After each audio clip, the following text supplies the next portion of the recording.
Uh,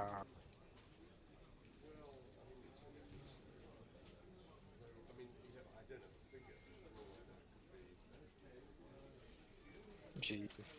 I honestly forget about him every time.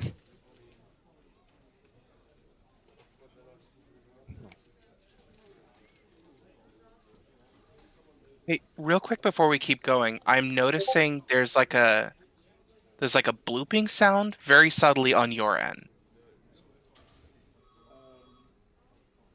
Oh, I thought I did this last week. Oh, I guess not. Oh, Same.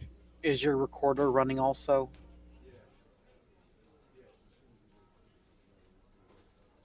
It's very minor, but I can hear it.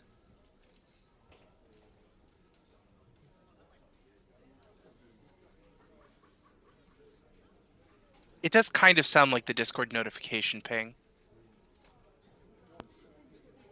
there. They asked. I got 1+2 and 1+3. All right, we're good. So now that we are back, we're going to jump right in. We've done that little bit of housekeeping, and we are going to get cracking with our opening lines for this final issue. Let's go ahead and start with Absolute Zero because we ended with Absolute Zero during introductions last time. Absolute Zero, what was Absolute Zero doing in his latest session between crossover issues? Doing some soul searching. Mm-hmm. That little escapade with the fake Egyptian museum really kind of rocked him to his core in terms of, well, is anything real or is everything fabricated? That came into play pretty significantly for him in his home life, and he's been distracted lately, so been on a bit of a cold streak, as it were, when it comes to fighting off villains. Well, if it's any consolation, what they have planned for this issue, I think, will help ground him very firmly in reality, at least for the time being. Next, let's go ahead and ask. Let's go with Wraith. What has Wraith been doing in between sessions?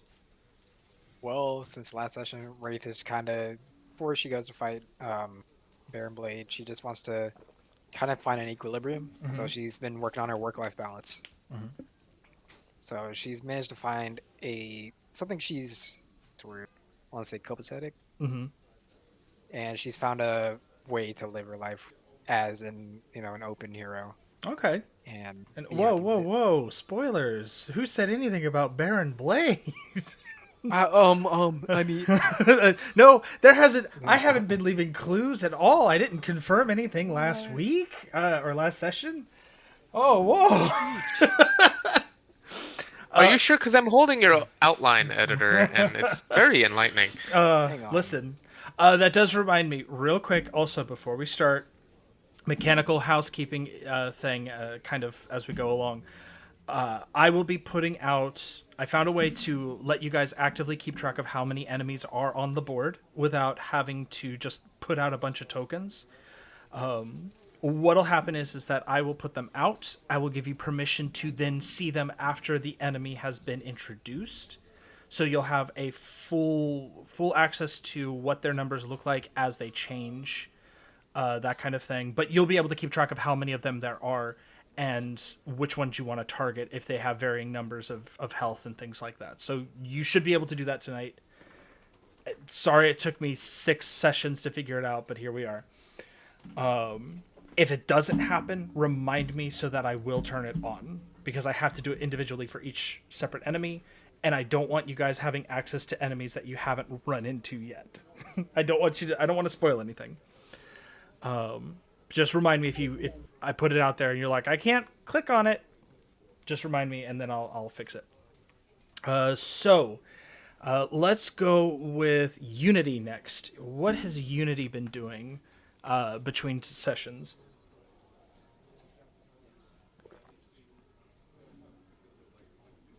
Uh,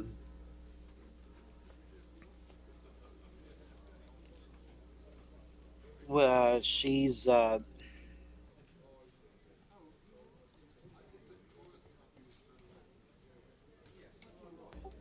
Damn it. Hold on. Give me a second here. I do have my notes from last session. She was looking into the power plant stuff, wasn't she? Yeah. Yeah. She was, What was taken, what was salvaged, what was missing. right. Yeah, so I actually have that. We'll cover that when we start again, like the session proper. But yes, I have information for her. She does not have to make rolls because effectively, according to this anyway, that is what she spent the entire last comic doing. Along with some interesting results, which again, we'll get to in a minute. Bunker. What has Bunker been doing?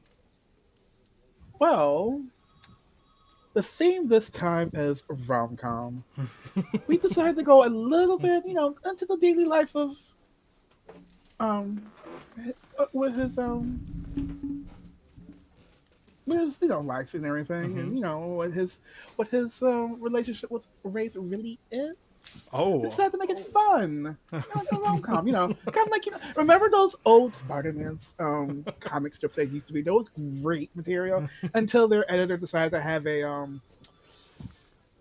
let's just say midlife crisis and decided to say, hey, I loved Schmarmaduke. But anyway, we decided to do something a bit more fun. Let's get into the personal life of Bunker. Who's the guy behind the Behind the suit. behind the suit? Yes. Yeah. All right. And last but not least, Legacy. Legacy.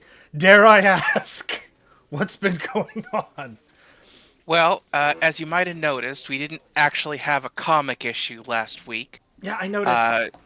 Yeah, because a lot of his story is supposedly wrapped up in this session.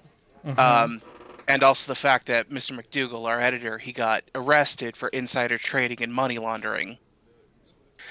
We just had a collectible art book that went out this week. But thankfully, we should be back on schedule for next week. I just talked to my new editor. Her name's Kathleen Kennedy. She's great. Don't do it. Don't you dare. Don't you dare. This is me editorializing. Don't you dare. But we'll be back on schedule for next week. Chat, this is what I live with. This is what I have to deal with on a regular basis. Anyway, so we are great to get started, and that is exactly what we're going to do. We are going to open this issue with a scene for Unity. Now, Unity, like I said in your last book, you had been spending time trying to figure out exactly what the case was, confirming what was taken from the power plant, what sort of things had been adjusted or stripped or put in. And you learned quite a few things, but one of the bigger things that you did pick up was that the actual power plant itself looked like it had been refitted for the purposes of testing.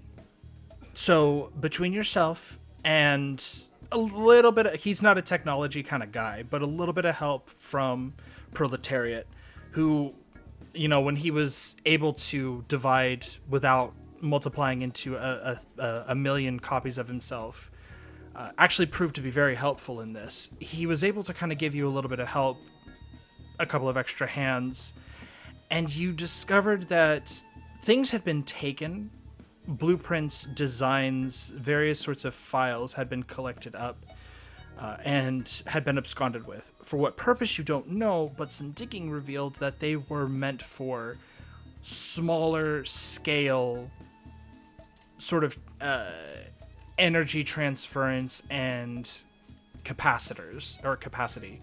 So think of it like, Russian testing was in this case on how to, or whoever was funding this, was looking to design backpacks or, portable, almost like portable nuclear reactors that would provide energy beyond what a typical sort of combat battery would be able to do. Of course, the plans also, just by looking at them, you get the impression that they were probably very unstable. Not to the catastrophic extent of like a nuclear meltdown if one of these things exploded, but they're not stable enough to maintain. And going off of what you were able to glean, these types of things probably would be easy to take apart, especially for someone like yourself. A technopath would be able to kind of strip these with ease, provided whoever stole all the information didn't make adjustments to these plans that you were able to find. We're also going to go ahead and just do a quick run through on what you have learned so far and the experiences that the Freedom 5 plus Unity have been through over the course of these past 5, now going into 6 comic book issues. 1, the Akash'Flora tree was targeted by some kind of entity using the spiders, the robotic spiders. They seem to be wanting to harvest resources from it, primarily energy, from what you were able to determine. When you went to when you went into the void, you learned that there was some kind of disturbance that was taking place in the void itself. The void is, of course, connected to Insula Primalis, where that disturbance of magic and energy from the void was trickling through into Insula Primalis, where the new Nexus of the Void was trying and failing to reestablish itself. Thanks to your help, it was reestablished, and now Insula Primalis has become the new Nexus of the Void, or is slowly becoming, in its own way, it's becoming the Nexus of the Void. But there was an attempt to harness that energy that the spirits were using, or that the spirits use and thrive off of from the Void, for further research and purposes. Many of the parts harvested from the Russian power plant could be used for power distribution and flow. The Tomb of Anubis, as it was supposed to be, was actually populated by advanced robotics, which is not usually misinformation style. Misinformation being the individual you kind of had a little tete-a-tete with there at inside of the tomb itself. She took off before you guys could catch her, but she was using some of her power to make the tomb feel more realistic than it probably was. Actually, than it actually was, because it wasn't realistic at all.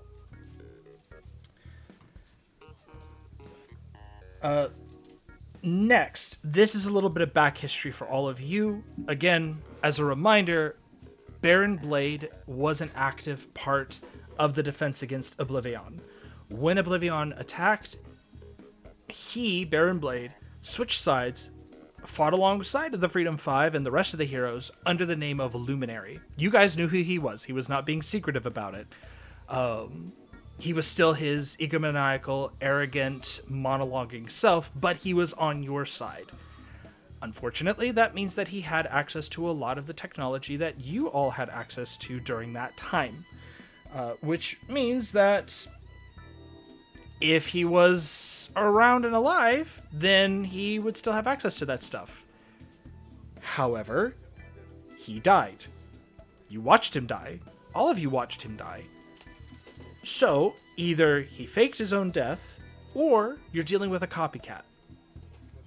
And that is where we're at right now in this moment. So, with all of these things laid out before you, I'm going to give you guys a little bit of a social scene to kind of talk out your plans, talk out your methods and what you think is going to happen, what kind of steps you're going to take. I will give Unity a chance to create one robot or one minion. I will also let Bunker go ahead and choose what mode he wants to start in. Those are free. Everything else you do, I'm going to ask for rolls if applicable. And scene. Well, if the possibility of... This feels like it's a long shot. How much of a long shot is it that this could legitimately be a copycat and not Baron Blade himself? Tell you what. Like, does he have that kind of, like, resources or powers that could, like, someone could reasonably get a hold of? Or is he on a level where it's like, it could only be him? Give me you personally. Give me an overcome. We're gonna ask for. We're gonna go with America's Finest on this one. And then we'll go with. I will allow awareness this time because this is you understanding how he works. He is your nemesis after all. What you're gonna do is roll 2. You're gonna take the mid results. But then you're gonna roll a second time using the same dice pool and take the higher of the 2 mid results. Okay. This could be a Dr. Schmoom thing, where there's a Schmoom bot running around doing his stuff. Okay, so a 4 That's awful. Rolling again. and a 5. 5. 5 is enough. Again, I'm not gonna. There's not gonna be a setback on this one or a minor twist. You know enough that you could say reasonably is a 50-50 shot. It could be like Unity says. It could be a fake, a robot. He's done that before. He actually had one of his robots sent to prison in his stead, and it fooled everybody for like a year before somebody went to ask him something, and it was revealed that he was a robot. He's very cunning like that. So it is possible, this is a leftover, kind of a last middle finger to you. I may be gone, but I still have these robots that are out there doing what I want to do. It could be him. It could be somebody who's gotten a hold of his technology and is copycatting. There's also the very real possibility that it's not your Baron Blade, but perhaps like a Haka situation where another Baron Blade from another, timeline is now in your timeline. Kind of like how Haka switched places with your timeline's Haka. It's very possible that this is just another timeline's Baron Blade. So there's a number of possibilities. The problem is that you can't be certain. Well, because he's just too tricky. Yeah. Then I think kind of with that, it's not an answer, but it is the only logical conclusion, which is that there is no conclusion. There would probably be just like a panel of Legacy as he's got his hand on his face, kind of rubbing his temples, and he's just slumping further and further into his chair. Mm-hmm. Okay. How about the rest of you?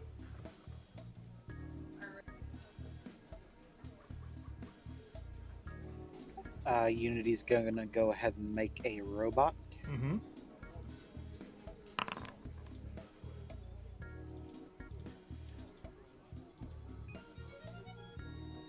Ooh, that's a good one. That would be. I believe that's a D8. Believe so. D4, D6, D8. That might be a D10 actually. Let me double check while I do that. Where's it? Yearbook.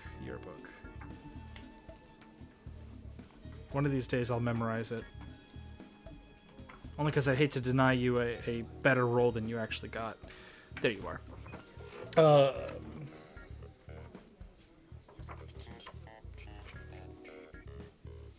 That's a D10.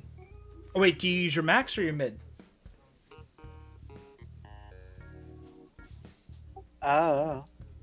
Create a minion using robotics. Reference the minion chart. Okay, so it is the mid. Unless it says otherwise, it's using the mid roll. So that is a D8. All right.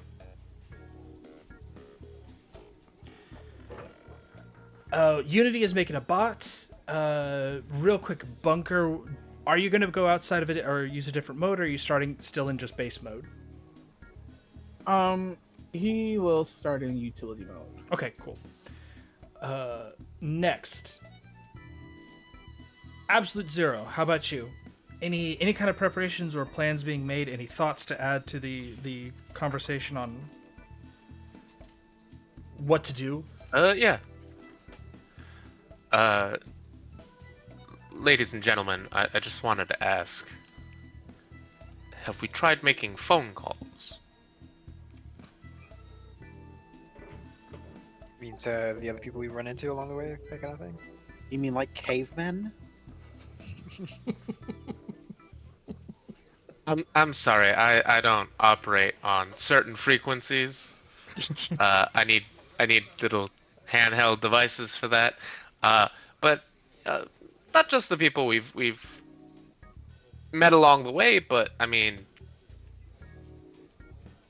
we know all of this. We know what we know. We've run into who we've run into. Why don't we start calling around and being like, hey, we think this might be going on. Have you seen anything? Way ahead of you. I actually called from base, and I'm still waiting to call back on them on their end. Just to Oh, let them they know. have you on hold? Yes. That's military for you. I'm not surprised. It's the military. Wraith, how about you? Well, if Legacy's still rubbing his temples, trying to figure out what's going on, she's gonna walk over and kind of like, hey, look, may or may not help, but I think it's best we assume the worst here and assume it's probably actually him. I think that would help us out with planning wise. Yeah, so why don't we call the usual people in the usual places? I mean, didn't he operate his own country? Yeah, he did. As a matter of fact, I have the name right here. It is Mordenstrad. Why don't we call up folks in Mordenstrad and Oh, I'm sorry, Mordengrad. Mordengrad.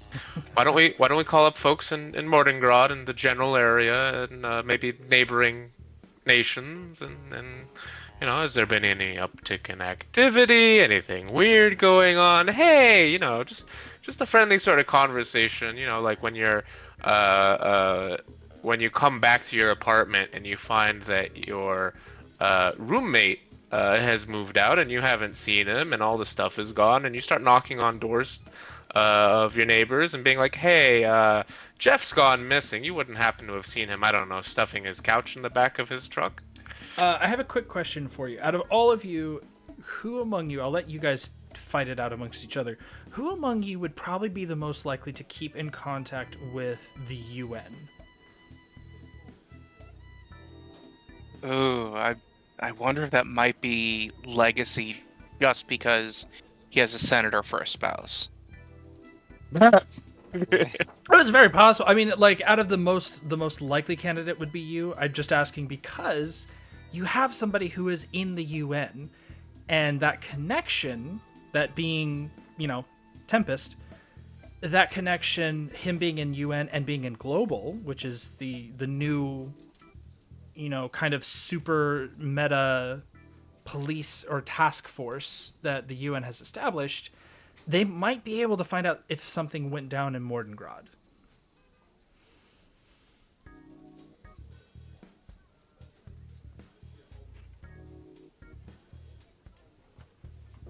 Well, if nobody else would be in contact with them, then I think Legacy would. Mm-hmm.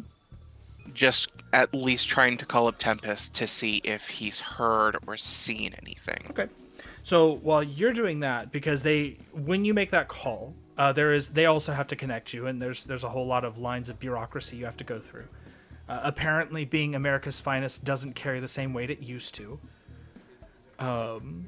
But with that, any other kind of basic preparations, especially because Wraith, I mean, you just went over and gave some advice. Does Wraith have anything that she would like to do, very specifically, activity-wise?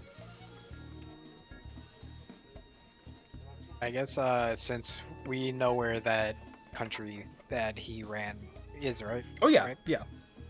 Then I'm gonna start just kind of looking at the social media coming out of there. Let's see Okay. if anyone's talking about It's not quite the direction I thought I'd be taking tonight. Give me just a second here while I roll up some Mordengrad social media. Give me an overcome action. This is not going to be a detective or anything like that, just because this is it's more like just a general search for social media. So yeah, go ahead and just give me a general sort of social media check, I guess. That's where it's always at. People can't not post anything. Okay, so 3. Well, you you put it through the translator, and unfortunately, translation Schmoogle Translate is not as great as it could be.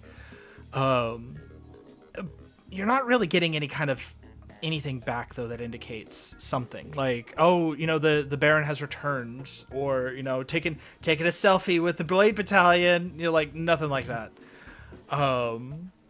It's the stuff that's coming out of it is fairly mundane reconstruction stuff, like a lot of that, like they suffered just like everybody else did in the world.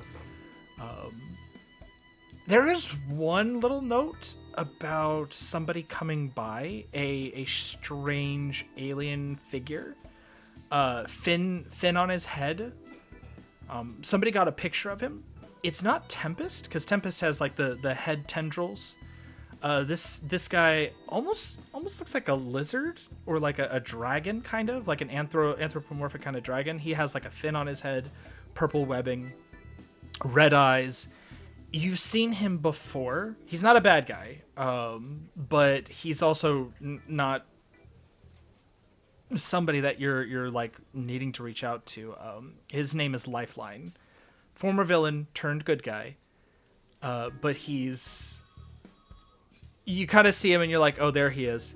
He's a broody boy, so he's been traveling the world just brooding at things. So it's not a surprise to see him there. Okay. But yeah, so unfortunately that didn't turn anything up. When you get that call, though, finally, Legacy, the call goes through. I'm really sorry to tell you this, Mr. Legacy, but he is not in the office at this time. He actually said that he was going to Megalopolis. I see. I can patch you through to his communicator, and you can try that if you'd like. That would be wonderful. Thank you. Very good. And there's the beep. There's the connection. It takes a couple of minutes, and then you hear ah, and it's like really loud and in your ear, like it's a scream, and then an explosion, and then you hear Tempest saying, "Yes, who is this?" Tempest, what's wrong? Those spiders. They've returned. They're attacking the tree. Where are you? I'm on my way. We're at the Oh, you're at the tree. Yes. I'm on my way. I immediately hang up, and then I am out the door. I'm running past people yelling that they're attacking the tree again. I get to the nearest window. I'm out. Oh wow. Okay, so you all see Legacy just bolt right out. Now you guys are near Megalopolis, like you're near Akash'Flora. That's not bad. That's not difficult for you to catch up with him. But yeah, you just see Legacy take off. Before I jump out the window and start flying, I do yell, the tree is under attack again. I am informing them of that. Mm-hmm. Okay.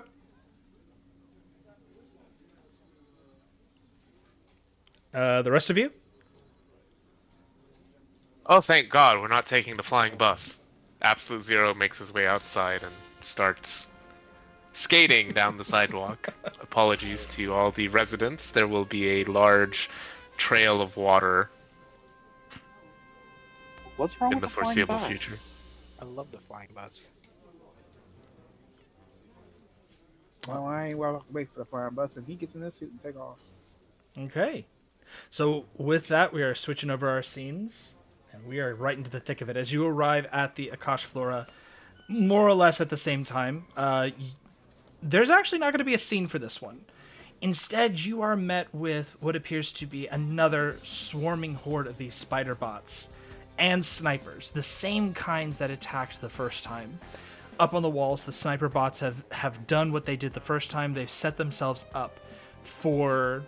they've given themselves cover, and then they've been taking shots using their laser beams down at the newly formed Prime Wardens. You see, in amongst the explosion of spider bots being ripped apart by psychic energy, lightning bolts being called down from the sky as a storm flurries overhead, winds being conjured by Tempest as they rip these bots or slam them into the street. You hear a hearty laugh from the new Haka, who is just having a blast grabbing these spider bots and like propeller arms swinging around and throwing them into each other, smashing them together. She's having a great time. In addition to that, the Argent Adapt, as always, is providing his own form of support, musically magical support to the rest of his team, healing them, giving them energy when they need it, helping them to deal more damage, or hindering enemy spider bots and providing protection. They are actually working together incredibly well for people that either one, haven't seen each other in at least a year, or two, have never seen each other before at all. It's almost like watching the original Prime Wardens in action once again. And then Gotta love it. And then Visionary is there on top of all of this, who up until now had been pretty solo. She is engaged in this as well. As I said, psychic energy crushing these bots like tin cans, or hurtling them up with psychic spikes from the ground.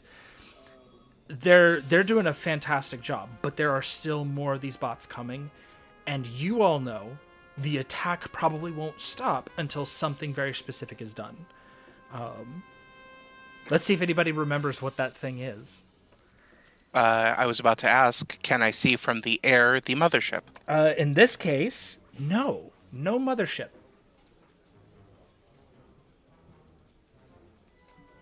So we're going to go ahead and try this now with the new setup that I have. Minions, spider bots. All right. Oh, give me a second here. I'm going to give you guys a token so you can actually see a picture and tell which one's which. In the meantime, Legacy, what would you like to, like, where do you want to put yourself up? Because effectively how this is going to work is with no scene tracker, there's going to be two sets of challenges. One challenge cannot be finished until the other one is finished. I'm going to give this one to you for free, Unity, because you were there, and also to you, Wraith, because you're the one who took it down in the first place. The signal disruption. You need to find the signal that is controlling these bots and disrupt it. Otherwise, the bots are just going to keep coming.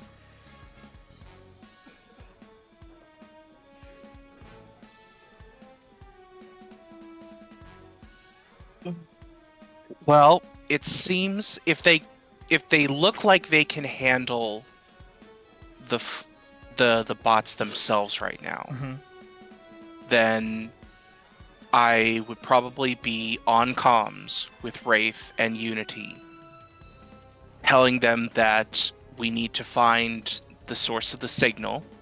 I can't do that because that's not within my power or skill set. But I can at least try to give them a visual if they could somehow get me like a camera, or I can be on the lookout for something. Perfect. All right, so what I'm going to do is half a mo. There we go. I am going to create a timeline just for the sake of keeping people like in order. But there is no actual scene tracker for this one. This is strictly so we have turn order and we know, what people are doing in what order. That's what this is for. But here is the spider bots. Since you fought them before, I'm not going to hide their special abilities.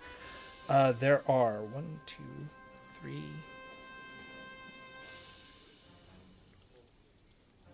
There we go.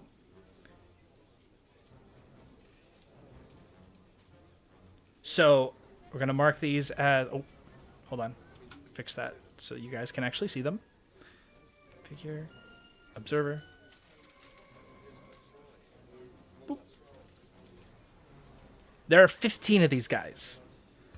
They will attack after everybody... All of you have had your turns. They will always go last. They're not going to be able to give it back to themselves because they're a group. They'll just give it to one of you in turn. But yes, they will all be attacking. So you shouldn't take all of your focus off of the bots.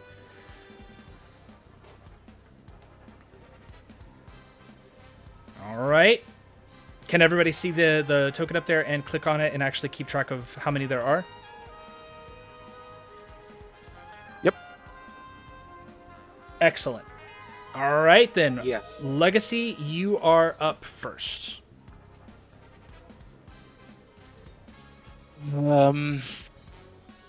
Have I already relayed that we need to find Yes. the thing? Okay.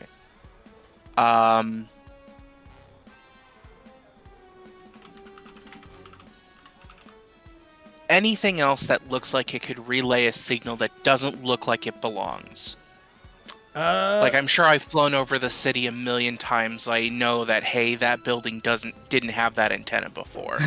Or, hey, this thing it's not the right kind of satellite dish or something. Yeah, go ahead and give me it's going to be an overcome action to find, like, the transponder beacon for this. Give me an overcome action. So I'm going to use awareness, and because I'm using my knowledge of the city, I'm going to try history. Okay, cool. So awareness and history. 5. That is a minor twist. Sure, let's take it. Okay. So, as you're flying over the city, you do see something that looks particularly like a transponder. You've never seen this one before. It's actually located underneath, because it's like one of those buildings where it's like there's the two buildings that are side by side. There's a bridge that connects them. The transponder is actually built underneath of it, and it's very cleverly attached, so it looks more like an Art Deco kind of middle area. Like it's where it looks like it's decoratively supposed to be there, but you actually see the faintest bit of a red light at the end of it. That was definitely not. There was not a light on that thing before. The trouble is, the minor twist is that you don't have the capacity to take this out yourself because it is structurally built into this bridge. You will need somebody who can delicately remove it, or else it may threaten the structure of the bridge. That's fine. As I'm at least at the moment just doing recon, I'm going to call that in and let them know exactly where that is, so someone who's smarter than me can go in and look at it. Okay, cool. That was you. Who would you like to hand it off to? Let's immediately pass this off to someone who can look into it. So we're going to say Wraith. Okay, Wraith, you are up. All right. Since I'm assuming right now we're on Unity and I was still on the flying bus. It is a jet, guys. It is a jet. I'm gonna take it over to, or at least get close enough to use my grapple hook to get to what Legacy pointed out. Yeah, I'll allow that without any kind of extra anything. You've got transportation, so you arrive and you do see what he's pointed out. You also almost miss it. If Legacy hadn't said anything, you probably would have overlooked it because, again, it's been structurally there for a long time. It just never struck you as being anything but Art Deco design. So when you get there and you see that tiny little light that he points out, you're like, yes, that was not there before. So if you want to, you can get yourself in close, describe how you're getting up to it, and like grapple hook wise, and then give me the overcome action to see what you can do about it. All right. And just to make sure, you said it's a light kind of like sticking off the side of the building, or it's underneath. So like there's the bridge between underneath two buildings, and this is Gotcha. in the middle of it. All right. Then yeah, I'm gonna maneuver the jet over and then do a nice little leap of faith off the side of the jet, and stick my grapple up onto the bridge and swing kind of underneath and up and over. Okay, yeah, cool. And land on. I like it. So you land and you do see that this thing is attached to the structure of this bridge. Looking at it, you realize that there is also a detonation device. If you try to take this apart and you fail, it may cause it to explode.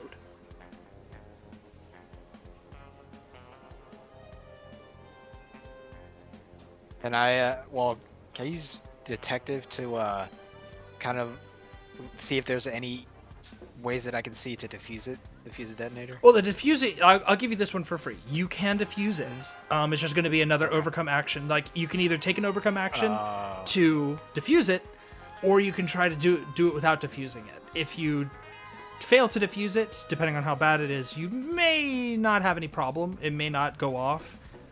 But yeah, that's the risk you're gonna have to take. Okay. I will attempt to defuse. All right, go ahead and give me that overcome action as you attempt to defuse this bomb. Not the best case.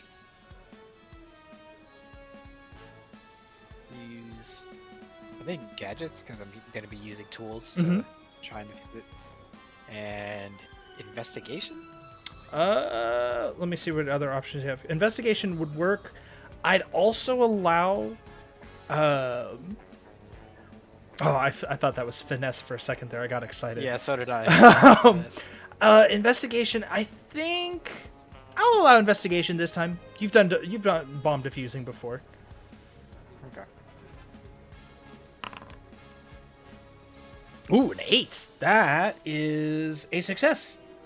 So yeah, you managed to successfully defuse this bomb.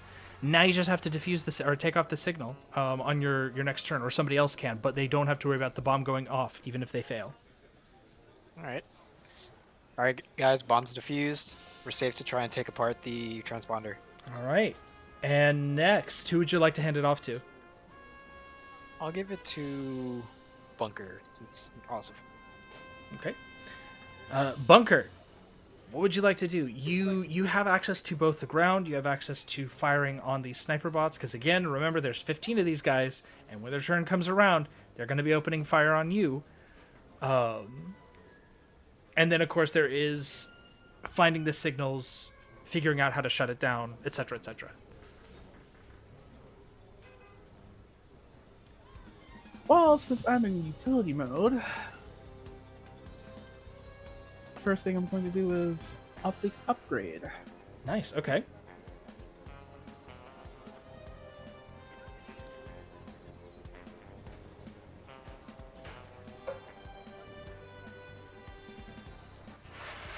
Those are some really good, yeah, that's 2 bonuses, isn't it?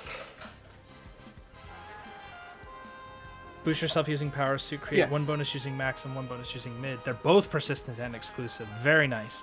Yeah, so go ahead and give me the power suit, full roll there on power suit.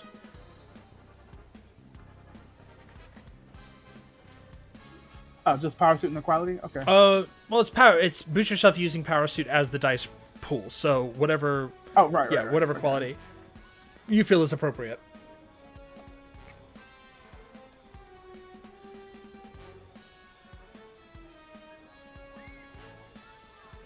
I'll go with veteran. All right, go for it.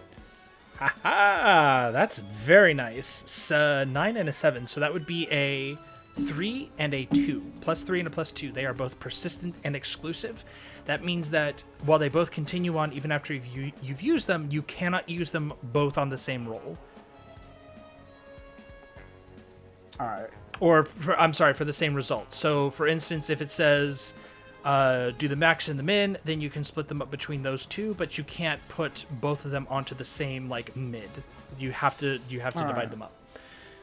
Very good, though. That's an excellent opening. And anything else? I can't change modes yet, so I'll let you put yourself where you want to be in the scene, though. That I'll give you that as well. So where do you actually want to be? He's gonna stay in the air Mhm. because he wants to see if he can find the signal, and since he has his upgrade happening, he wants to see if he can, try to find the signal in the air. Yeah. All the bots are kind of preoccupied. Well, in the air, on top of a building, because I realize this, you don't have flight as a power, so you can't fly at all. Oh. Yeah. Wow. Yeah. Kind of lame, but okay. You have to have the power for it to work, yes. So, Wow. yes.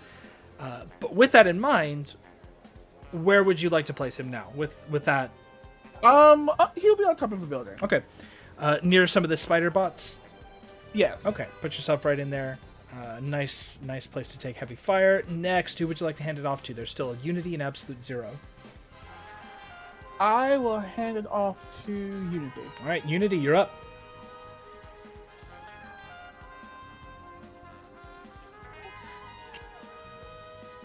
Okay, Unity is going to use. Well, first, she's going to use her minion to give her a boost, because that's the minion's action, is boost. Okay. And what is the minion again? Like, what is it? Lux Observant. Aw. Is it an eye? Yeah. Okay. Floodlight eye. Oh, did I must have double clicked. Sorry. That's okay. 2. Yeah, the first one would be a +1.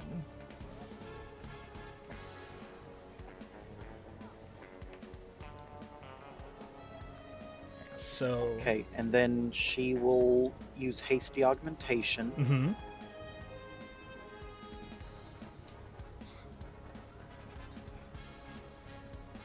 And she will give this augmentation to Wraith, because Wraith is going to try and dismantle the signal thingy. Mm-hmm. Okay. All right. Oh. That's some really good rolls there. Do you want to apply the +1 to this? How much would that affect it? If it is a +1, that would turn the 1 into or the 10 into an 11. Just gonna double check real quick before I say anything. 8 to 11 would be a 3, so it's actually both of them would be 3s without a +1. So you could keep yours and give her a persistent +3. Either way, she's gonna walk away with a +3. I will give her the persistent +3. Okay, so Wraith, what does the hasty augmentation look like? It's kind of like a, you know, those those glasses that scientists wear that like are not put together on the bridge, Mm-hmm. so that way they're easily can just take off and hang them around their neck. Oh yeah. It's sort of it's kind of like a goggles that wrap around her head and give her really good vision. Okay, actually, I'm going to tack onto this visually. So as you're preparing to create this, you're looking around, you're like, I got to get some scrap metal. And like, you have that moment where you look over and you see Bunker's suit is looking really tasty for scrap metal right now. But just as that happens, flying up past your head, you see one of these bots. It's strung up on, like it's been speared through with what appears to be like a gauze fabric. You follow the trail of this gauze fabric down to the ground, and you see that Anubis has arrived, and he's kind of skewered 2 of these bots there, and that's what allows you to pull off the kind of like the lenses on these things to fashion them into goggles for the Wraith. How does that sound? Sounds good. Yep. He looks up as you do that. He's like, I already killed them.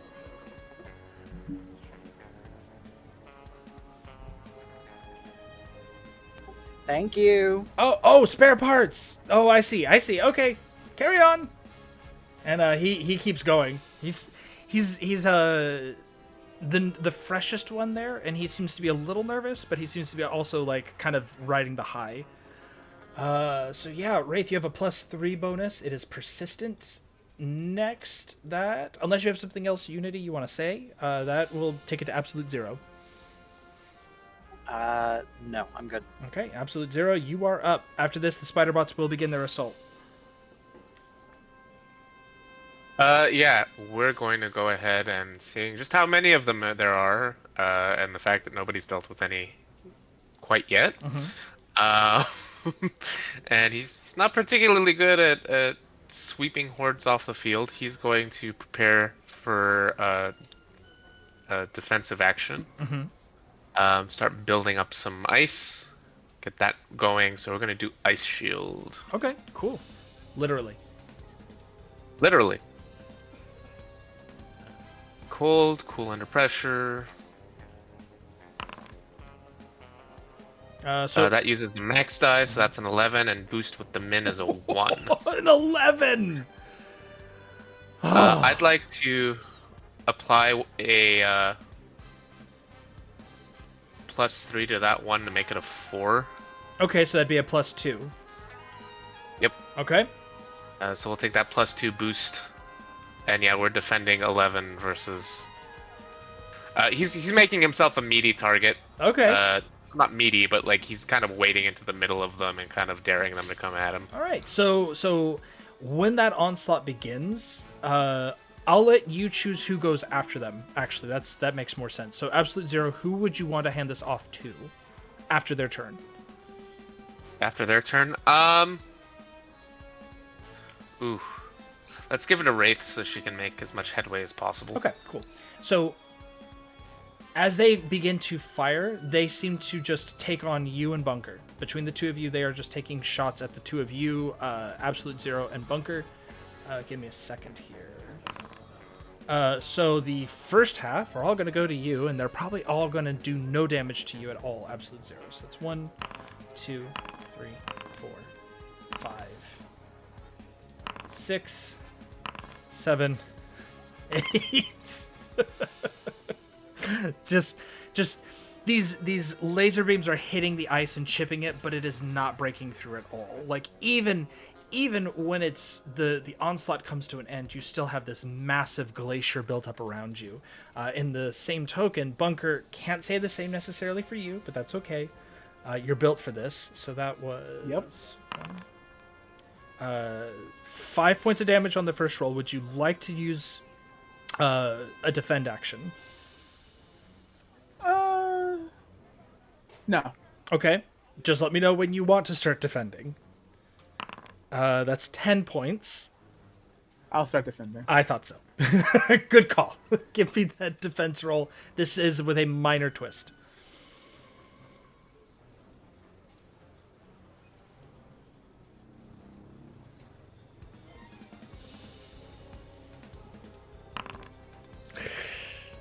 Ooh. It's not good, Tim. No. Thankfully, it is -1 to each of these rolls as they hit, as opposed to 1 off the total. So that would be grand total of 4, 4, that's 8. 3 puts that at 11. 13. 0. 17. And 3, 17, 20. 20. Then for each hit, take off your defensive amount. So that would be 8 hits, or I'm sorry, 7 hits. That was 7, right? Yeah, 1, 2, 3, 4, 5, 6, Yes. 7. So take off another 7 points. That puts it at a grand total of 13 damage altogether. Oh.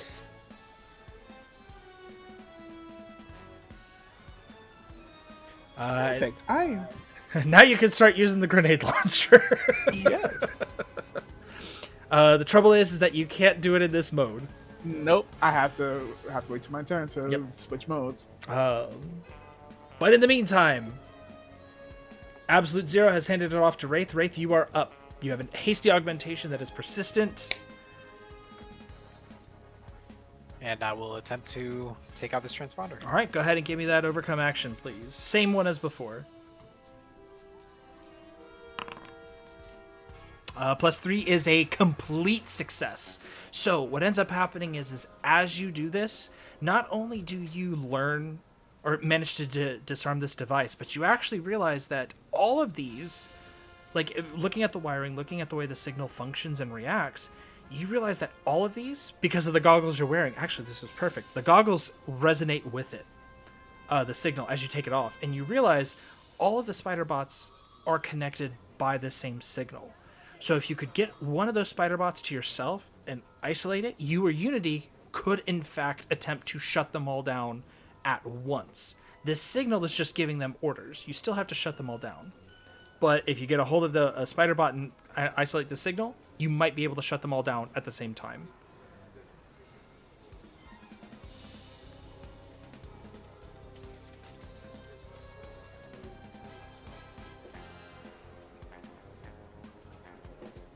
All right, who would you like to hand it off to? I will hand it to Unity, and Wraith is gonna basically mention the same thing. if either Unity or I can get our hands on at least one spider bot, we should be able to isolate the signal to control all of them and take them all down at the same time. All right, next. Unity, you're up.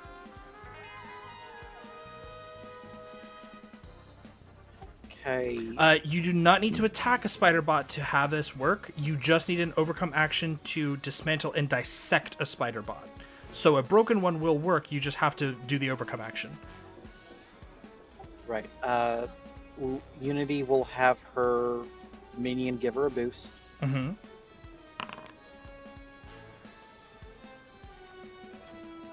Ooh, that is a plus. That's a +3.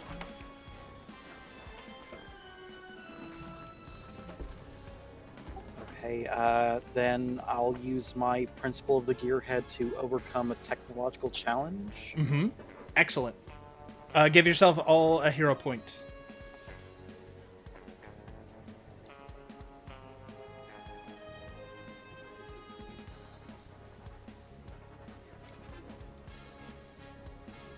Okay. Technological power using max die.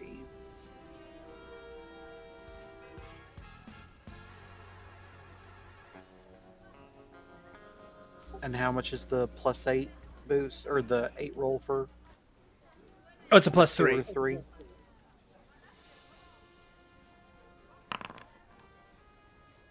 That is a complete success. It's a super success. It's a critical success. Good job. So, as you start this process, you look around. You try to find that bot. You're like, where? Because all of them have been damaged. That's the thing, is that all of these are damaged beyond repair.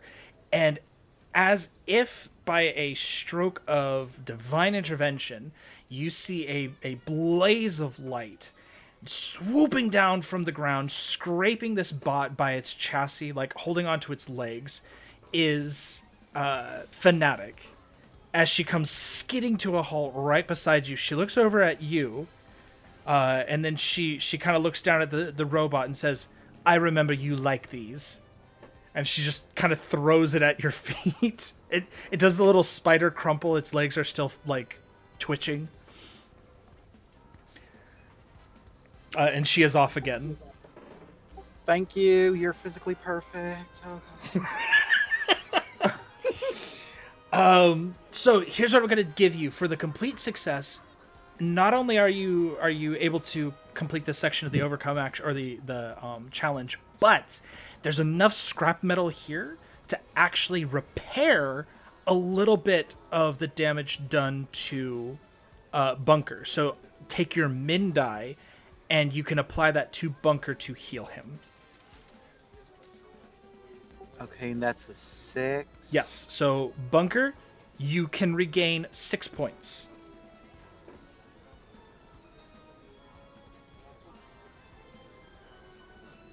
All right. You're still in the yellow just by 1 point. It works out for everybody. So you managed to isolate that signal and find out you can see it on your own sensors doing this search. It's child's play at this point. You're used to this kind of networking after working around these little spider bots for so long. You're able to find the signal and isolate it. The last thing you need to do is trace the command signal. That's the only thing left. You find that command signal, you can shut the whole thing down right where you're standing. It's just one more overcome action on your part or somebody else who has technological capabilities.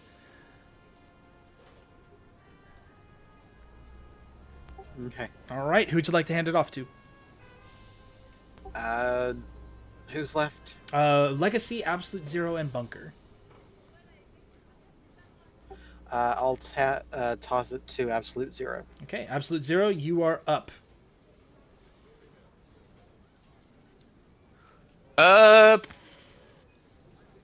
You know what? They're working on the problem. Let's work on not getting murdered. We're gonna take out one of these sniper bots. So out comes the javelin of ice, and he's gonna throw for a freezer burn. All right.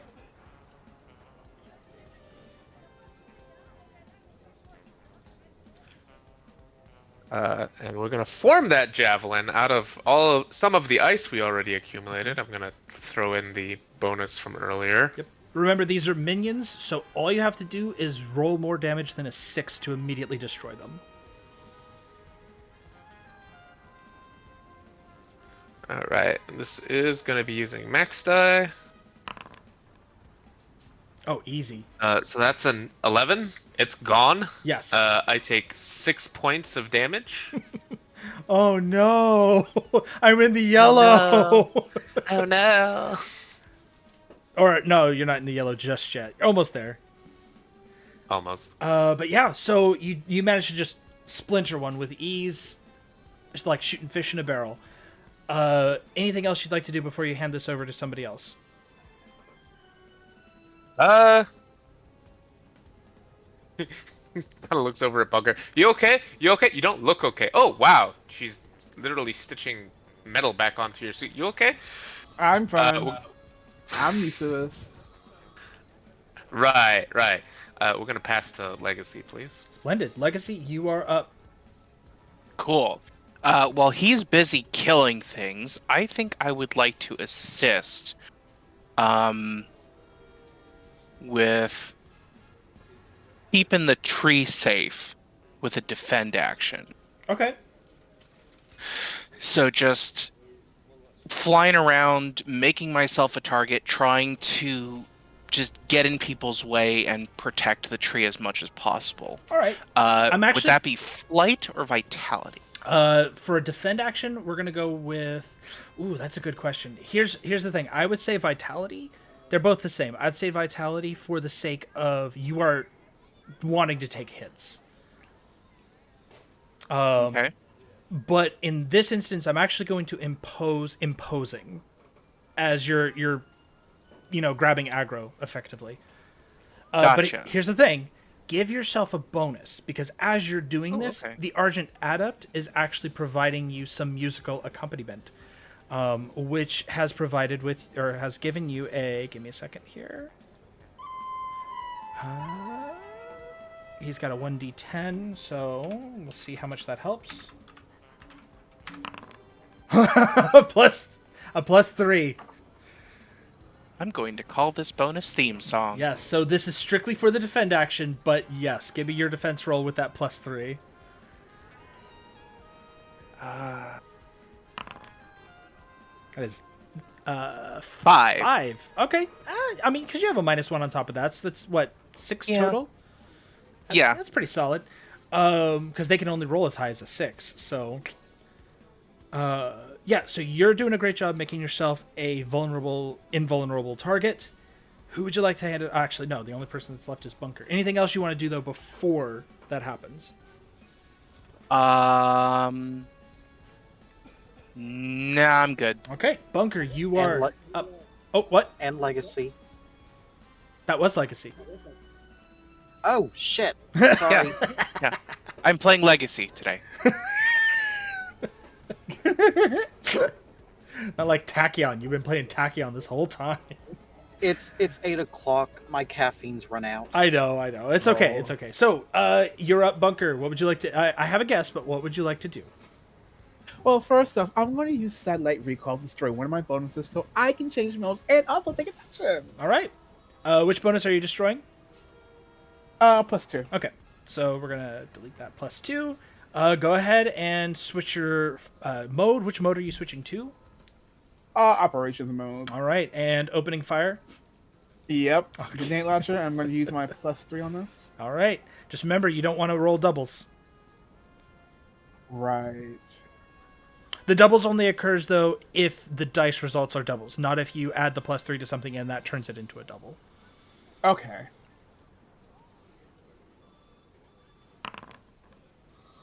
That's a double.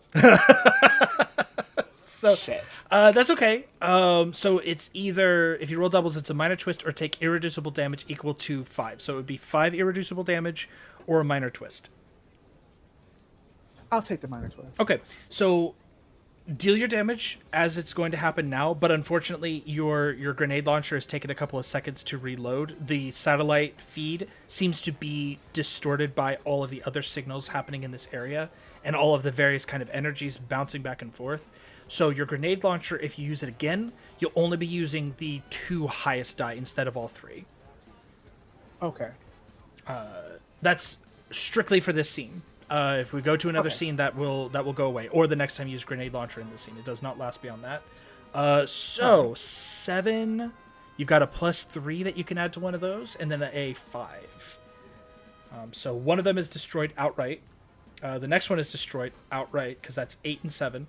The last one you hit is with a 5, and as that last launch is made, it strikes this puppy. Let's see if he makes his save at 5. He does. It takes damage, but it is still in the running, so it's at a D4 now. All right. Excellent work, though, on taking out 2 of them. Good job. Anything else you'd like to do before we switch over to the Spider-Bots team? No, that's it. Okay. When this is over, who would you like to hand it off to? I will hand it off to Unity. Okay, so Unity, you'll be up after the Spider-Bots make their rolls. You have done a great job making a target of yourself, though, Legacy, so they are going to open fire on you first. D4 for this first fellow. That is 2 points, so if they do not roll above a 6, you take no damage. Okay. Which none of them will, so that's 1, 2, 3, 4, 5, 6. 6, you eat 6 attacks, no problem at all. Unfortunately, Bunker, you're still in the thick of it. You are going to be taking the other 6 attacks. 2, 4, so that's 3. With wait, where your damage reduction is at -2 now, right? Yes. Okay, so first one does no damage. Second one does 2 damage. Third one does 1 damage. So you're at 3 total right now without defending. That'll be 3, 6, 8, 11 without defending. I'll defend. Okay, so that will be a minor twist, just as a reminder. You cool with that? Yeah. Okay, so as they start barraging you, go ahead and give me that defend roll. Attack on that +3.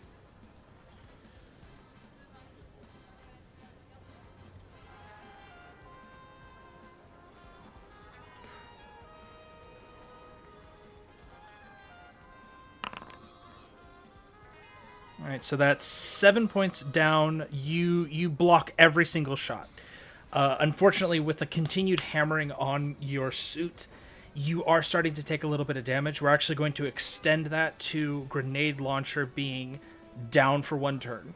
If you want to use it if you want to use it again, it will require an overcome action from somebody. Yourself included. Alright. So somebody can do it, but one of you has to do an overcome action to make it operational again. But yeah, that's all. All right. All right, and Unity, you are up. Okay, I am going to attempt to use the destroyed spider bot, or the apprehended spider bot, to force shut down the others. All right, or attempt to. Give me that overcome action, but first give me the boost from your best bot boy.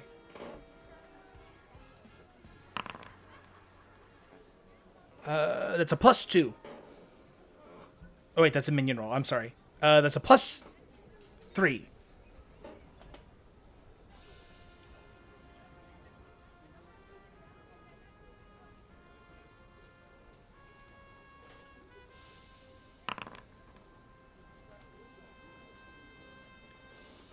That is a regular success. Not a complete success, but a regular success. So all of you see, like, Unity, like, what does Unity look like when she's doing this? She's kneeling, forearm deep into the guts of the robot spider. Mm-hmm. She attaches or pulls a couple of wires and starts twisting others, and then she kind of like starting a car. Taps the wires Puts, like- together. Yeah, and it causes like an EMP wave. Awesome. So by the way, what is the sound effect onomatopoeia for this EMP wave? Fazoom. Fazoom. So FZ or FFFZOOOOM, as this wave comes out, it hits all of these spider bots in the area, and as if in unison, they all just drop. There's like, you look over, you see Tempest has got one in his like, it had its like little sharp diamond tipped mandibles like at his throat. He was electrocuting it, but it was a little close, and then it just completely shuts down. The rest of the new Prime Wardens all kind of realize that the enemies that they're fighting are starting to shut down around them. You hear a "Aw" from Haka, who didn't seem to want the fight to end just yet, but you know, we all have to make sacrifices. And we're gonna take that bot off because they are no longer active. Good job. Technically the fight is, or the challenge is not over. There's still 2 more things that you have to do, but the fight has come to an end. Excellent work.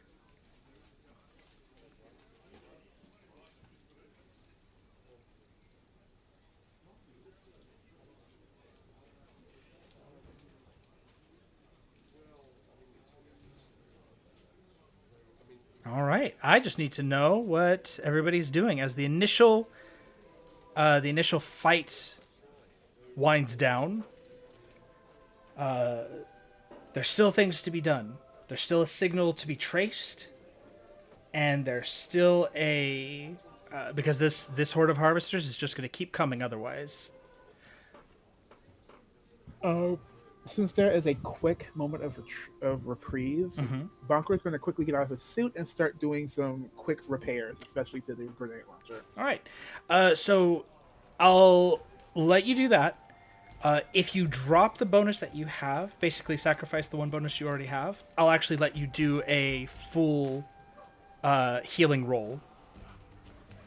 All right. Yep. So that'll be intuition, veteran. That'll be the roll for it, and then you'll use the mid result to heal. All right. So another +3. Okay. That's not too bad. You're back in the green. Yeah. So, how about the rest of you? Is the transponder that was on the bridge, is that something I can kind of pick up and bring down to everybody? Yeah. You can dislodge that and bring it down.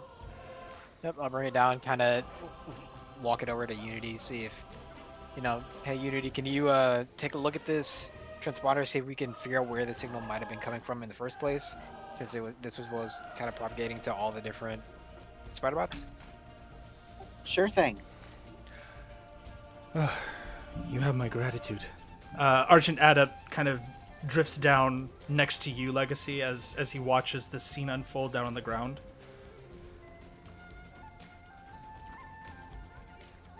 I'm glad I got here when I did. I'm glad we all got here when we did. We could have... And he doesn't sound bitter when he says this, but it is like, we could have held them off, but for how long, I don't know. I suppose Haka will simply have to be disappointed that it ended. And you could see Haka down there kind of like, almost like trying to puppet a couple of them or nudging them like, come on, get up and start fighting some more.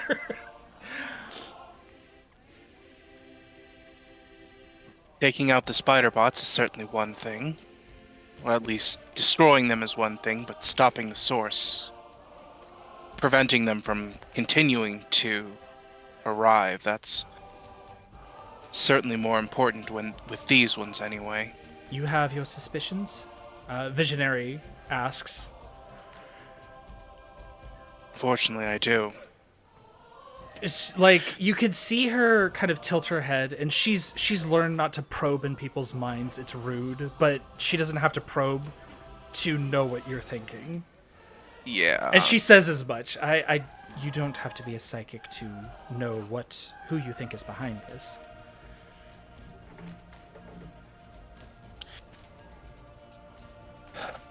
I don't know if he's somehow survived, if it's a robot, a copycat, or what. Honestly, I don't know which would be worse. Well, I can say that whatever turmoil you're feeling right now will not help you in the long run. It's better to face the situation as it comes. And if it is him, then think of it as an opportunity to settle some scores.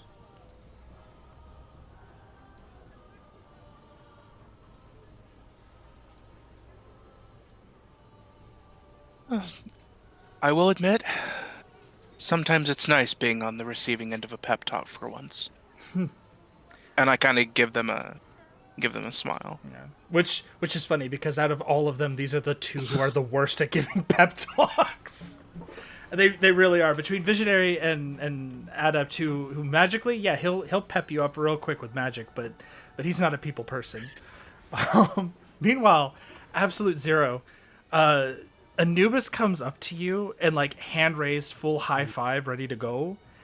That was amazing. I've seen it on TV before. You do the entire like glacier around yourself thing, but being this close when it happened was incredible. Heck yeah, it was. High five. He's like, I wonder if I can do that with the bandages. And he kind of like looks at his arms where he's got the bandages wrapped around. He's like, you see him almost like prepping and kind of like having them unravel around his person to like create a barrier. Yeah, you want to account for whatever your material is, though. I mean, I've got ice and it's real solid, but you've got bandages, so maybe work that into what you're trying to do. Or you mean more like a force distribution kind of thing instead of like just taking a hit? Yeah, No, yeah. I like that because I mean it's magic and like it glows red as he kind of moves and flexes his arm, so it's not like it's not just fabric. But you're right. Instead of trying to do a full shield, maybe that would work. I like that idea. I'm not a physics major, so I'll leave that to the professionals. Hey, I worked in real estate. Really? Yeah, don't tell anybody. Wow. Like he kind of like blinks. He's surprised by that. Meanwhile, Wraith, as these conversations are happening around you, as Bunker is working on his suit, as you hand this over to Unity for Unity to kind of take a gander at, I'm going to ask, if you want to, you can help Unity and give her a boost, or you can effectively talk with somebody else and maybe do some more information gathering, or socialize. I mean, it's up to you. I think I'll do the boost. Okay.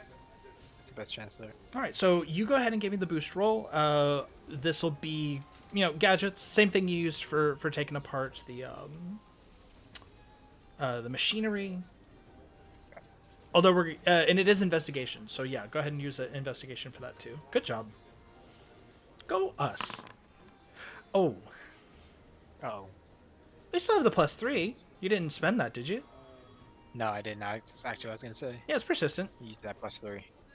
So yeah, it'll be a 6. It's a +2 instead of a +1. So Unity, you've got a +2 from Wraith to help boost your signal investigation.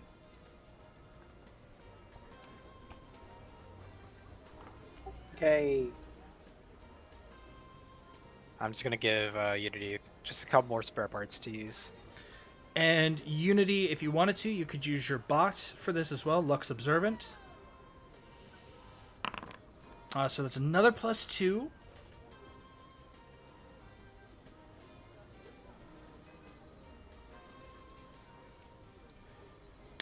Yeah, so go ahead and give me that gearhead roll.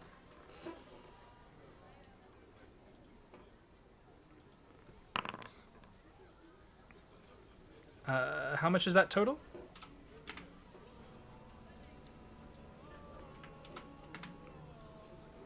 7? Well, 7's the max. So is be a 5 plus 4 is 9, yeah? Yes. No, it's you use your max. Remember, because you're using Gearhead. Okay, so then it'd be 7 plus 4, which is 11. Okay. So that is just under the cusp of a complete success or super success, but that's fine.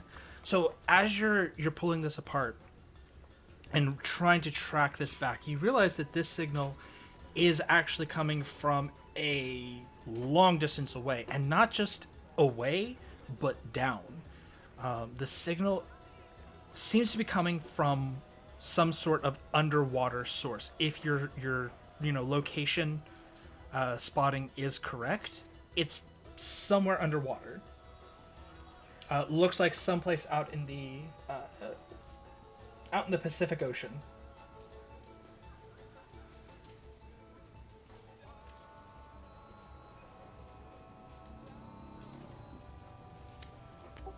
I've managed to triangulate the signal, and it's coming from somewhere in the ocean.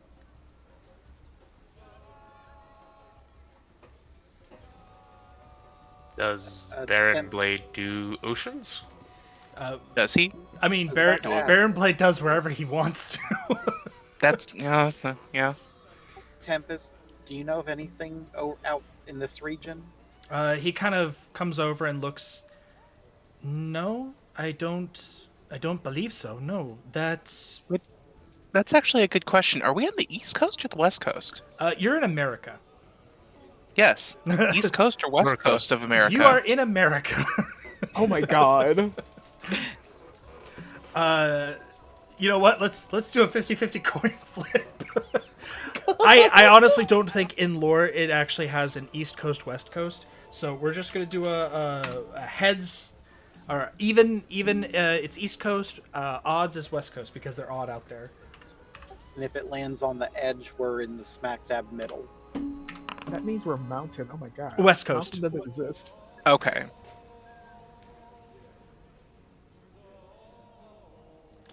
So yeah, as you sort of triangulate this, as Tempest looks at it, there's, as far as we're aware, there's nothing out there, but I'm going to ask a question, and it might be silly because you all have a little bit more experience with him than I do. Is this not... And he kind of like looks at the robots. Is this not something that Baron Blade would do? I thought he was dead. Reformed and dead. That's what we had thought as well. Unfortunately, that evidence- no longer seems to be the case. Evidence would suggest the contrary. Well, if you'd like, again, my people are further out into the Pacific than this, but if you'd like, I can at least provide some, I suppose, protection as you travel down there, so the currents and the waters don't give you too much trouble, just in case.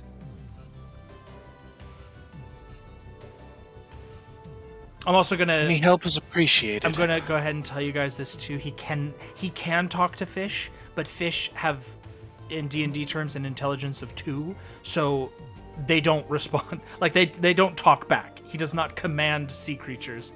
He can just talk to them.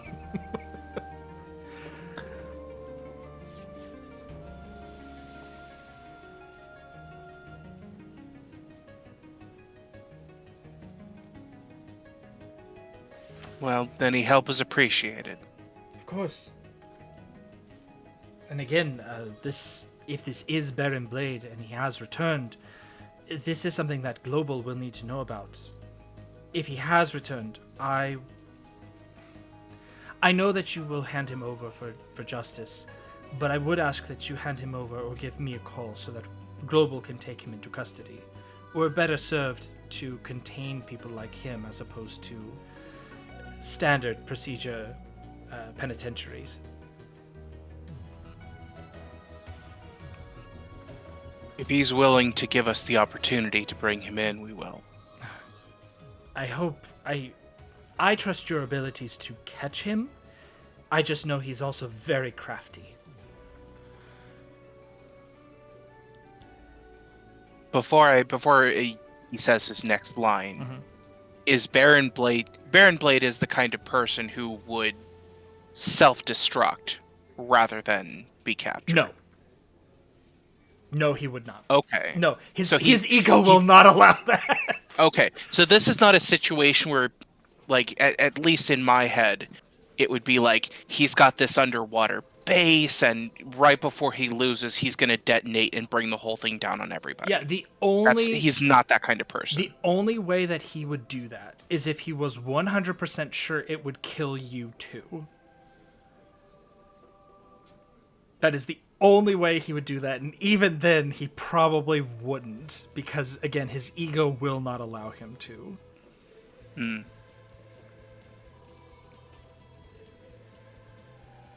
Okay. If this is Baron Blade at all, and it's not just a robot. Right.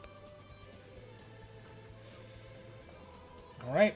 Any other preparations that folks would like to make? I'm afraid there won't be any healing, but there will be any further healing, but there will be last minute like checks, information gathering before you head on out.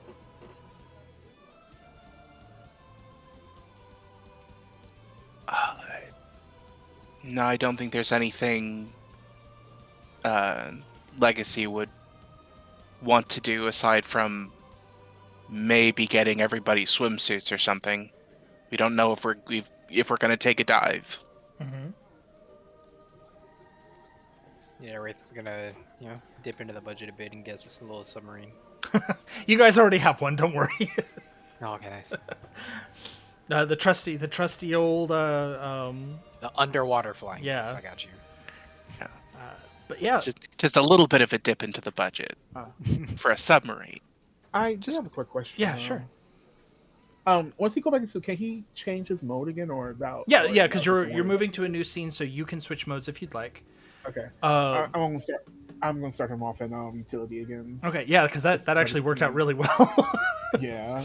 So with that, what we're gonna do is we're gonna take our break here, because once we start, it is going to be boom, boom, boom, boom, boom. There really won't be time for a break. So we're gonna take our break here. Gonna take 5 minutes. And we will be back. Chat, thank you very much. Like I said, we'll be back in 5 minutes. And I'll see you all in 5.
galvanize as I do a little bit of a leadership pep talk, because I want to know if he's as paranoid as he is, does he already know we're coming? Okay.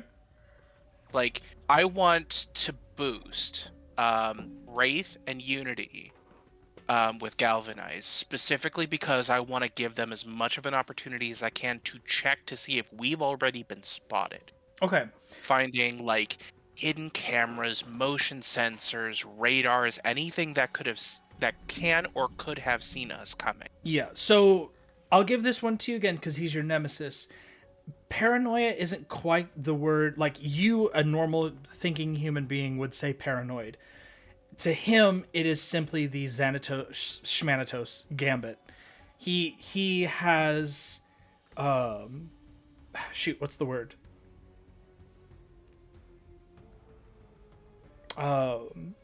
Contingencies upon contingencies upon contingencies.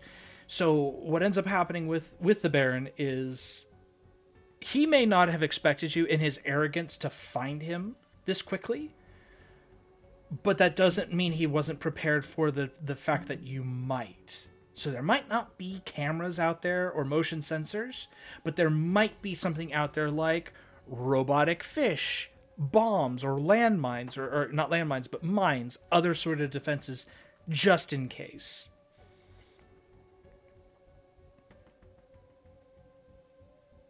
Okay. So, I don't know if any of my powers work here. I'm flip-flopping between America's Finest and history regarding the quality for this role. I would go with America's Finest, because this is very specifically about you and Baron Blade. Gotcha. Alright, so let's see what I can do to boost them. Got it! I love my rolls. I'm sorry, buddy. You're too bothered by the fact that this is very clearly a Baron Blade base. Where it shouldn't be. But a 1 is still a +1 to their overcome checks. Yeah, well, it's a +1 to everybody, you know. Which is good because we are now moving into a scene.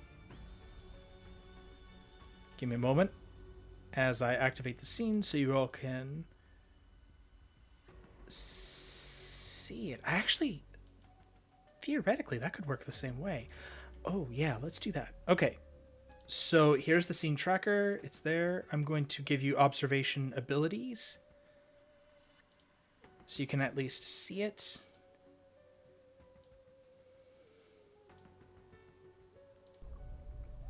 A silly little symbol, but it'll work for now. Can you open that up and actually see the scene tracker? No.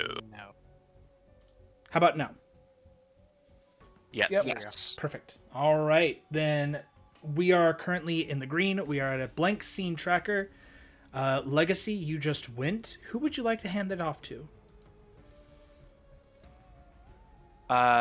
Let's give it to Unity. Okay, so here's the thing. Are you going to stealth your way in, or do you want to just go in guns blazing? Well, I want to see if the reason I'm doing this is because I want to know if the stealth option is even possible. Okay. Because if we've already been seen, if he knows we're coming, there's no point in trying to stealth because he's already aware. Right. So I will give this one to you for free as well. Unity. Judging by the way that the fields are kind of fluctuating and fixed, like how they are going right now, there is not any apparent alerts. There hasn't been any changes in the output of the energy fields. Nothing's been redirected. Nothing appears to be responding to your presence at this point in time. As far as you can tell, they do not know that you are here.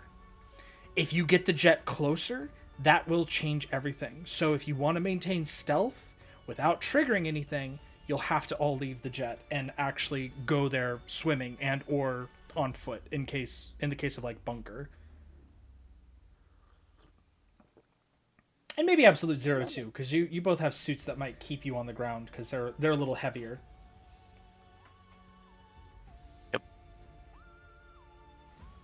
Yeah, there's no stealth option on this big ass suit. I'm sorry.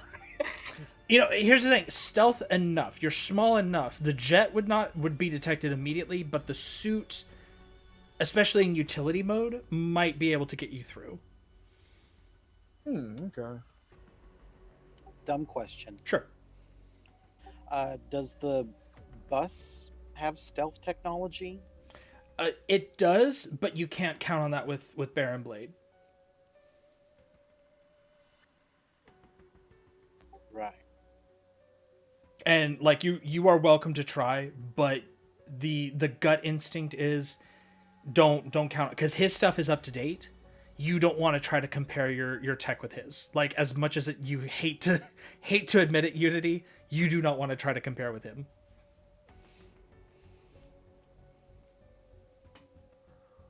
Okay. So, stealth approach or direct approach? Well, my vote is obviously for stealth. Yeah, if it can give us an edge, stealth might be the best way to go. Absolute Zero looks around and goes, "Aw, it's gonna freeze our way in." Can you even freeze seawater? There's a slow turn of the helmet. What part of Absolute Zero? Actually, that gives me an idea.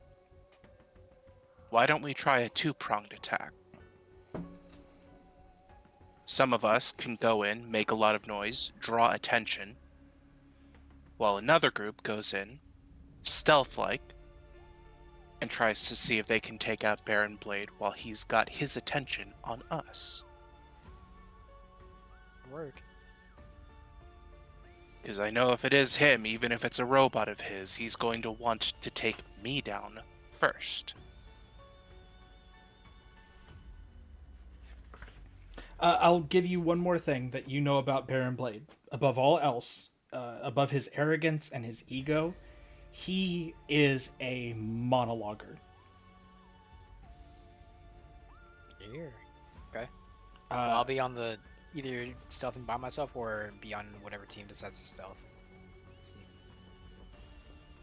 So if you go and confront him, he may in fact burn time where he is just like talking at you, Legacy.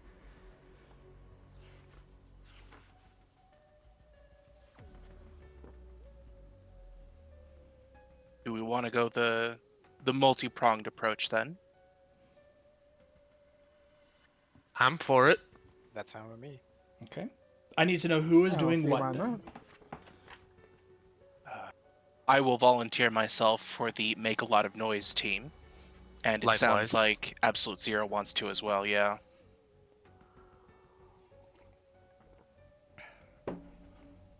Okay. Just gonna stealth. So I'm going to lay this out for you what the overcome actions required for the direct approach are going to be. 1, get to the base. Like, just traversing there, you're underwater, you still have to get close enough without being attacked outright. That will be an overcome action. Then it will require 3 overcome actions to open the front door. Legacy, that's probably something you can do. You're big and strong. Bunker might be able to help with that too. I don't know about Absolute Zero. He might have to get creative, but you would have to force the door. The stealthy approach requires getting there, obviously, in silence. Second, you would have to find a secondary entrance. So that is an overcome action to find another entrance in the base.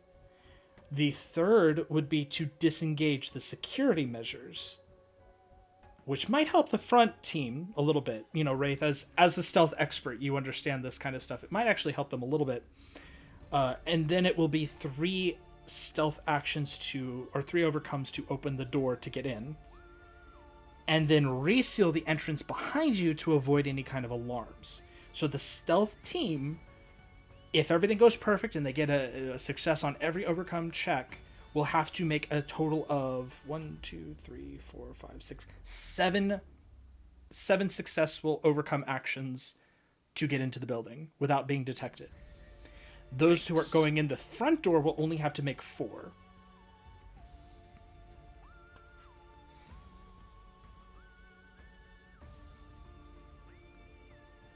I think we can do it. Yep, I agree. And this is while the scene tracker is running.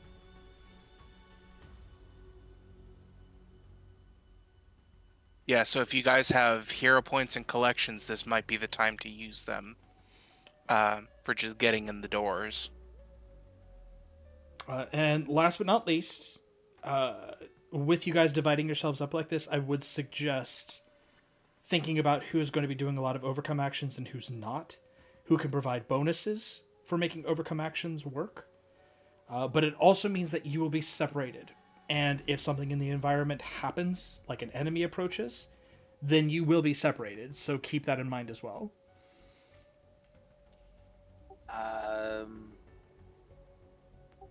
I want to do something, but I don't know if it's like cheesing. It depends on what it is. Go ahead. Could I spend a few turns giving everyone hasty augmentation? No, that would be cheesing. Darn it. Yeah, effectively, because we're in scene now. Once you pick what you're doing and divide yourselves up, that's it. I will let you make a bot for free. 1 bot. You might want to... This is just me thinking out loud. Maybe make one of your bots like a boost bot, so that you can... I have one that's a boost currently. Oh, cool. So maybe an overcome one then. Because if you've got a boost bot right now, maybe an overcome one to help you guys have just like more people to perform overcome actions. Yeah, so it's a 4. That would be a D6.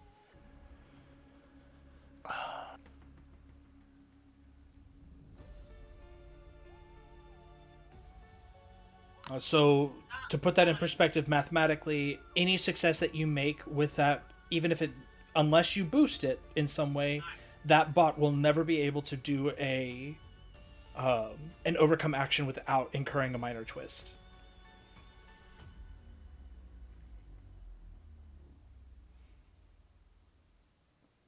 Okay. Can you have 2 boost bots?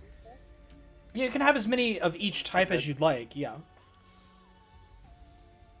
But I'll send y'all with the boost so that y'all can have a boost, and stealth team can have the overcome to get us through the back door if there is one. Yep. So the question is, with that in mind, bunker, which team are you going with? I will go with a team that makes a lot of noise. Okay. To quote another military figure, bring the noise, bring the ruckus. Yeah. Best tactic is to go forward and make a lot of noise. Oh, shoot! What's that Patton? I think it's Patton, where he's like the tactics just fly right at them. All right, now we've got our teams. Team stealth. You guys are going on one side, trying to find your way in.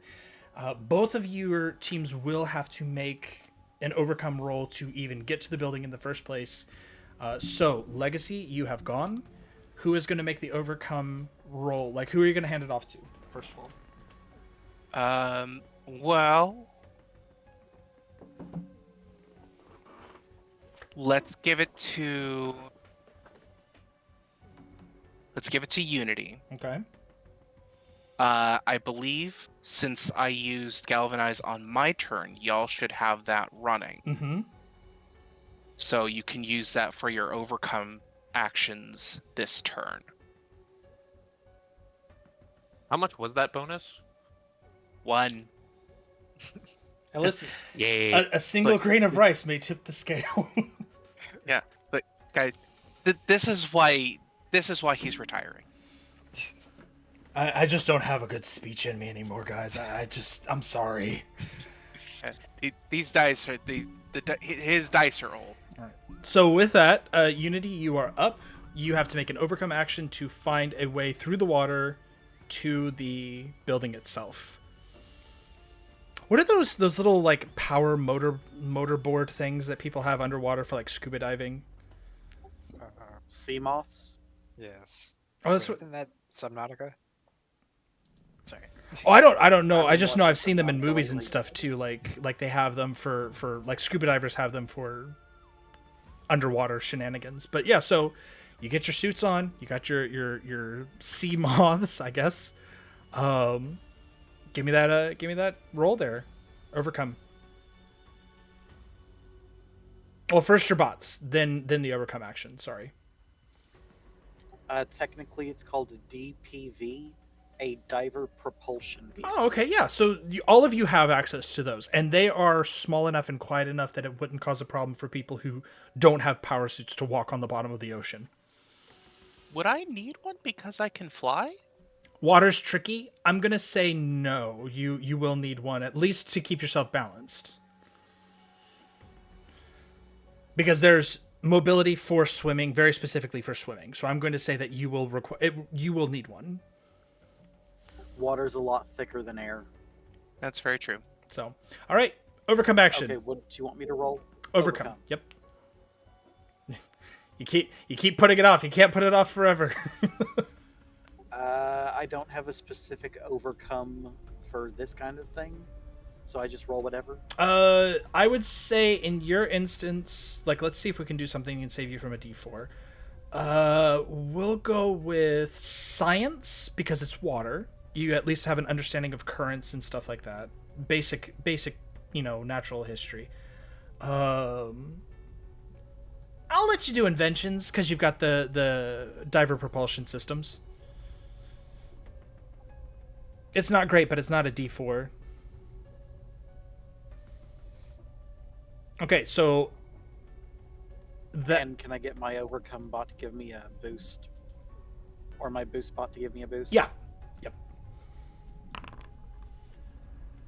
Okay, so that's another +2. So the grand total for that roll would be a 7 so far.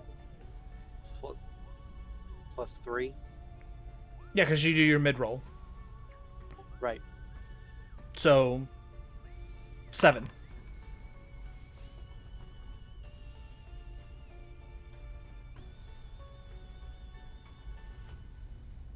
Oh, it's an 8. That passes. All right, first one's done.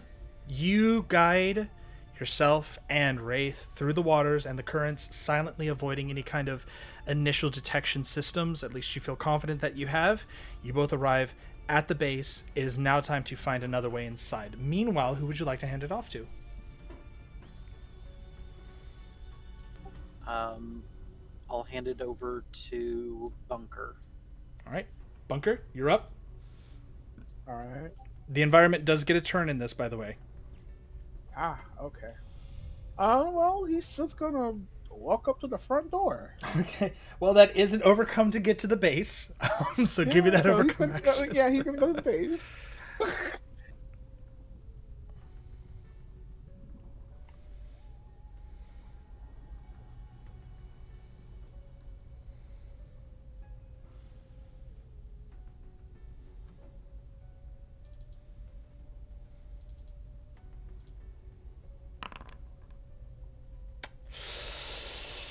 It's a 3. That would be a major twist. Or Or a failure. It's a 3. Yeah. If I add my +2, would it make it a 5? Would that be still a minor twist? Or... It would be a minor twist at that point. Okay.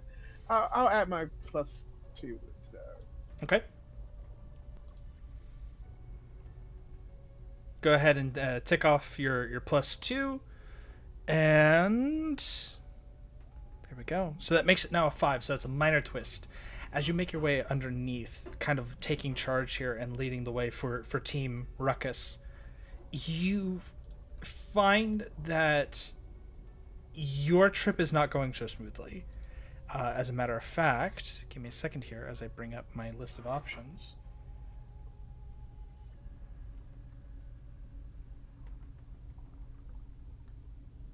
Okay.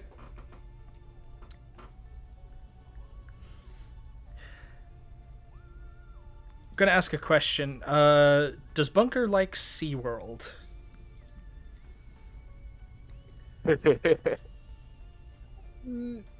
He likes the idea, but he doesn't like the execution because of the pragmas, though. So They need, yeah. So he's well. Then he might have a change of opinion after this, as a series of shrill squeaks and clicks can be heard.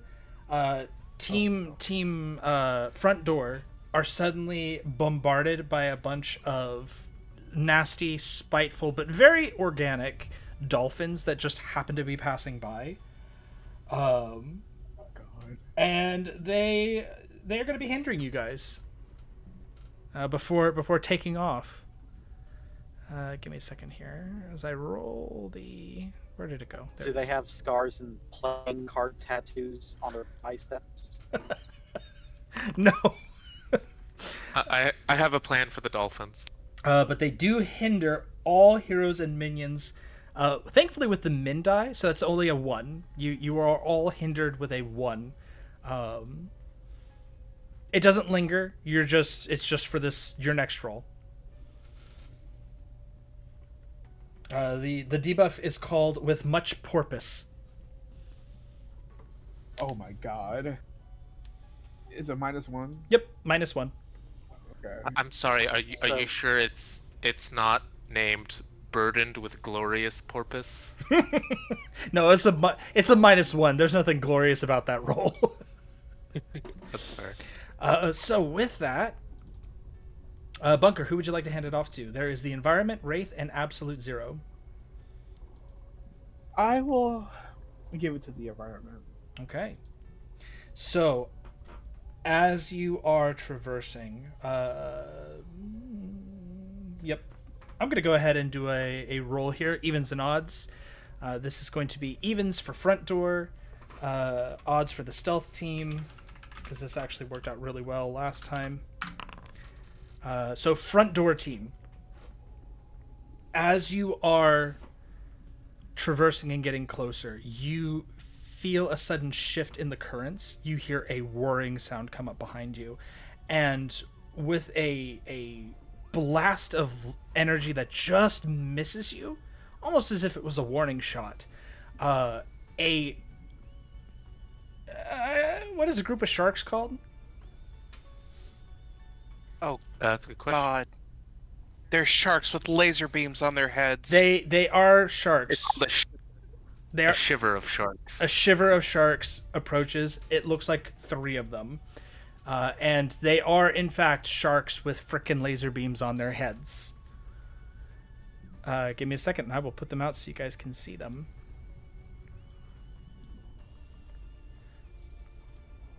There are 3 in this particular shiver. And they are now in the on the turn order.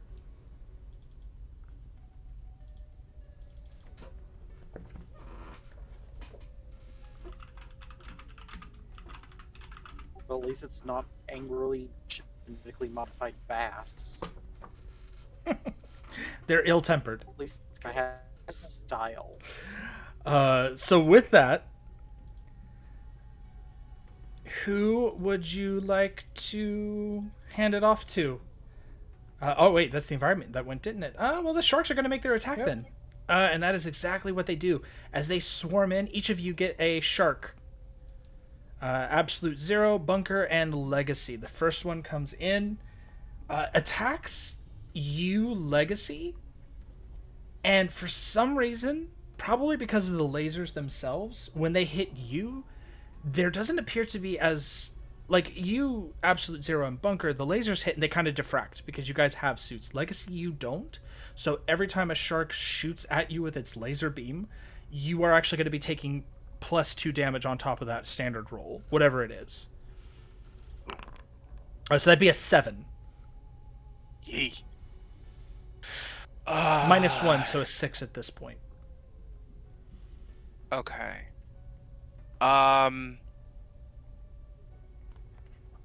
Also, the Defend if you gotta. the onomatopoeia is Yeah. breeing.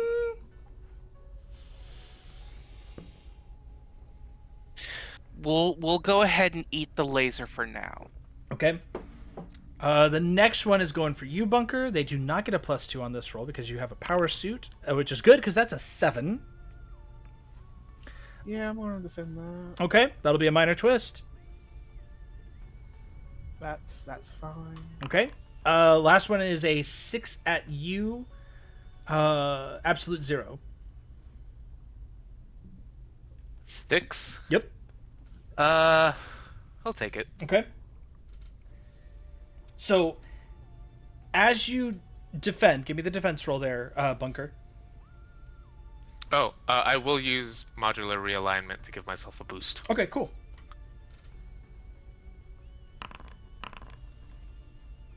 Ooh, that was How much of a boost is 11?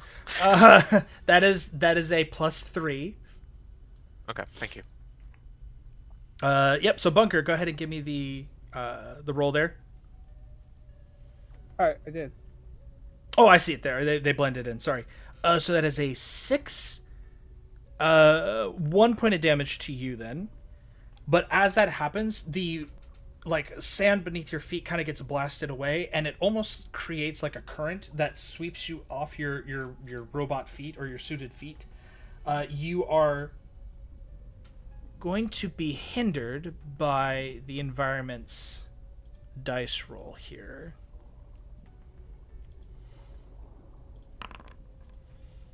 -2. Give yourself a -2 penalty called undertow.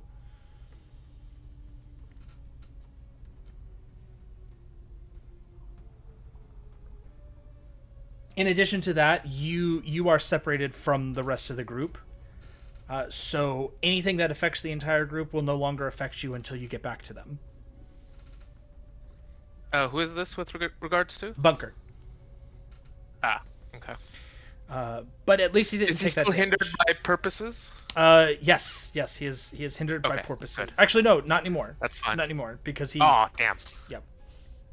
Okay, so what much purpose is gone? Yes, yeah, you're with much porpoise is gone.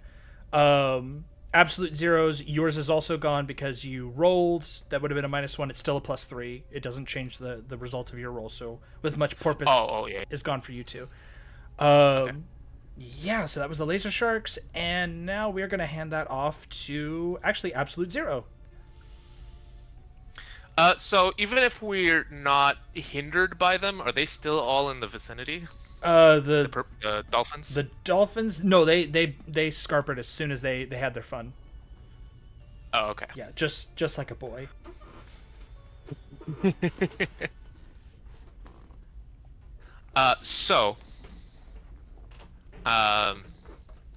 He's gonna turn and he's going to look at where Bunker ended up. He's going to turn again his head, look at where he and Legacy are in relation, and then he's gonna look at the base that we need to get to hit the front door effectively. Yep. So you guys have made it to the front door area. You could start your overcome action right now and begin to open the front door.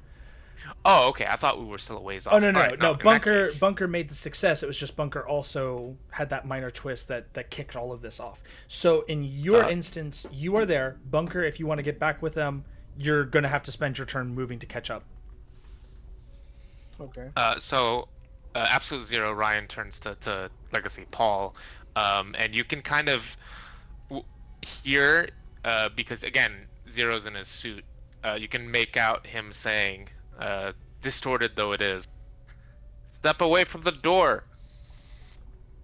And then he turns, gets up against the main entrance that we can see, sets his hand next to it, and so you know how certain latches, hinges will pop off under expanding pressure? Yep. We're gonna do that with cold from the other side, and we're just gonna let the pressure of building ice just blast this door off its hinges outward. Okay, no, I like it. Go ahead and give me that. Basically- That'll Yeah, be cold. Yeah, we're gonna use Principle of Cold for this. Yeah. And because he's got to put everything into this, because this is sea level from what I understand, bottom of the sea level. Mm-hmm. And so that's a lot of pressure he has to fight against. So this is just nothing but cold here. Cold. You do have Galvanize to work with still. Creativity. Yep. Gonna use Galvanize. Gonna tap the modular realignment. Still working with that undertow, unless that's specifically bunker. That is just bunker. Ah, okay. Let me get rid of that then. So yeah, Galvanize and modular realignment, and we're tapping Principle of Cold for the max die. Everybody gets a hero point. We should be at. That is a complete success. That is a 15 after bonuses. So what that actually does is you start this process of freezing the door here, and you have a moment where, because your suit tells you the outside temperature, it is cold out here. It's the bottom of the ocean. It is cold. The thing is that the Baron may have accounted for a lot, but maybe just this one time he didn't account for just random ice formations. As a result, you actually destroy 2, or this counts as 2 overcome actions to open the door. So you only need 1 more overcome action to actually break through the front door and get in. It's like bent, noticeably so. It's no longer flush. Legacy or bunker could conceivably get a hand and a grip on part of the door. Yeah, it's great. All right. No, that's as always, your overcome cold actions never cease to amaze. Is Wraith still in initiative? Yes, Wraith is the only one that's her left. turn. Okay. All right, Wraith, you are up. Your goal now is to investigate the base exterior to find a viable entrance through the back way. Yep. I'll use basically what I know about, or what I've figured out in my research of Iron Blade, just to use Principle the Detective. And your own personal experience with the man. Actually, in this case, not detective. We're going to use stealth. Stealth? Okay. Yeah, I'll let you use stealth in this case. And don't forget, you still have that persistent +3. No, she does Galvanize. not. No, it goes away at the end of a scene, remember? Oh. Yeah, hasty augmentation ends at the end of a scene. So you don't have that, but you still have the Galvanize, which is +1. You're also rolling your max die, but go for it. Stealth. Guess it'd be deduction.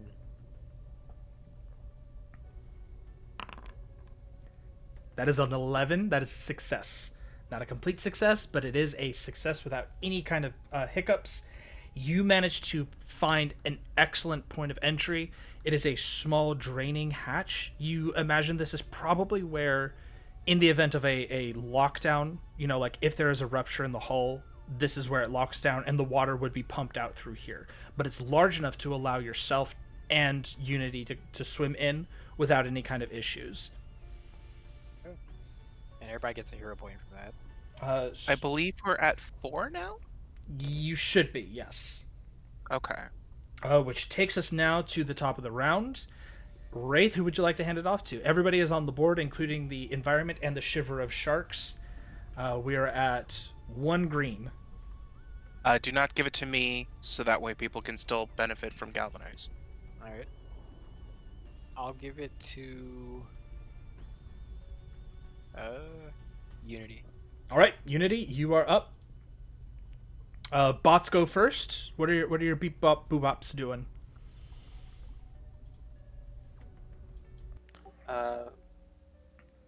Lux will boost. Okay, that's a +1. It's not great, but it's still a boost. Who's that going to? I'll apply it to Unity. Okay, so you've got a +1 from Lux. What is your other robot doing?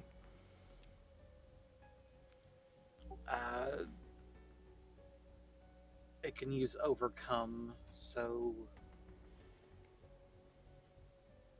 It is with the other team, right? yes. Okay, if you'd like to, I will allow you to have it do an overcome action to help get Bunker back with the rest of the team.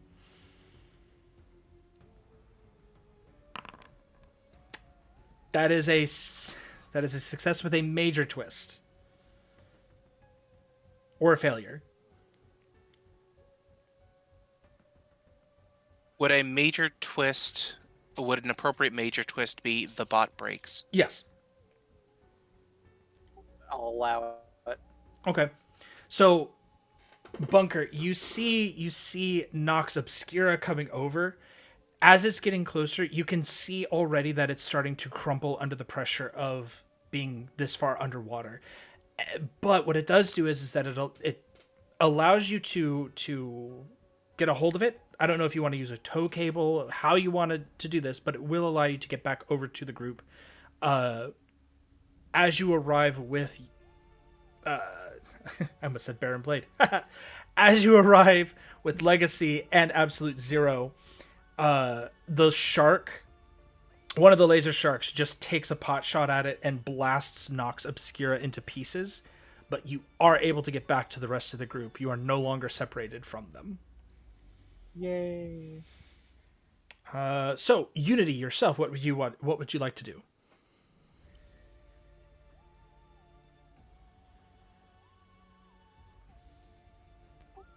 I'll use hasty augmentation on myself. Okay.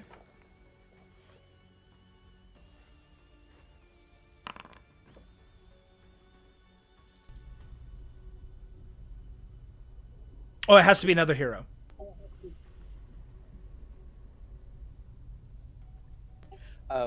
Then I'll give it to Wraith. Okay, so Wraith, that is a +2 persistent hasty augmentation, or a plus... No, it's a +2 either way, so... Would the galvanize not boost? The galvanize wouldn't boost that, would it? No, because it's not That's an not overcome. an overcome action. Yeah. Okay. Then I'll give a persistent 2 to Wraith. Okay, so Wraith, you have a +2 persistent bonus. Give me just a second here. Yeah, perfect. Continue. Then I'll pass to Absolute Zero. Absolute Zero, you are up. You've gotten the door open this far. You can try to continue. You can take on the sharks, whatever you'd like to do. Let's get the door open. The others can proceed with... Actually, no. You know what? How many sharks are there? 3. 3? Mm-hmm. They are all at D8 right now.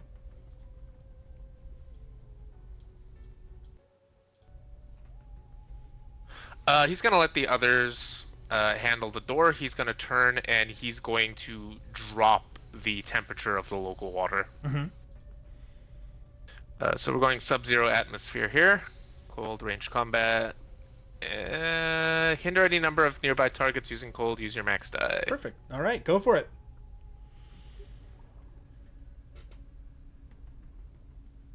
Galvanize does not apply. That is a Doesn't matter. 9. You roll like crazy. Okay. Yes, that is a 9 to hinder against all the sharks. That is a -3 to all the sharks. So their next attack will be at a -3. All of them. Who would you like to hand it off to? Let's let Legacy take off that No. door if he wants. Galvanize. Oh, that yeah. Bunker. Okay. Bunker's up. Okay, so Bunker, you Bunker can are start killing. All right. I'm no longer affected by undertow, right? You are. Okay.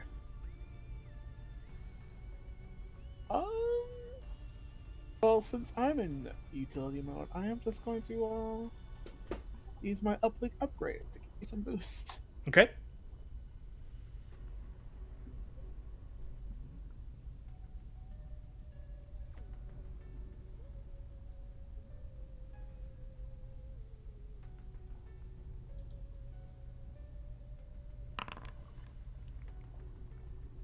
Okay, so that'll be a +2. Oh, I'm sorry. Yeah, +2 and a +1.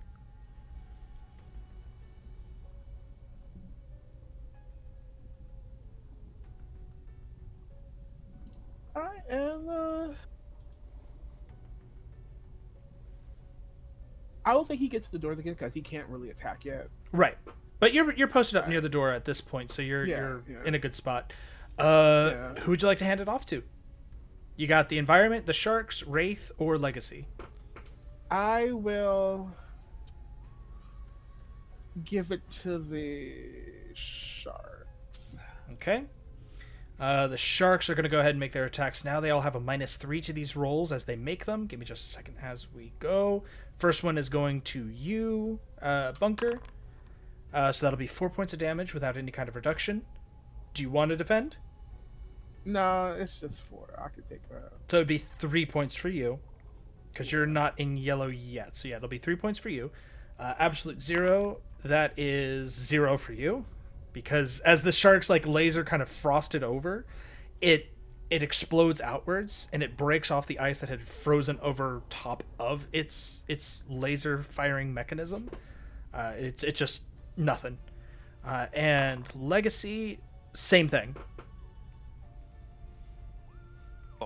Just shatters the ice that had collected on top of it instead. So no damage to you either. And yeah, that's it for them. They're going to hand it off to the environment. Give me a second. There's how many of you and how many sharks? 3 sharks still, 5 of you. With a buzzing, raking, whirring sound. You two, Unity and Wraith, hear the sound of 2 more sharks approaching you from behind. There are now a total of 5 sharks, but they are separated between the 2 groups.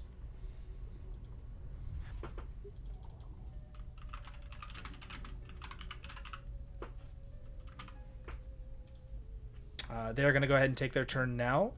If you go to the laser shark section, there should be a drop-down menu at the top for groups.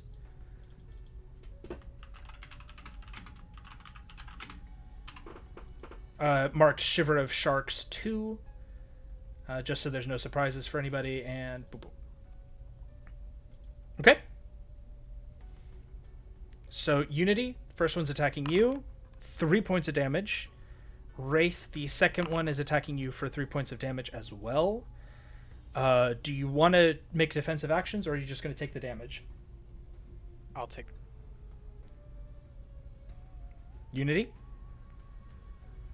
I'll take it. Okay. They're going to hand this off to Legacy. Okay. So Galvanize is gone now. Yeah. Well, we just need to get the door open, yeah? Yep. One more overcome on your part to get the door open and get inside. Cool. And I figure once we can get inside, the laser sharks might not be much of a problem. So they're a little lower on my priority list at the moment. So I think what I'm going to do is I'm going to do what I can to get the door open. Mm-hmm. So that's going to be strength. I don't know if close combat would work. You know what? Give me a second here. I'm going to look through your list. It's America's Finest Close Combat History, Imposing, and Leadership. I would go, because they're equally the same, I would say America's Finest. Because this is just general overall character of open door, get into Baron Blade kind of thing. Cool. Don't forget to apply with much porpoise. Yes, I've still got that penalty on. So.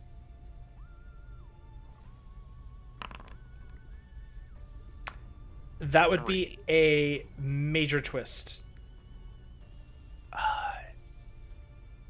Unless you want to spend a hero like your hero point stuff, you still got those. Yeah, but I kind of want to hang on to those. 5 would be a minor twist, yeah? Yeah. Yeah. Yeah, okay, let's tap that hero point to turn that into a 5. So at the very least, I'm getting in with I'm getting the door open with a minor twist, so we can get in. Yeah. Okay. So as you do, Give me a second here.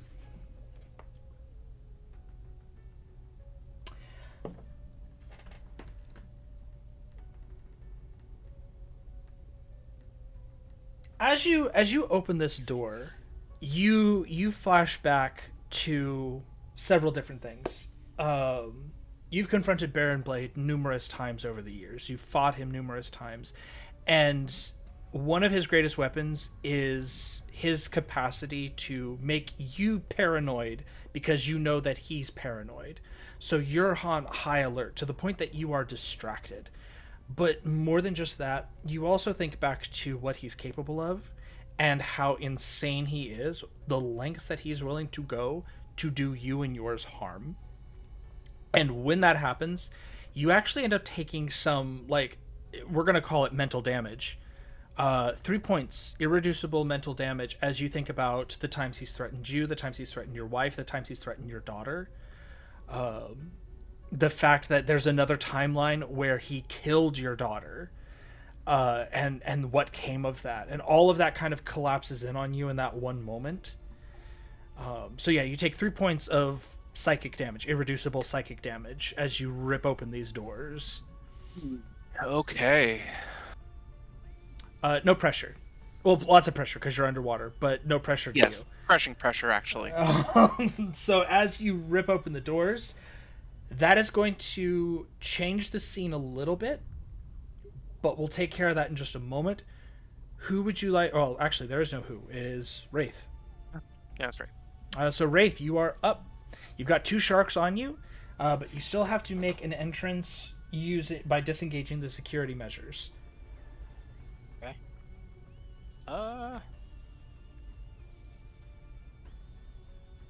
I think I'll go ahead and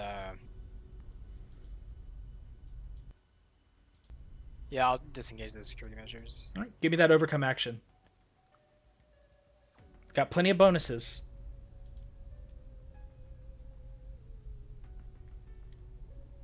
And this still counts as stealth because you are stealthing your way in. Okay. And I guess it'd be gadgets for this.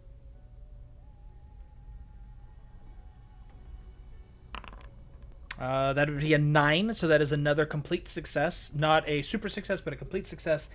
You, despite the pressure of having these robotic sharks shooting at you and trying to bite you, you manage to disengage the security measures at least long enough to get you and Unity inside. Now you just have to open the entrance. Once you open it and get inside, the sharks will no longer be a problem. But until that happens, they will actively be attacking you still. It is going to take 3 overcome actions to open the back door here. Okay. Okay, but that was another success. Good job. You all should be at 5 hero points now.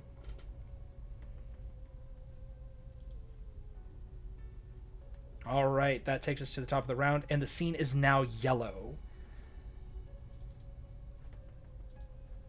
So, Wraith, who would you like to hand it off to?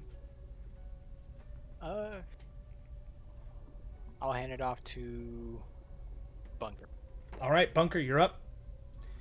The front door is now open. You can see where effectively there's the draining hull door.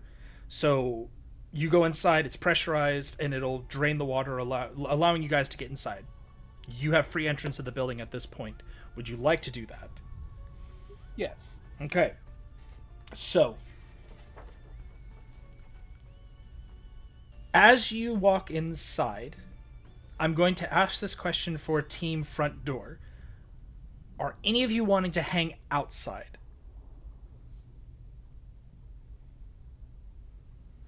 I don't know if we've got a reason to, do we? I have to ask. If he plans on making a getaway.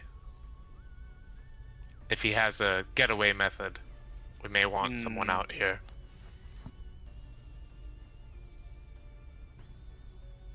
I can do it. Let me kill some of these sharks. You two go in. Gonna split yourselves up even further? You asked the question, sir. Okay. Oh, no, listen. I'm just prompting a response. I don't want anybody saying that I'm not kind. How How about not outside, but I'm in the doorway keeping an eye on things. Okay, that's closer. It's still kind of separated, but at least enough that you can get into the fight if you need to. The sharks will be attacking you unless you do something to block them off, but you are technically inside the building. Bunker, as you and Legacy head inside, you find yourself in a space that is, the hermetically sealed doors close behind you. They don't lock. You could reopen them. Absolute Zero could still get in with no problem. But as you enter inside, you are met with the interior of this rather grandiose, especially for, Baron Blade, interior. I'm going to move just you guys over to the new scene. Where are you? There you are. Legacy.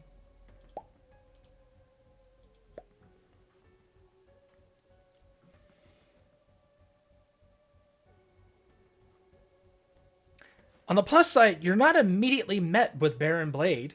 On the downside, you're instead met with what appears to be a number of Blade Battalion members.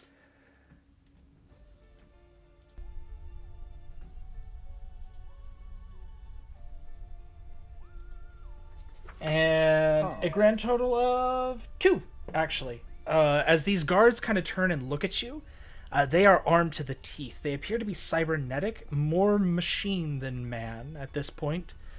But they also look very dangerous. So as a result, we're going to go ahead and drop these here. You guys can see them, correct? No, not yet. Configure ownership so you can actually read them, though. Observer. At this point... Oh, there's far too many. At this point, there's only 2. But they are D10s. Just as you enter, they turn. Stop! In the name of Baron Blade! And they are now added onto the turn order as well.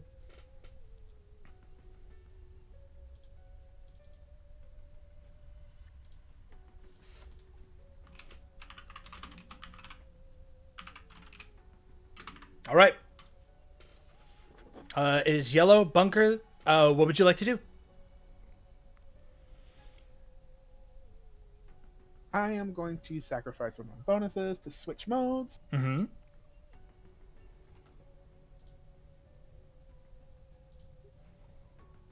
Standard operations. And since it's in the yellow now, Yep.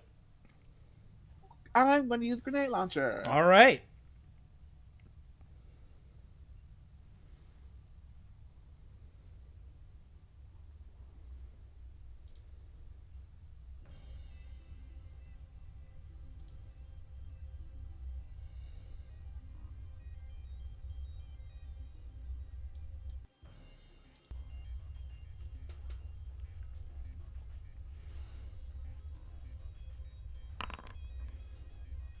All right, so 7, 6, and 4 plus 2, so that's a 9 and an 8. That is not enough to instantly kill either of them, but it is enough to give them a run for their money. So let's go ahead and roll those real quick, and we'll see what happens. So first one does not make his save. Second one also does not make his save. As the grenade launcher goes off, both of them go down. Because they are minions. They're not big bad guys. So they are downed instantly with that opening volley. Very good job.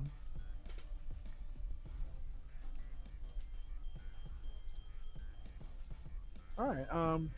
Who's left on this turn besides Everybody? Oh. Yeah, it's start of the round. Oh, I'm first. Okay. I'll hand off the legacy. All right, Legacy, you're up. Okay.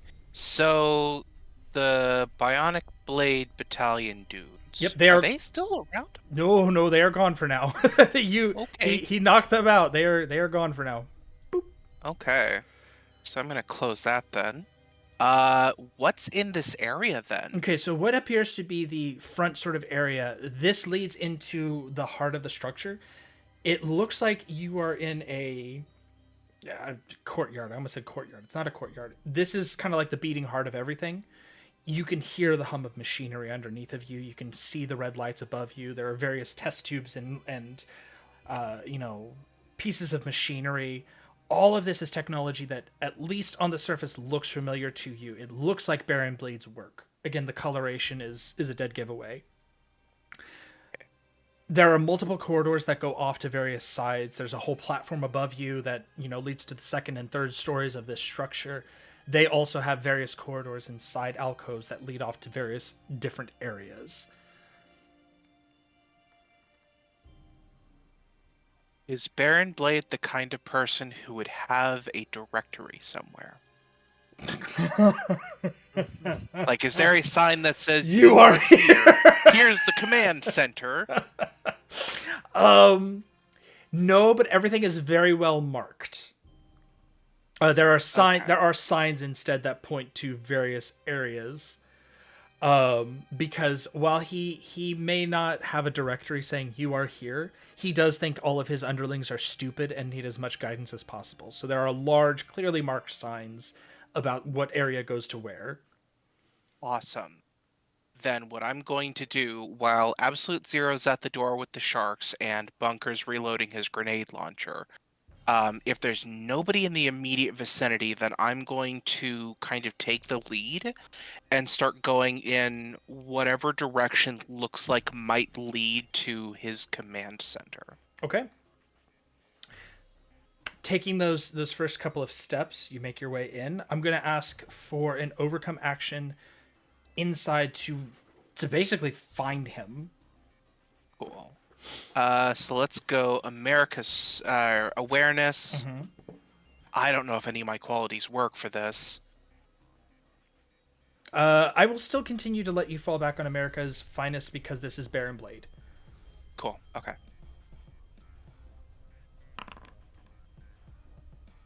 But I mean, it's better than your standard rolls have been. Yeah. So that is. I think this might be the highest number I've rolled. That is a minor twist. I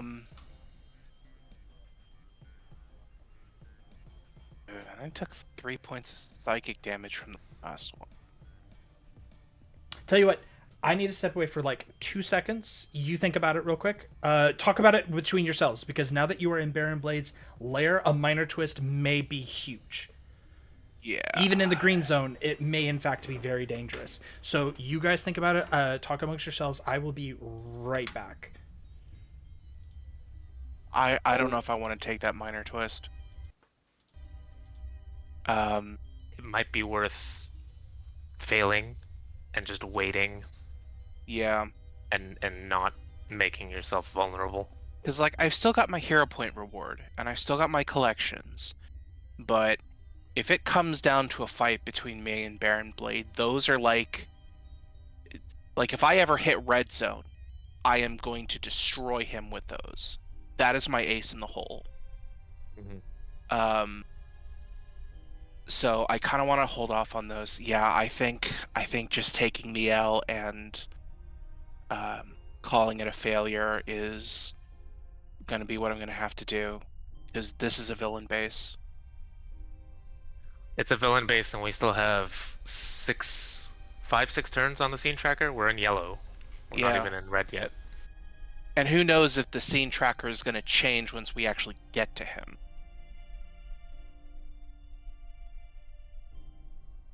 So. Yeah. All right, I'm back. Yeah. I'm gonna take the loss. Okay. You find yourself kind of wandering around, and again, you're having flashbacks to previous fights with Baron Blade. I'm not gonna pull myself too far away from Bunker though. Yeah. No, you could. Just because I want him in earshot. Yeah, because it's a big area. Like, this is a big front connecting area. So you're able to, from anywhere, because you can fly in here. It's dry. So you're able to make your way around. It's just, it's confusing. It's laid out very confusing. It's a struggle. Yeah. So who are you gonna hand it off to? Ooh. I want to make sure Wraith and Unity get into the building just fine so they don't have to deal with their group of sharks anymore. Okay. So let's go ahead and pass it off to Unity Okay. so she can do stuff and get her bots going and hopefully get them in the door. All right, Unity, you're up.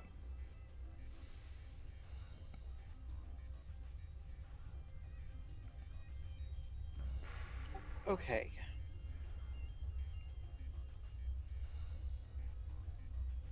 Unity is going to spawn a new golem. Okay. Okay, I don't have any kind of bonuses, do I? No. Well, not unless your bot gives you a bonus first. Oh, forgot. You have your buff.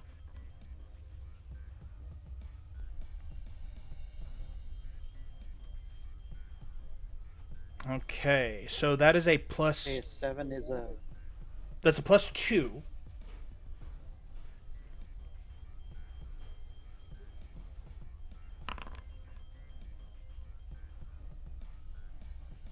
So, do you want to burn the bonus on giving the bot an option, like an upgrade, or do you want to use it to increase its size? Like, what?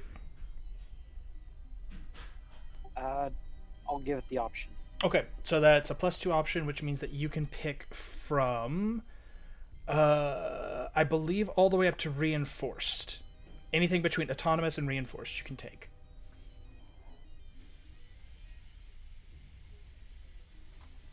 You know what? I'd hate to deny you something. Let me make sure Swift isn't in there too. Swift is a +3. Yeah.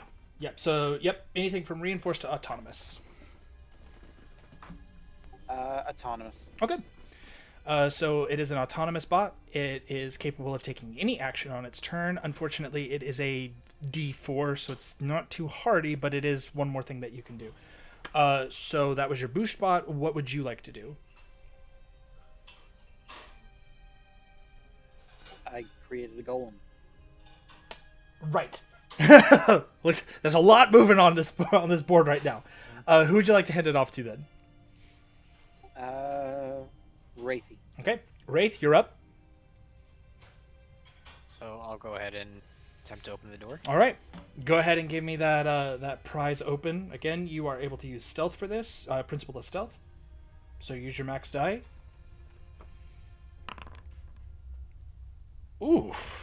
Do you want to spend any points?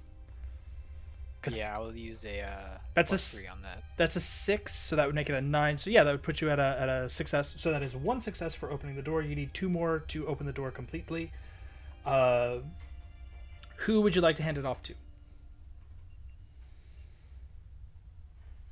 Let's go with the first River of Sharks. Okay. Or So the second one, that's one that's on us, right? yeah, the second one is on you. Yeah, second one, sorry. Second. No, the second one's on you, man.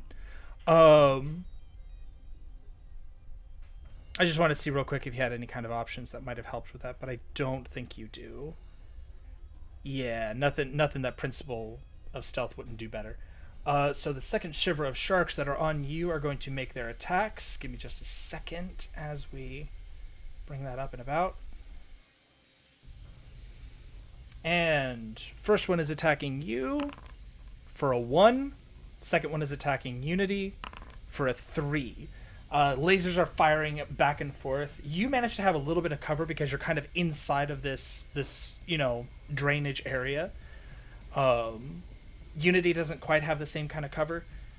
Unity, do you want to defend against that 3? No, I'll take it. Okay.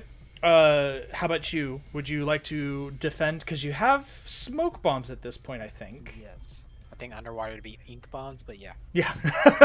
Either way, you do have that option. It is a reaction. So, yeah, if you want to do that, at no cost to you. Good.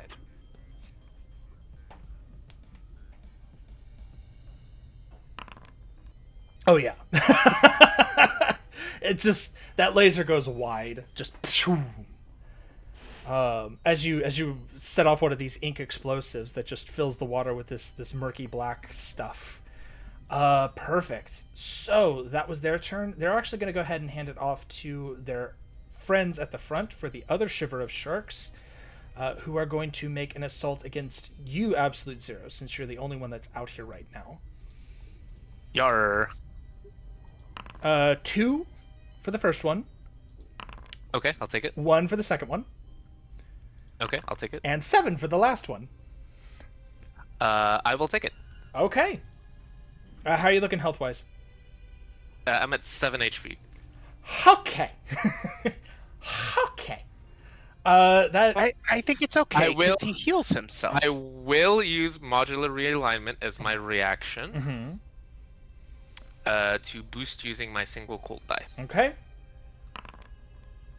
7 gets me a, what is that, a +2? Plus +2. Yes. Sorry, that took me a second there. Okay. Absolute Zero. The sharks are going to hand it off to you. Lovely. Because here's what's happening. Now that we're in the red, we're going to use Thermal Shockwave. Okay. Cold, ranged combat. Attack up to 3 targets, one of which must be you, using cold. Assign your min, mid, and max dice as you choose amongst these targets. What die sizes are the sharks at right now? D8s right now, I believe. Yep, D8s, all of them. Okay. Let's put that +2 on the 4. Okay. I'm going to hit myself with the 10, and I'm gonna hit the sharks with a 7 and a 6. Okay, so you heal for 7 for 10. And then Wow, it's like that whole turn of damage never happened. broken ass build. We're gonna roll for their damage. So first one, against the. Where did you put the 7? Or the 2? I put the 7 and the 6 on. I put the 2 on the 4, so Okay, it's so a it's 7 a and a 7 6 and a that get 6. assigned to the Okay, sharks. so the first one made its save, but it's knocked down to a D6. Okay. The second one is going to make its roll. It does not make its save. It is destroyed by that flash freeze of the salt water crystallizing, and it just shatters. Parts go flying every which way for a moment before sinking down to the bottom. There's still one more D8 shark, and there's one D6 shark now. Gotcha. That is the end of the round there for you, and I have no choice but to pass to environment, I believe. yes, which at this point, thankfully, has no options just yet. Beyond advancing the tracker by 1 itself. So you are now two deep in the yellow. Everybody. It is the top of the round. The environment is going to hand it off to 1, 2, 3, 4, 5, 6, 7, 8. We're just going to roll for it. It's going to hand it off to the sharks attacking you two on the other side.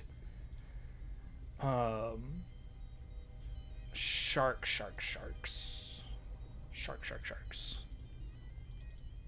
So many tabs.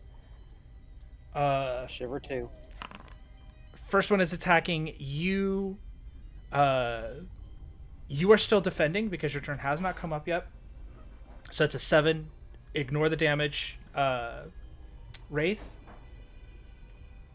As this shark is just swimming like around in this murky, like black purple-ish stuff, trying to find you.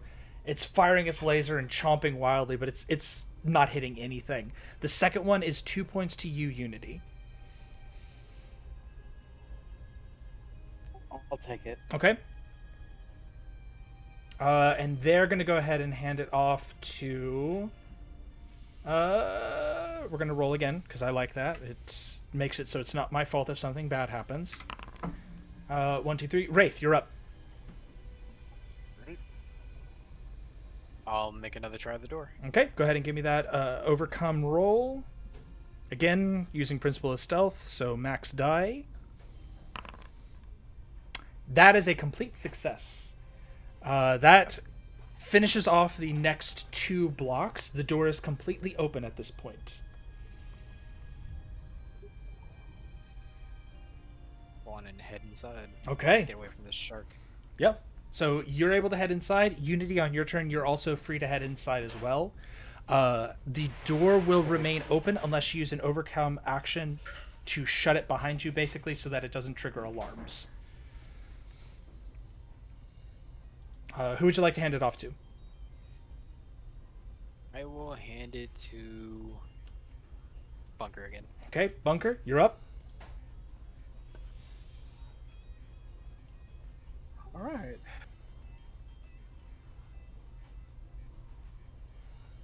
Oh shit. I forgot. There's no enemies right now. Would you like some? Oh, maybe. I've got this cannon and I want to use it. We're looking for Baron Blade now. Yes. Okay. Is there any sort of obvious doorways aside from the one we came through? Oh, there's a ton of them. Like I said, you're in like a which one of central those? area where there's doors and platforms going off into various wings of this structure.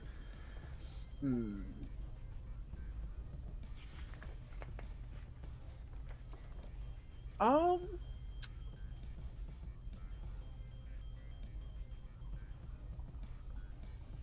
How many corridors exactly?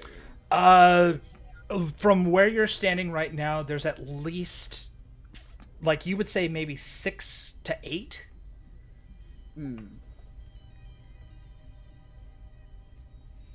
He will go through the fourth corridor. Okay. So as you start making your way from this main area towards that corridor, you hear movement.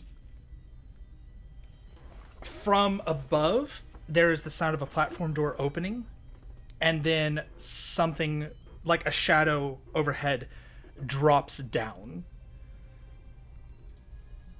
landing in the middle of this area with a tremendous sort of metal on metal sound. Is a mech suit. Give me a second here.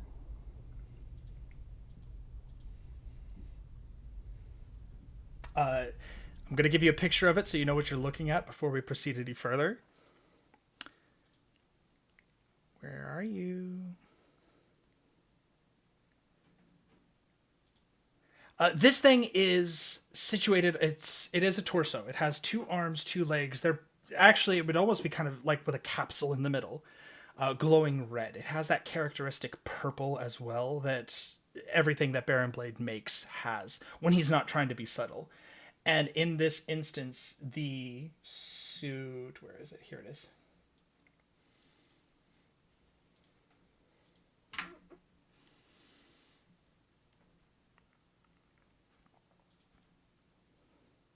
Drops down in front of you. Legacy, you see this as well. The front panel parts and like the red glow goes away, so you're able to see inside.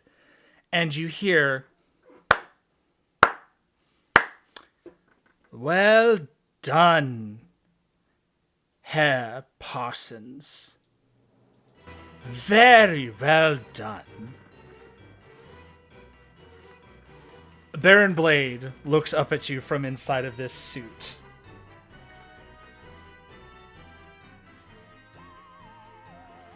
"Is this all the response that your old friend Baron Blade gets? Where's the rest of your team?" Around.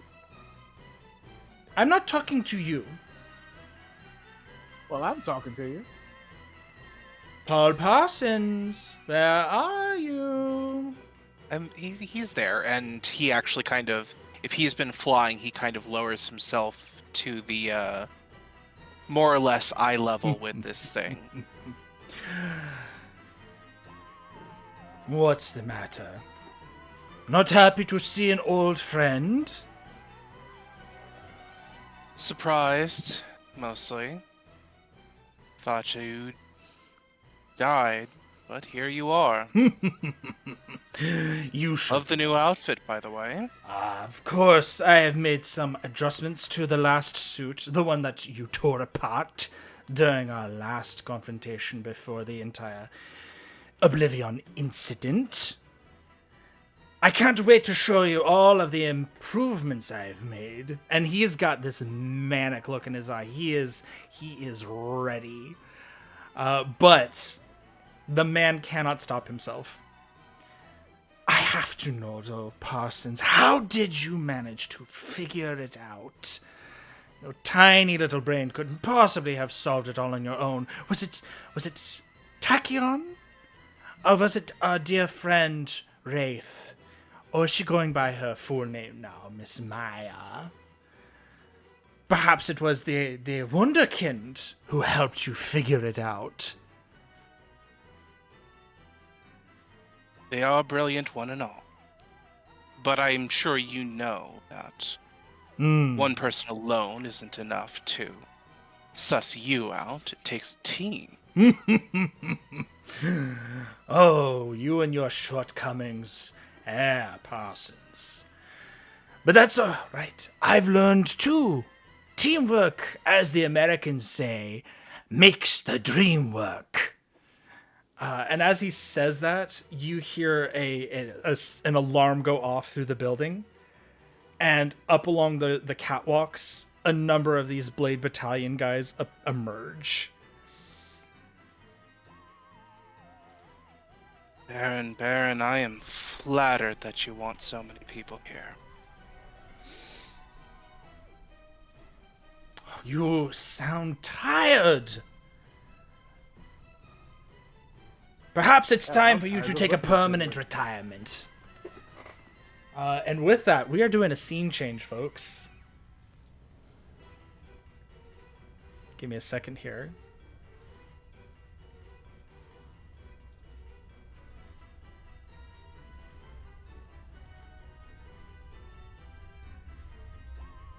We're going to go ahead and move everybody to this new scene.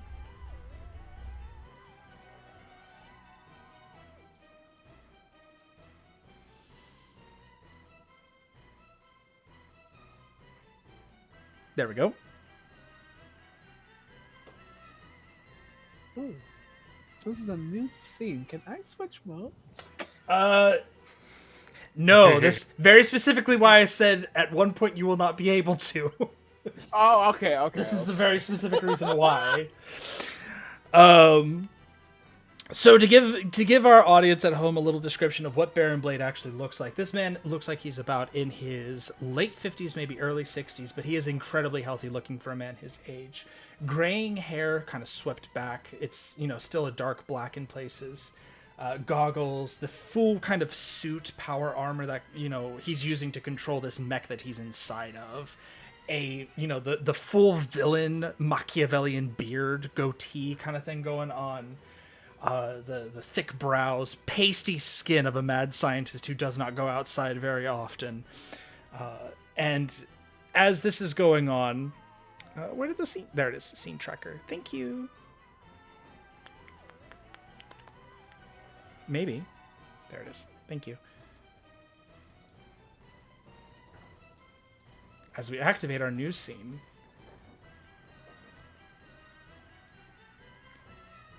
one, two, three, 4, 5, 6, 7, 8. You have 8 rounds on this new one, folks.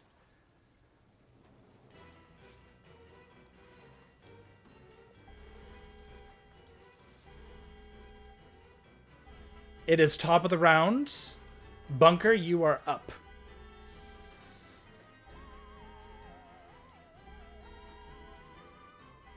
Alright, well. Are long we- he's gonna be, I have a question. Yep. How long he's gonna be monologuing? Oh, he's done. This is your turn now. Okay. Are we back in green? Technically, yes. We have the new. Do we have the new scene tracker thing? Yes. Yeah. Yes, it's down there in the chat. I'm also going to post it so you guys can see it whenever you want to, so you can open up whenever you want to.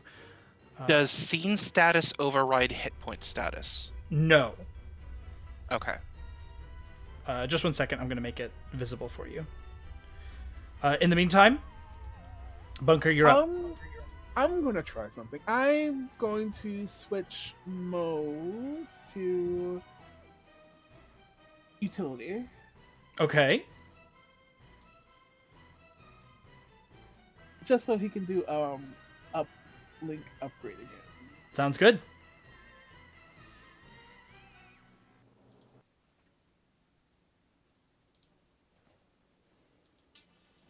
And then I'll give a roll.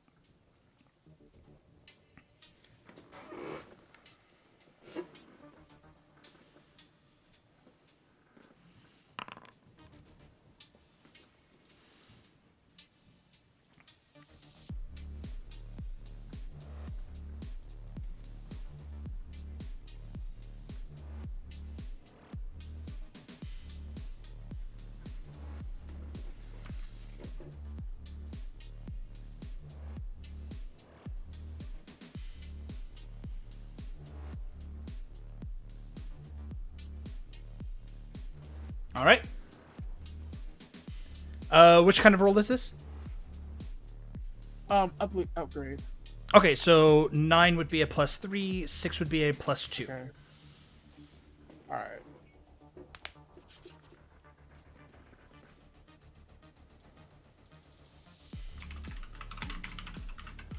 And that's pretty much what I can do for now. Okay, so Bunker, that was your turn. Everybody is on the board again. Everything is reset. There is now Blade Battalion 1 and Baron Blade as well. Oh, and the environment too. Sorry.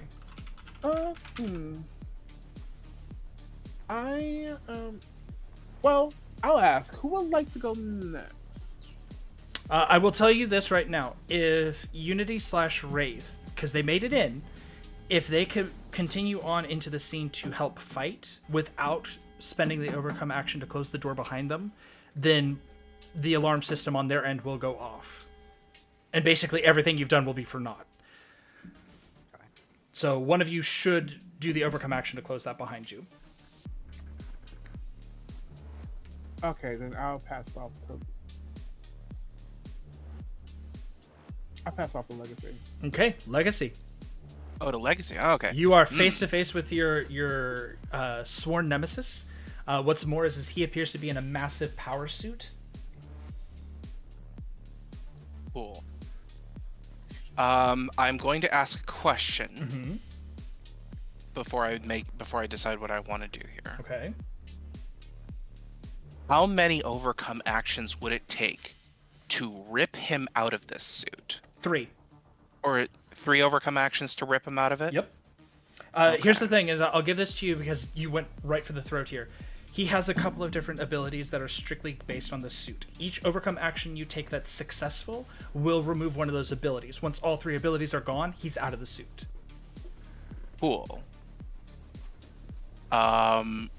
Well, I have a nice fine gentleman with a grenade launcher, so I don't think I'm going to be too worried about the moogs.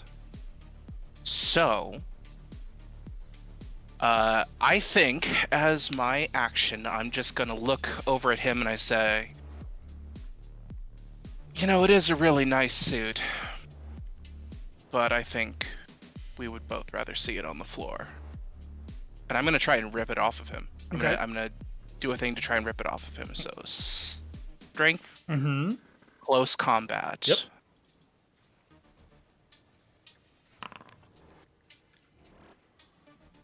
There's my dice rolls. There's my dice rolls too. I'll take a failure. Oh my god. You don't want to put in your overcome, or I'm sorry, not your collection or. Okay. Yeah, you can get an automatic complete success with your collection. Yeah. It's also not as dramatic.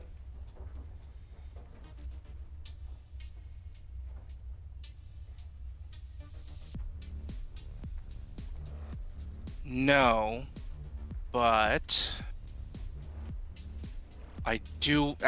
Me as the game player, I do want to remove some of his abilities from the playing field.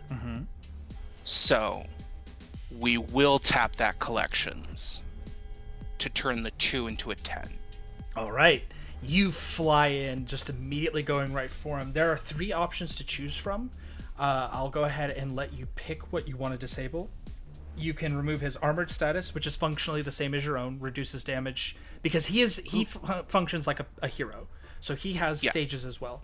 So functionally, you can go in and remove either his armored status, his slash and burn ability, which is massive damage, or his repair nanites, which gives him a boost and heals him.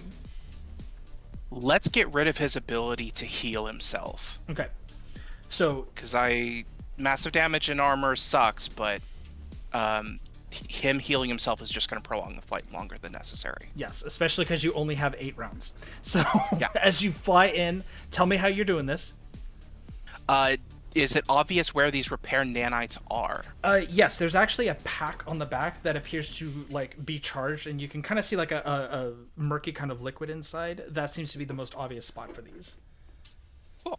Then I think he kind of jumps and does like a front flip, like a Jedi front flip over this guy using a bit of flight, and then he'll grab the back of this pack, grab it, and then toss it down a random hallway. Okay. It goes flying down a hallway, smashes, and doesn't spill outright, but it does crumple it, completely destroying its usability. He turns and... Really? You're already breaking my toys, and you've only just been here 5 whole minutes. Oh, come on. I did say we both wanted to see it on the floor. And it is now your turn to hand it off. Who would you like to hand it off to? Let's give it to the stealth team so that they can get in fully and not worry about it. I want to pass it off to... Why is this not opening? Gosh darn. Yeah, we're not able to open the tracker yet. That's odd. I will fix that. In the meantime, it's Unity, Wraith... Everybody but Bunker. Let's give it to Unity, because she can do stuff with her bots to buff Wraith. Okay. There, you should be able to open the tracker now. Unity, you are up.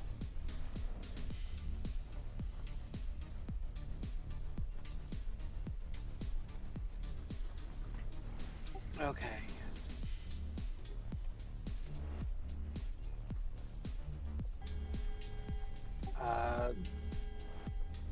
Unity is going to use an over...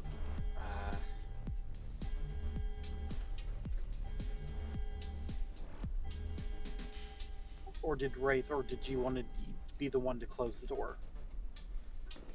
If you close the door, I can pretty much attack next. Okay, so I'll let my boosty bot give me a boost.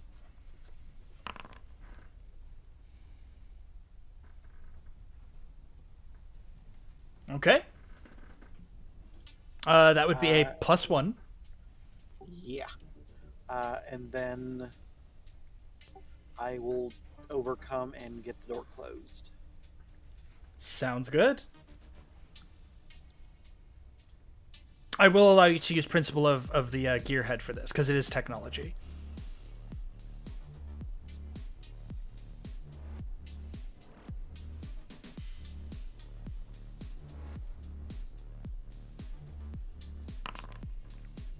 That would be with a minor twist at this point. Okay.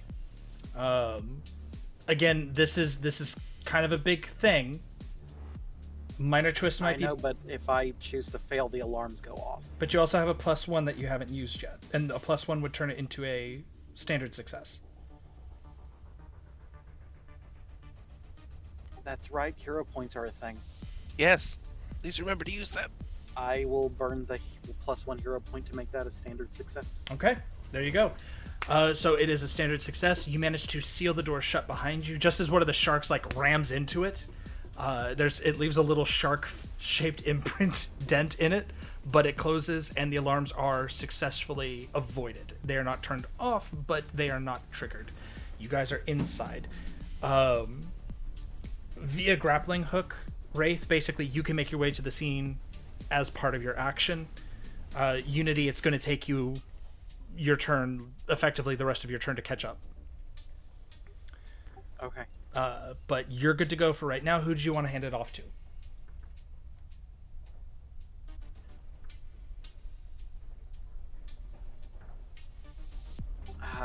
Absolute zero. Okay, Absolute Zero, you are up. You, through the monitors, outside, you hear Baron Blade monologuing. Every single device that can project a voice is projecting his voice right now.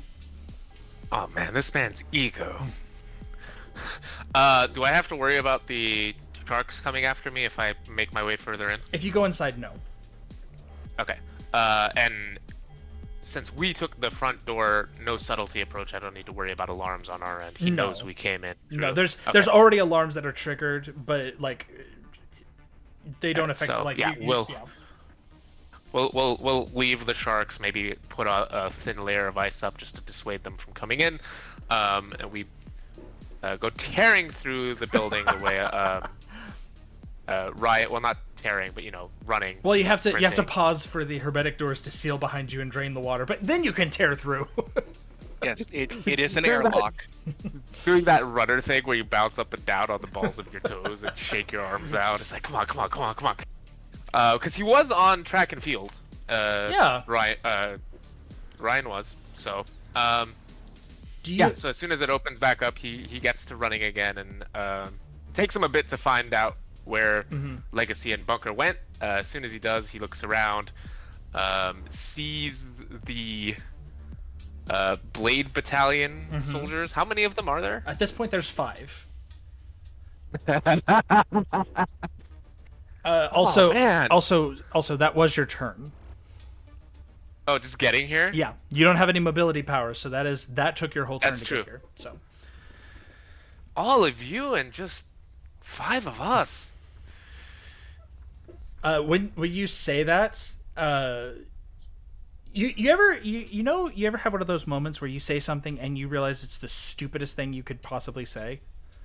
Yeah, I immediately realize. I hold up a hand to my helmet as if I'm keying a comm, and I say, can you make sure you have the jet ready? Yeah, we may need to leave. There's no deception roll, I'm afraid. Yeah, sadly not. But yeah, you are. That's it for now. Who would you like to hand it off to? There's a lot of bad guys, just as a heads up. We might want to let them go. I'm just worried about giving it to Wraith and then getting slammed by Battalion, Baron Blade, and Environment all at once.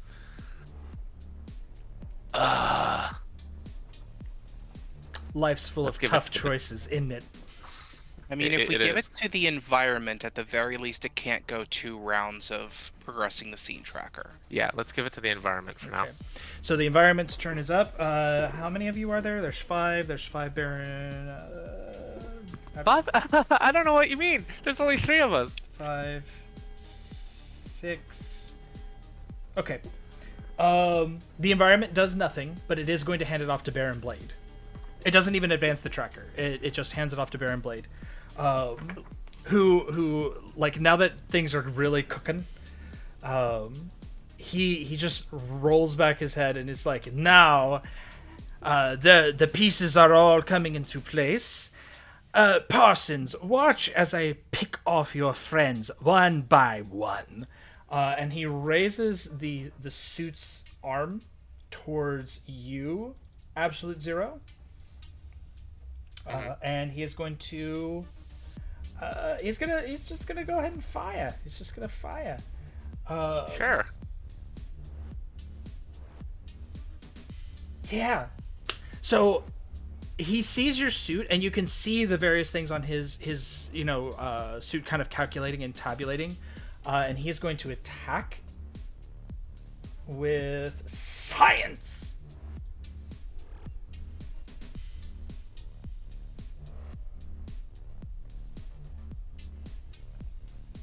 And mech.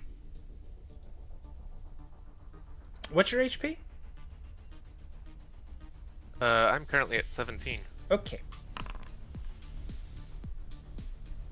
That is 6 points of damage unless you would like to defend. Mm,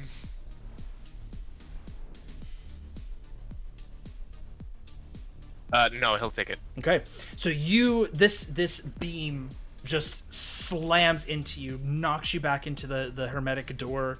You are knocked off your feet. Legacy, you see this from where you are. It just cuts right through. In addition to that, it does enough damage to your suit, almost like he was pinpointing the exact spot where you are now hindered, as it actually dealt damage to your suit proper, absolute zero. You feel the temperature rising, and it is going to take something to fix that. Everybody that is in the room, so that is Bunker, Bunker, Legacy, and Absolute Zero, you are all hindered with a -2. This is called Hasten Doom. As you all remember, he knows everything about you, and he knows how to pick at your weaknesses. So that is a -2 for all of you. It's a one-time thing. It's not persistent, but it is a nice little reminder of just who you're messing with. As he does this, he turns and orders his men to open fire above you, which is exactly what they do. Give me a moment.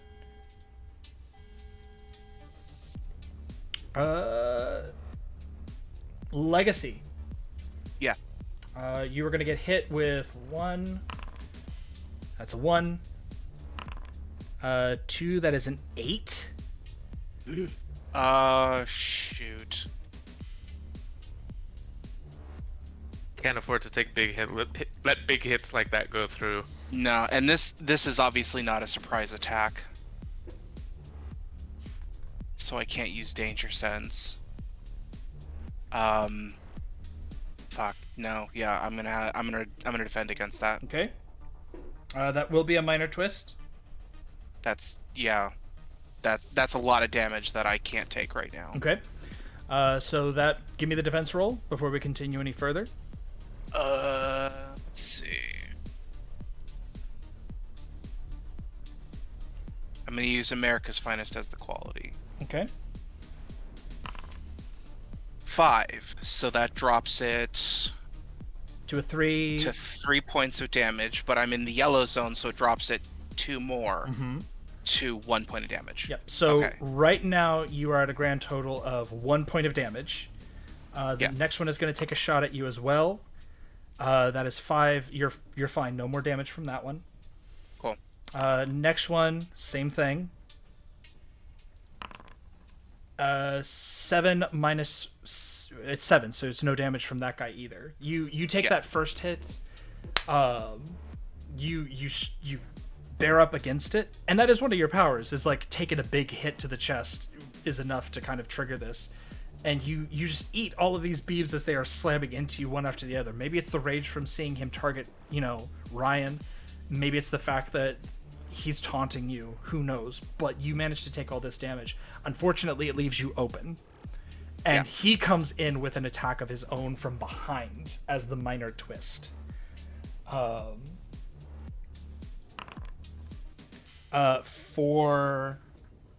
7 points of damage. Which means that you also managed to take that damage as well. Like, you do not receive any damage, correct? Okay. Like you Wait, no, hold on. We need to recalculate this. I forgot to add Haste and Doom. Okay, so just add 2 damage to everything. So it would have been... It just ignores your yellow defenses. So it would have been 5. 3. Yep, so 3 from the first hit. 3, 2, 2. So 7. I need to add 4 damage. So 1, 2, 3. No, 4. So he brings this blade up behind you, this powered blade behind you, and just smashes it against your side. You're getting slow in your old age, Parsons. Perhaps once I kill you, your daughter will provide much better sport.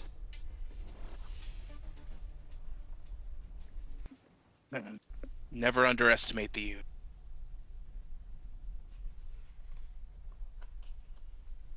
Oh, you cut off there. Oh, he replied back, never underestimate the youth. Concern yourself with your own self right now. And with that, we are going to pass that off to, because that was the battalion. They had their turn. It is now your turn, Wraith. So how have we done many overcomes to get him out of the suit?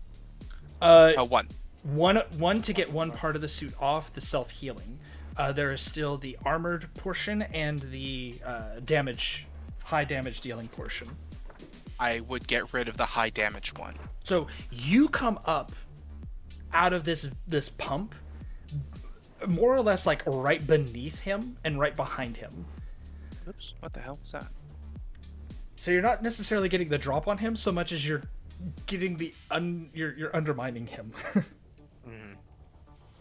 Would I be able to use detective just to find where the damaged part is, or is that kind of known? We all see. You can see the suit. It wouldn't be so much a detection as it is just pulling it off. Okay. And would I be trying to stealth using this? I'm just making sure. No, this would not be stealth at this point. All right. Then I will still go ahead and attempt to pull it off. Okay. Yeah, go ahead and tell me how you're doing it, what it looks like. So you said coming from basically a tunnel underneath him? Yeah, like a drainage pipe beneath him, the pump area. Okay, so after he kind of slashes at Legacy, Wraith is gonna, as he's backing up, stepping over, she's gonna pop out and immediately jump on his back and go for the part of his suit that does the damage. All right, sounds the good. High damage part. Yeah, go ahead and give me that roll then, please. You'd be close combat. Yeah. Agility. Yeah.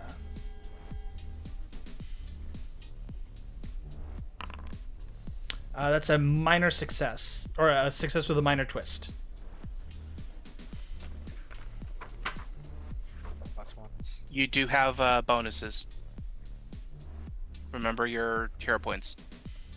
I have 2 plus ones left. Oh. That would still be a minor twist, I think. Yeah. Yeah. Do you have your collections? I do. It's the next idea I just had. Yeah, I'm gonna use my collection to get a success. Okay, so that turns it into a regular success, and you are prying off the slash and burn option. So, what are you doing as you grab onto the back of the suit and you're doing this? Like, describe the panel for me. So she's grabbing on basically on the back, on his shoulder blades, and then she pulls out a knife, and the knife she hits a button and it starts glowing, and then she just stabs it in and then cuts it off. All right, awesome. So as you do that, you manage to pry off another piece of this suit. It just rips off with that buzzing knife sound. It clatters to the floor as well. The blade is still there, but the energy that would have charged it is not. So it cannot perform the slash and burn action anymore. Although it still can, obviously be used to hurt people. Jumping off of him, I assume, at this point? Yes. Yeah, good. Nice little backflip. Good idea. So as you do that, who are you handing it off to? That'd be Unity. It's the only person that's left. All right, yeah. Well, no, it's top of the round. Unity went top of the round. Yeah, everybody's done. Unity went? What did Unity do? At the I very closed the beginning. door. Yeah. Oh, right. Thank you. So it is top of the round. Wraith, who would you like to hand it off to? We are in yellow. For anybody that it was not in yellow before, we are now in yellow again. Gimme. I'll give it to absolute 0. As all of this fighting is happening, and Wraith is leaping onto Baron Blade and tearing that off, and the battalion's opening fire, Absolute Zero comes limping back in, kind of holding a hand to the suit where it's been pierced, and it's just leaking like the very air around him is beginning to crystallize, and he just raises the hand and screams, and the entire room goes extremely cold. Sub-zero atmosphere, where including Hasten Doom, because he hasn't done anything to get rid of that. So cold, ranged. have everything? Yeah. Okay. So this is all targets. This is all 5 battalion members plus Baron Blade using max die. We are going to use collections. Okay. So we're going to tap the collection. We're going to set that to the max possible size it could have been. Which is a 10. Right, it would be 12 minus 2, 10. Yep. Yes, that's correct. So so it is a 10. So it's -3 to everybody, for the next round. So yeah, as the temperature drops, you see him again just kind of click his tongue. Do you know any other tricks? When the whole world's full of nails. Yes, and and we'll go ahead I am the hammer. He's We'll go ahead he's and we'll- vaguely German, right? Eastern European, German-ish, yeah. Then Paul would kind of just like raise an eyebrow and say, "You're not Russian, though." Who are you heading it off to? We'll go Absolute ahead zero. Bunker, are you in yellow yet? He is now, even if he health-wise wasn't. Yeah. For some reason, my health reset. Weird. Yeah, it weirdly reset it when we changed scene. You were at 22, weren't you? It was like either 22 or 24. I'm like, wait a minute. Why Well, you were in yellow because you used the bombs. It had to have been. So yeah, we'll put you back down to 21 just to be safe. Go ahead. Okay. Let's give it to Bunker Okay. since he's got that room clearing capability. All right. Well, in that case, I am going to use that like recall to destroy one of my bonuses so I can take an action to change modes. All right. I'm going to delete my +2.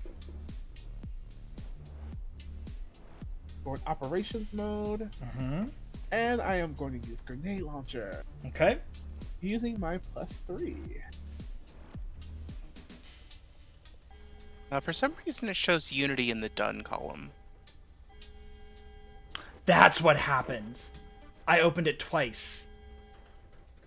Uh-huh. I was trying to figure out why she was that happened. Proceed. I'll make adjustments. Go ahead and give me those rolls while you're doing that. There you go. Yes, that makes absolute sense now. Hold on. I'm going to delete this. I'll reset it. There you go. It should be the correct stuff now. All right. Where are these bombs going? And which one is the -2 going to be applied to? I'll say -2 will apply to the min. Okay. So the min is going to be a 3. Where is the 8 going? The 8 is going to the good doctor. Baron, I didn't go to college for... What's getting the +3? That's his own personal thing from... Yeah, so assign the +3. Where's the +3 damage or bonus going to go first? I'll put it to the max side 8. Okay, so that turns it into an 11. The -2 is going to the min, so that is a 3. So as you fire off this shot into the Baron's suit, he is also in yellow at this point. So that changes a couple of things.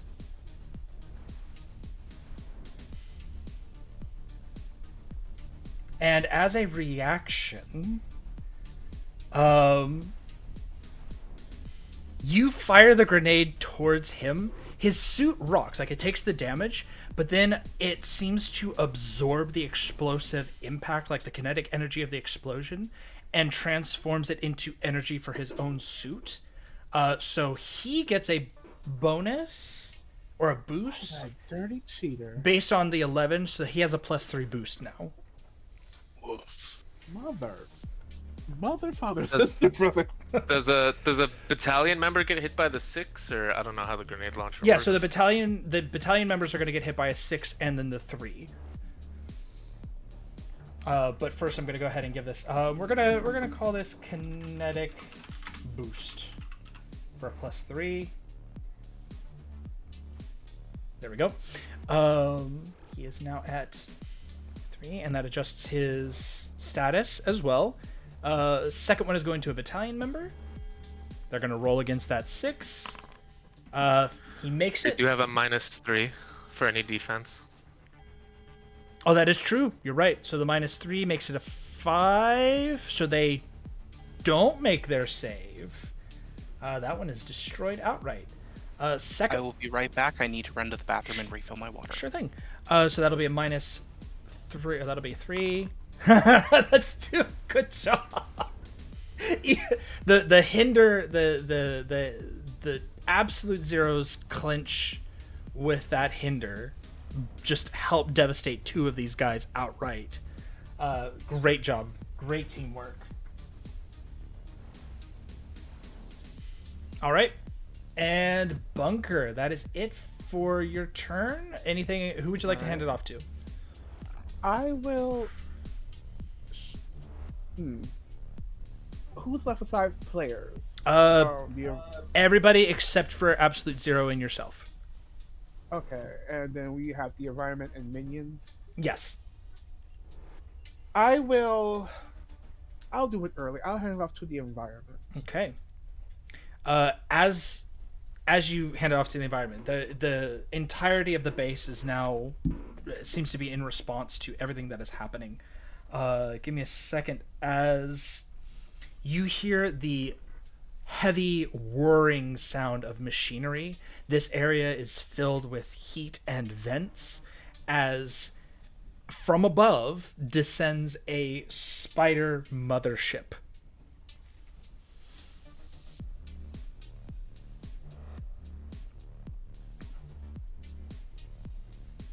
Spider mothership. Just like what you faced way back in the beginning. I wasn't here for this. Oh, you weren't here for this. No, then you're gonna learn real quick what this does. Oh boy. The environment is going to hand it off to Baron Blade.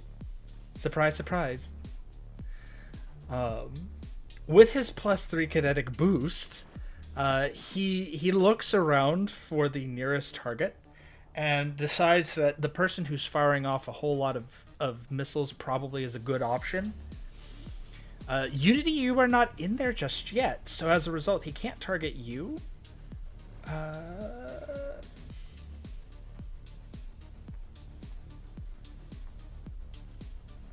Yeah, that's what he's gonna do. He is going to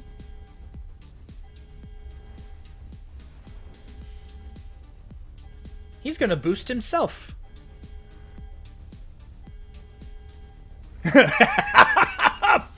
No, the freedom fools. You will behold my genius. As he gives himself a +2 bonus.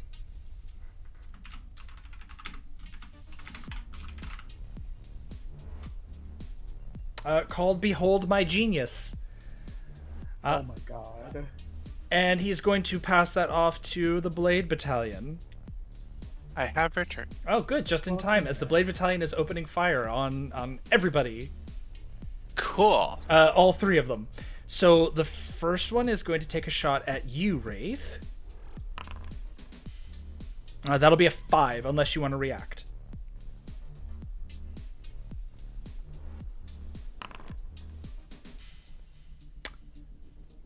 That is a 4. Isn't Zero's debuff still in effect? Or? Oh, that's right. That's right. So it would be a 4 minus another 3 would be... No, it's not, because they defended, remember? Ah, okay. Oh, no, these guys survived. The ones that defended were killed. You're right. Thank you. Yeah, these guys were never targeted. Okay. Sorry, I was away from my keyboard. So that would be a -3, -1. So you take 1 point of damage, Wraith, from that shot as he charges up this pistol that he's got, or this huge sort of gun that he's got, firing down at you from above. 1 point of damage for you. The second one is going to you, Absolute Zero. -3. That's 3 points of damage. Unless, I'll take it. Okay. That puts me into red. I'm gonna take my reaction for modular realignment. Okay. And That's a +2, I believe. yes, +2. The last one is going to go to you, Legacy. That is a 9. Oh. Ooh. So that would be a 7 without rolling a defense. So it's 7. Is that the minus with the Oh, minus with a three? -3 would put it at 6 minus another 2 would put it at 4. 4 points of damage.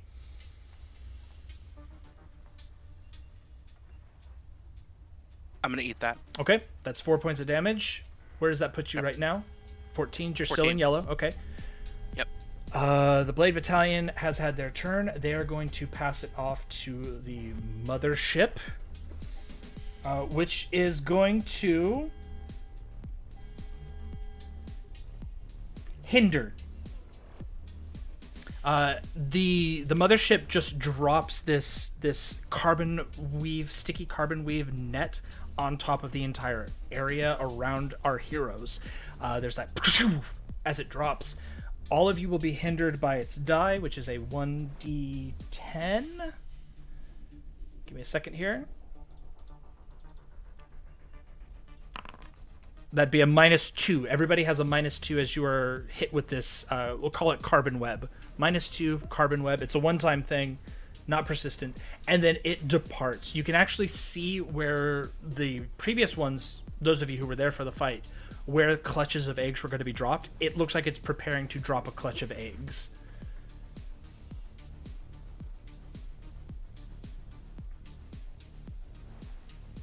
All right, that was it. It is going to hand it off to Unity. You are now free to make an action.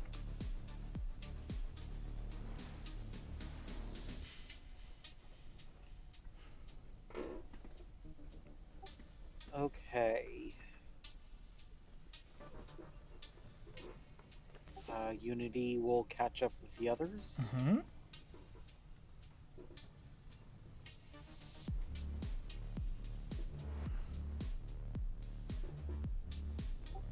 And she will use hasty augmentation on Legacy. All right. What does that look like?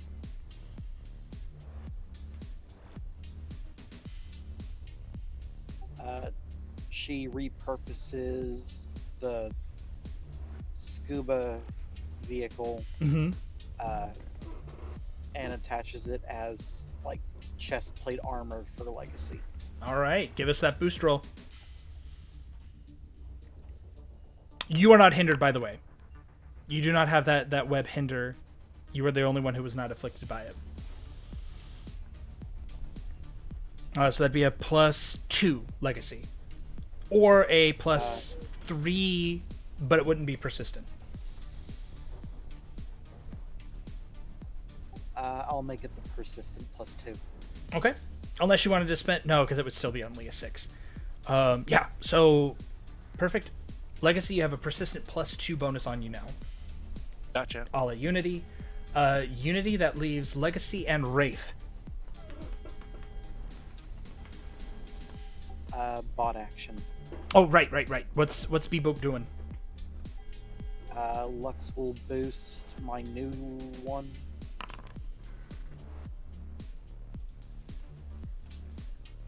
And my new one will hinder the spider mothership. All right. Subnautica. It's still a -1 to the mothership. What about the boost? That would be a +3. Okay, so it is a +2. Thank you. Yep. So it's a +2 -2. or -2 for the mothership, which is good because that will affect something coming up. Good choice. And who would you like to hand it off to?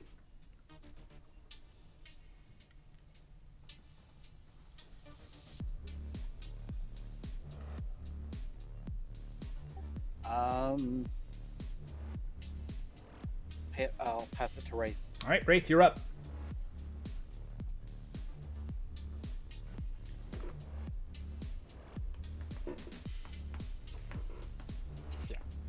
Since I remember fighting the mothership the first time, Yep. I'm gonna go ahead and try and grapple on top of it. Use the- Here's a funny thing. Because you remember how to deal with this, and because you specifically called back to it as a player, you do not have to do an overcome action like a roll for it. You can just automatically shut it down.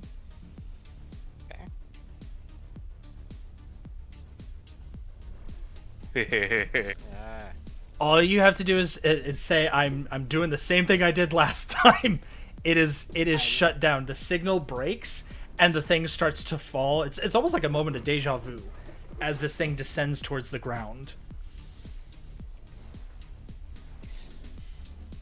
And you are able to drop off again as you dismantle the exact same spot. Good job. Good on you for picking up on that. Yeah.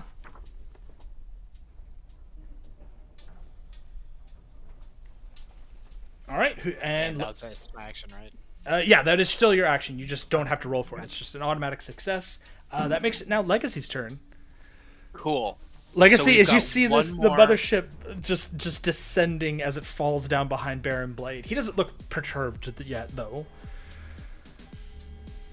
Okay, so we've got one more overcome action to remove this guy from his suit. Yes.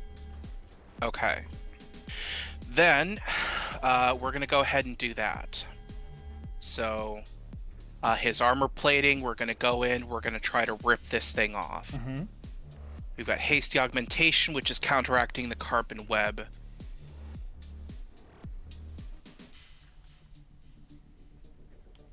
God, I don't ask for much. But I could really use a not shitty roll right now. Hey. 8. That is a success.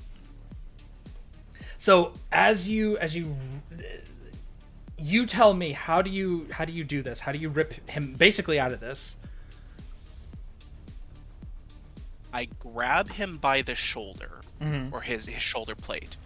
I spin him around so that he and I are facing each other because I want to look into his eyes as I do this. Mm-hmm.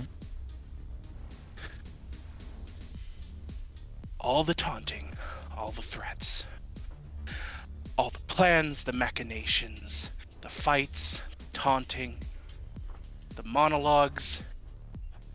God damn it, Baron, if you wanted to fuck me, you could have just said so. And I grab the suit and I rip it off him like I'm disrobing him. Like a vertical tear of the suit.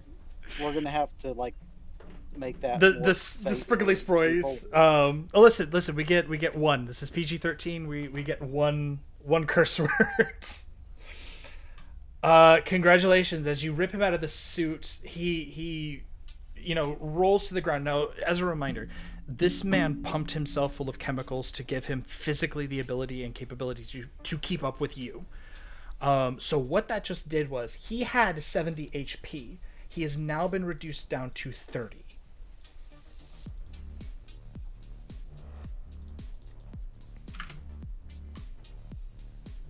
And he no longer has access to his mech suit offenses. He still has his metal blade arm, his inventions, and his smarts, which is really the most dangerous thing about him.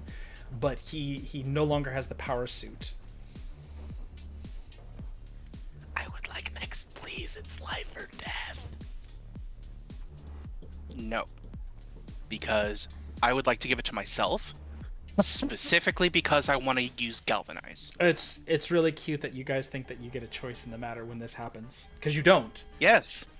Because when I go first, it means everybody else gets better. No. You don't He means understand. passing it. You ripped him out of the suit. He gets a turn now. Okay. He gets a free turn. So as you yank him out of this thing, he grins, and the blade in his arm is a metallic blade. It charges and he stabs it right into you.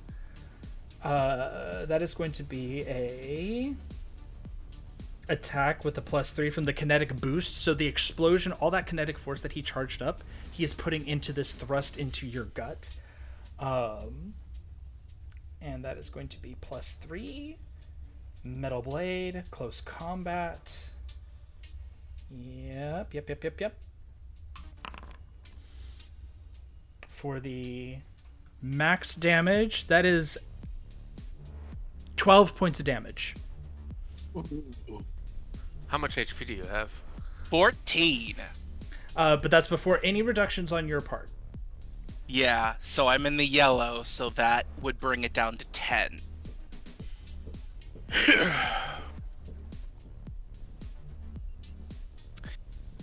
Y'all, You want to defend? no. Because I value red status die more right now. Ooh, risky. Yeah, so guys, if I go down, good luck. I'm gonna see if I can take this guy with me. Well, I mean, you have your down ability. Yeah, I know. You're not out. so Yeah. he thrusts this blade into your stomach. And it explodes outwards, knocking you backwards. And I instead of being knocked backwards, as he stabs this into me, can I grab the blade and hold on to it as it's impaling me?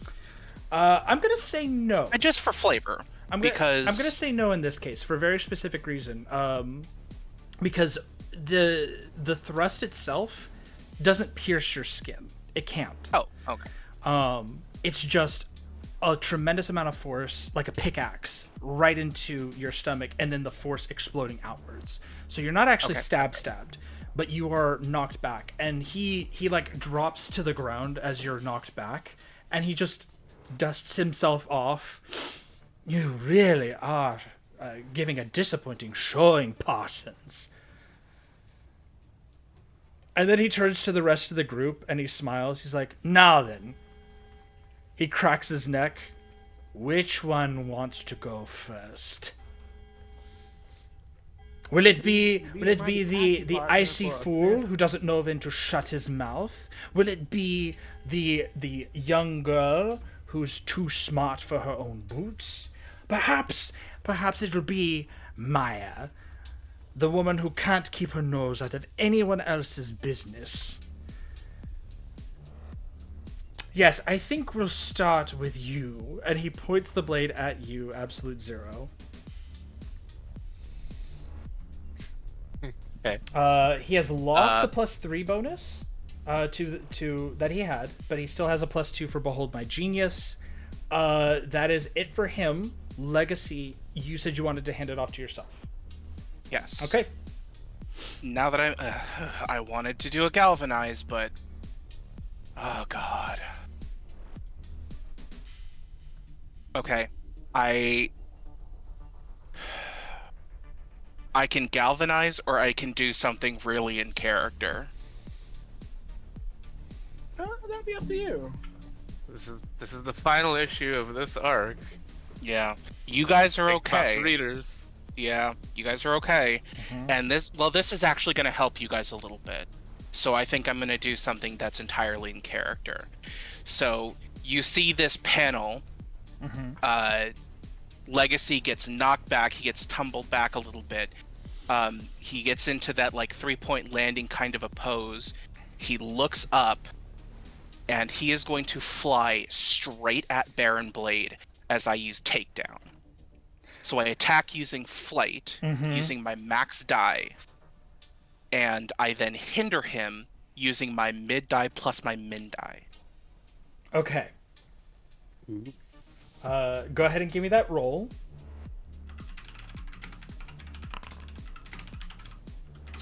And I'm going to tack on my +3 hero point bonus to them. So he took 8 + 3 is 11 + 2 is 13 points of damage. Okay. 11 points, you say? Well, 8 + 3 is 11 + 2 from hasty augmentation. Okay. So as he does that, the Behold My Genius, he spends that as his reaction for this round. And is going to defend against all incoming attacks until his next turn, using the bonus as the defense value. So, to defend against all, using that bonus as the defense value. So it is a -2 to everything that's incoming for the rest of the round, to him at least. And then he's going to roll on top of that. Right? Baron Blades, personal damage, discard a bonus with invention. Oh, made with. Okay, yeah, made with. So yeah, that's fine. Yep, it's just -2. So what is the total after the -2? So it would be 13 was the final total of the damage -2. So 11 points of so damage. 11. Yep. Oh wow, that is still very substantial. But then I also There's that- hinder him Yeah. for the 7 + 2 is a 9. Which is a what, -3? Or is that a -4? I don't remember. 9 would be 3. 4 is a Okay, 12 or 10 more. and up. 4 is 12 or more. 12 or more. Okay. So he, that is big. So we're gonna call that a takedown -3. And I want to flavor this hinder, because this is what happens as I tackle this guy, throwing myself and him across the room, sliding across the floor into the nearest wall. As I look him dead in the eyes and say, "Shut up and kiss me like you hate me." Jiminy Christmas, man. God. Twitter's gonna be after you. As you say that, like, he grunts through the pain and he just snickers. And here I thought you were the all-American type.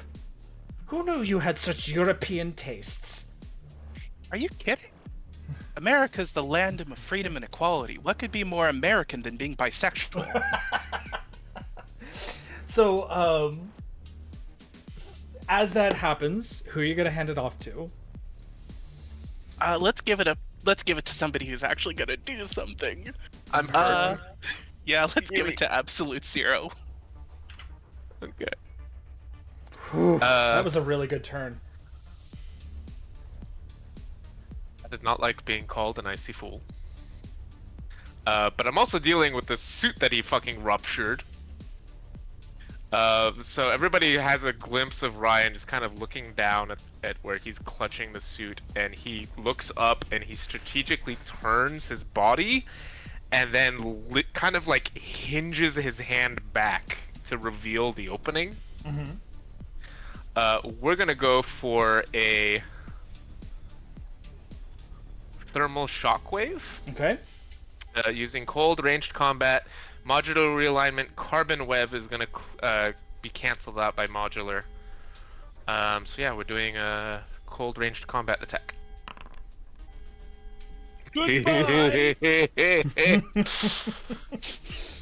So.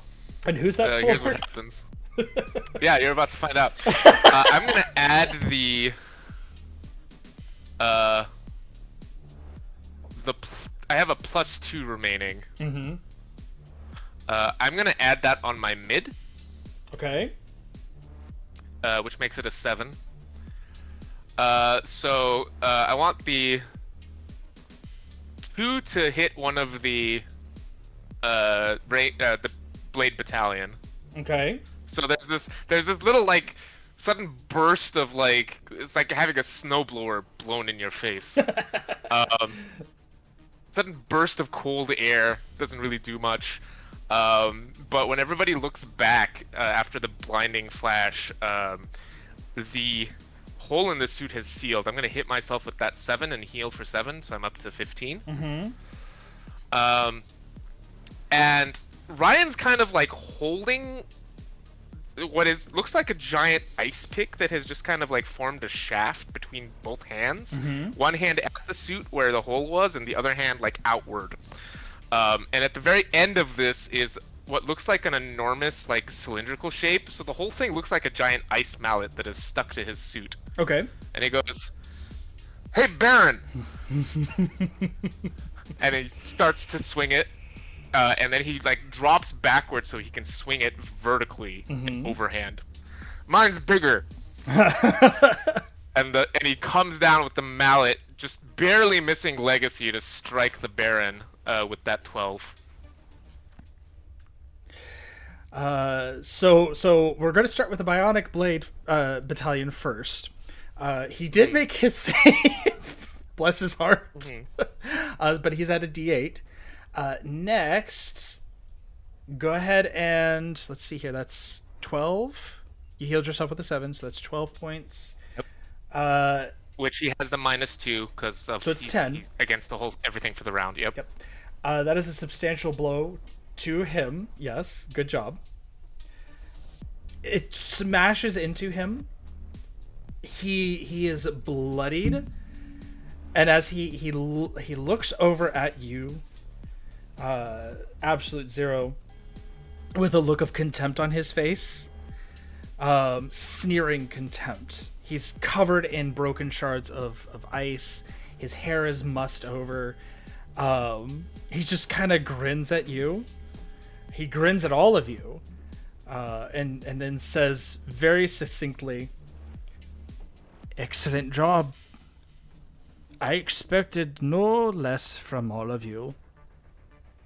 You must feel so very proud of yourselves. Beating up..." The head ruptures. Sparks go flying as the head falls to the ground and rolls. As the robotic Baron Blade spasms in your hands, Legacy.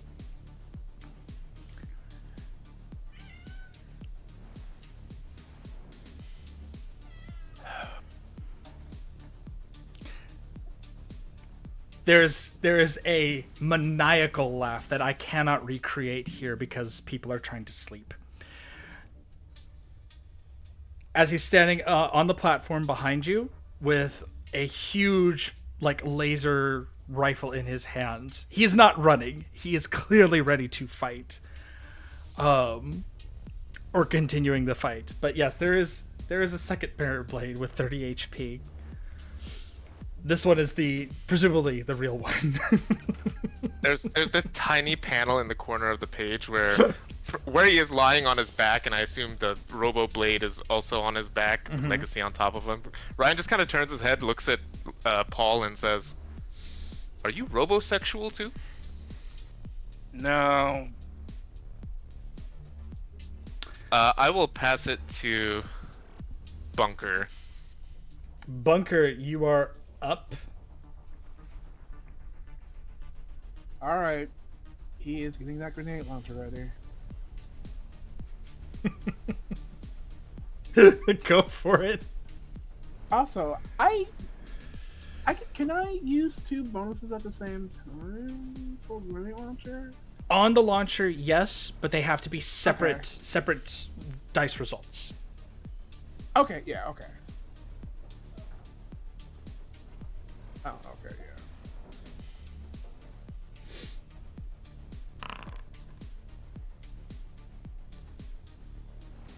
I wanted to use my other +2, and it wouldn't let me click it because it kept clicking or it kept cutting off the other. So That's fine. So yeah. So the carbon web is gone now. The +2. Where's the +3 going? Let's start there. The +3 is going with the 6. Okay, so that's a total of 9 points of damage. There are doubles though.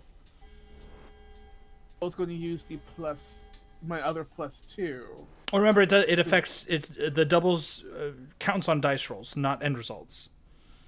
Okay. So either you take damage equal to your minimum, which is 5, and it's irreducible, or you take a minor twist. I'll take the irreducible damage. Why not? Okay. So slap yourself with that -5 points of irreducible damage. You're fine. You've got plenty of HP left. Yeah, that's why I said this take. It's fine. But yeah, go ahead and give me that roll there.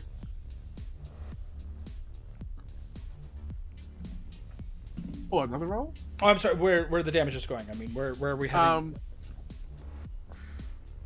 Just to get rid of the extras, he's gonna try to get rid of the last 2 or 3. Bionic adds. blade. Yeah. Yeah. All right. So the 8 is going, or the 9 is going to one of them. Yes. Okay. That will instantly kill one of them. The second one is the 5. He makes his save. Damn. Okay. The last one is going to the other last one. He also makes his save. Oh my god. They are both at D8s. All right. Well, that's it. Okay. I will pass it off to Wraith. Okay, Wraith, you're up. Right. Question for grappling hook. It says attack using ranged combat, then remove a physical penalty. Would that like get rid of the carbon web before that hinder happens, or? Yes. I'm reading that right. Yes, that would get rid of the carbon webbing. Okay, I'll do grappling hook on Baron Blade and then hinder with it. Oh wait, no, hold on. Baron or the Let me do Obo that. Baron? Let me read the text here. Attack using ranged combat. Remove one physical bonus or penalty. Hinder a target using your min die. So, if we go in order, no, it wouldn't remove it. It would not get rid of the carbon web in time for your attack, but you could remove it off of somebody else. Okay. Or you could take it off of Baron Blade. You could take that -3 off of him.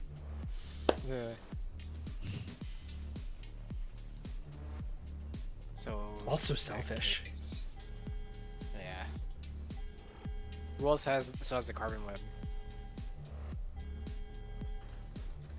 I think it's gone from everybody at this point. Oh, okay. In that case.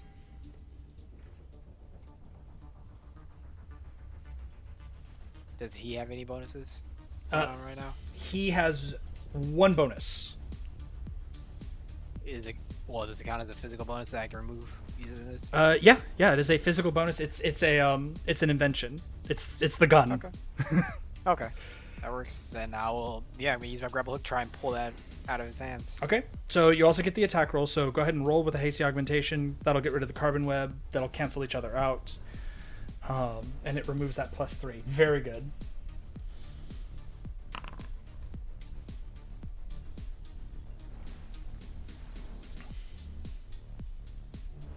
Excellent work. So that'll be a 4 damage.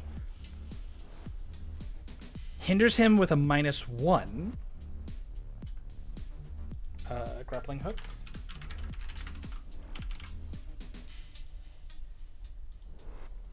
Perfect. And 4 damage. Excellent work, guys. You're doing a fantastic job. All right, anything else? No, that's it. Okay. He will take his reaction to create another bonus for himself, but it triggers after you do the attack. So I'll actually let you choose. If this one's better, you can take that one instead. The first one, the gun was a +3, so I doubt it, but we'll see.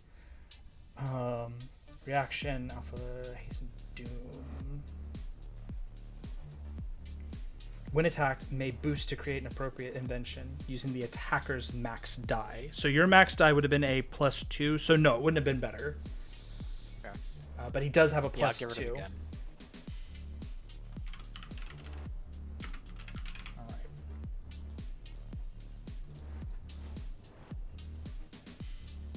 Perfect. Okay, so who are you handing it off to? Let's go with Unity. Unity, you're up. Just as to let you guys know, there's a lot of enemies and stuff if we give it to Unity. Right. Just noted, wasn't reading the scene tracker. Actually, let's go with the environment. Okay. So as the alarm sounds again, give me a second here. More of the battalion bots appear. 1, 2, 3. 3 more, as a matter of fact, come charging down the halls, guns ready, and the environment is going to hand it off to the battalion, who are going to start opening fire again. Wraith, your first target. 4 points of damage. You have a reaction if you'd like. Yep.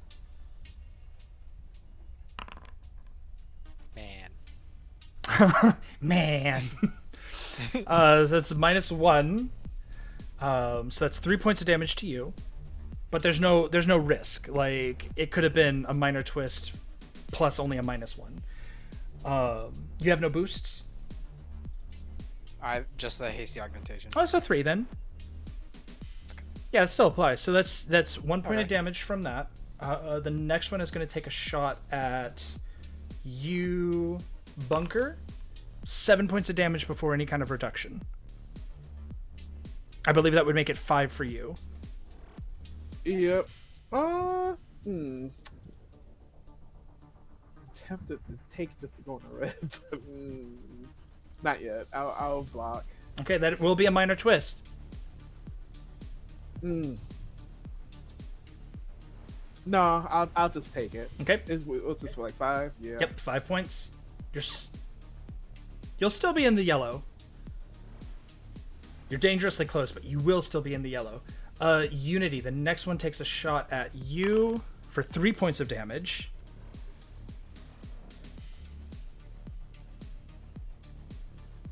Do you want to defend? Yes. That will be a minor twist. No. Okay. I'll just take the 3 damage then. Okay. Legacy, it's 10 points. No. You're in red. What was your HP at?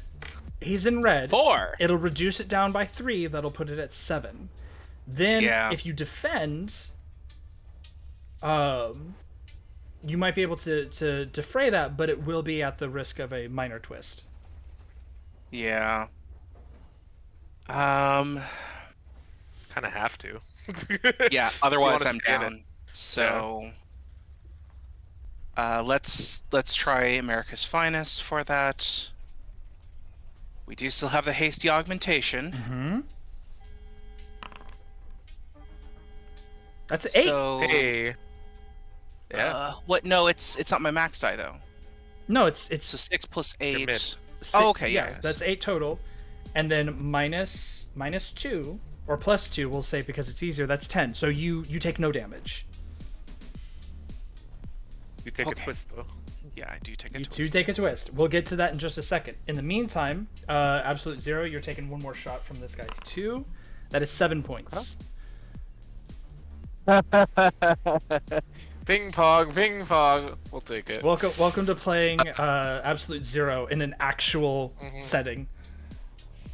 Yeah. So that procs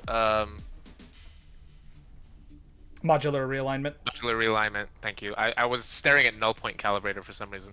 They're very here's easy cold to mix up.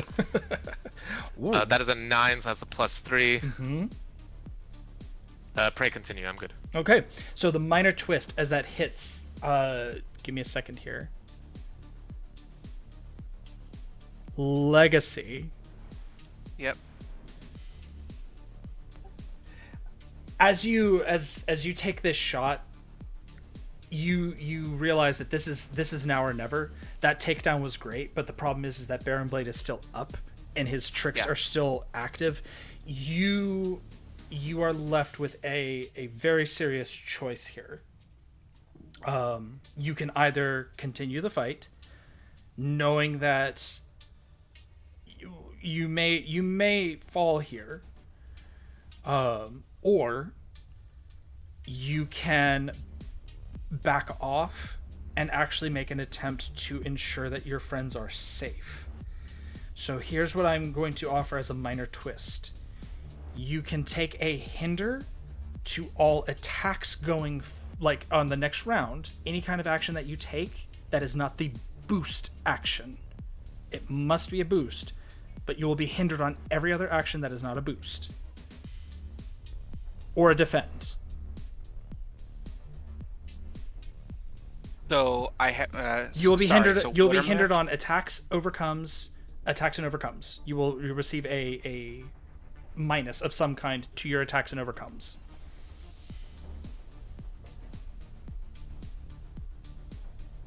If you choose And to that's- prioritize our safety over continuing the fight. Yeah.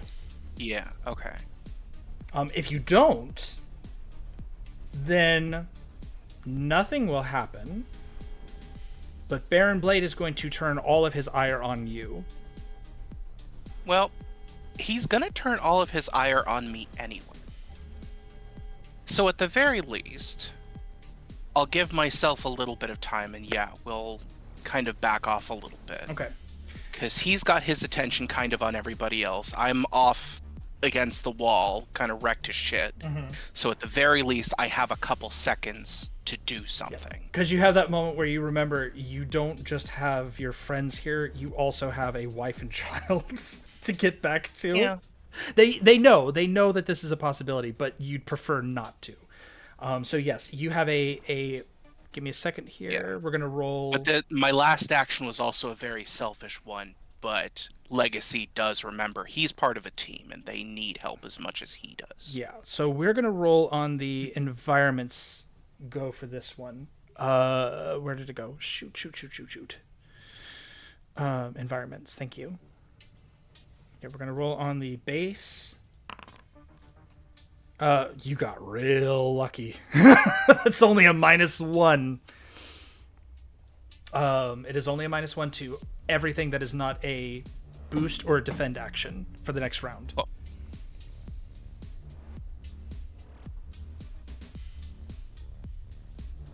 Okay. Yeah. That makes it now, because that was the environment's turn. They gave it to the Blade Battalion. The Blade Battalion is going to hand it off, of course, to Baron Blade, who's got a -1 and a +2. He's got that. Now he's up here. Point of order, should the spider mothership be off the list now? Oh, it should. Thank you for that. Give me a second here. Go away, mothership. You're gone. So he's at 26 health, and as he looks at all of you, he takes the gun was pulled out of his hand. He's absolutely livid at this point. He reaches over. If I cannot manage to take you down here and now with my weapons, if you insist on taking away all of my toys, then I must insist that you take up residency here permanently. And he slams his fist against the wall, against a panel, and the scene tracker will go down by 1, putting it squarely in the red. In addition, a voice comes over the intercom. Self-destruct sequence activated. Well, this fucker is about to... I called it. The I question, absolutely called the it. question is will he run? But here's the thing. It can be... Unity, you know this. I'll give it to you for free. This can be undone with an overcome action. It can be shut down, but it will take an overcome action to stall the system, the self-destruct system. Unity, you're up. And everybody is now in the red. You've got 4 rounds to go. If that hits 0, the place will self-destruct.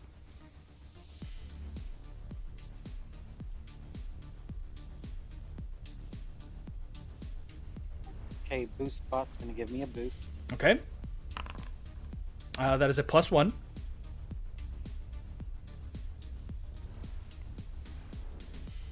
Are there any other boosts floating around? No.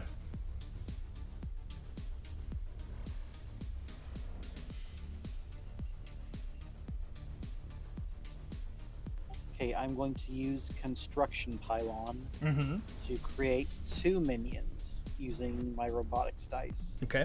One with my max and one with my min. Son of a bitch. I set myself up for this one. You must construct additional pylons. What was that? Nothing. So 7 would put it at a D8 with the max die. The mid die would be a D6, so that would be at a D8 as well. Unless you want to apply a boost to one of those. You have that +1 boost. Do you want to spend it on something?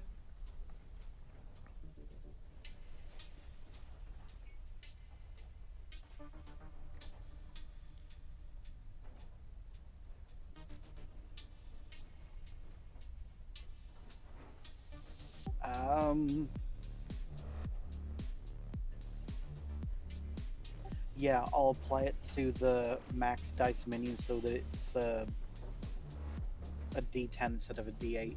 Okay, cool. So that one is a D10. You have one D10, one new D8. What are you assigning to them?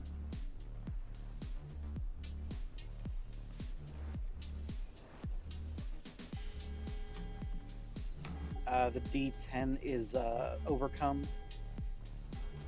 because that's what we need to do to stop the self-destruct, right? Yep.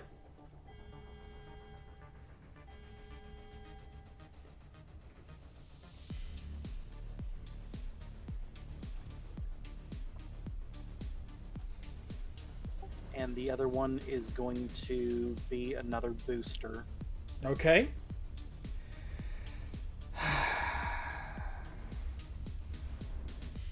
And now it is the end of the round, Unity. It's the start of a new round. Who would you like to hand it off to? May I get a galvanize up and running? Sure, but I was gonna... My new robots can't act this turn, right? No, but they would start this new round. They will start at the beginning of your turn.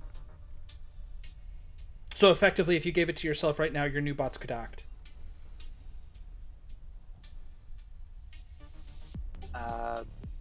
I'll go ahead and pass it to Legacy then. Okay. Legacy. Yep. It is your turn. Well, here I go. I'm gonna make myself a target. I'm gonna use flight for this as I kind of pick myself up off the ground so that I can get my voice as loud as possible and to hit as many people as possible. Mm-hmm. And I say, never give up. In the face of heroes, evil always fails, and you will not fail today. As I'm going to use Galvanize to boost everybody. Mm-hmm.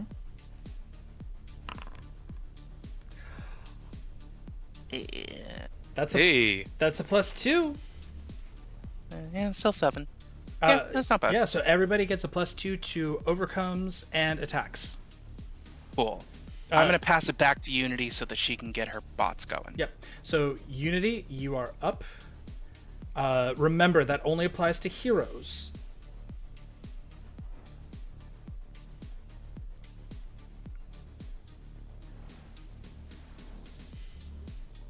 So, your bots don't get the Galvanize boost. Oh, shit, that's right. But Unity does. So Unity could boost herself to try to make an overcome action to stop the self-destruct sequence. That also is an option. But yeah, go ahead. Whatever you're going to do, go for it. Okay, how much Galvanize? +2. Yes, yeah, it's +2 for Galvanize. And it cannot be spent for the purposes of making bots.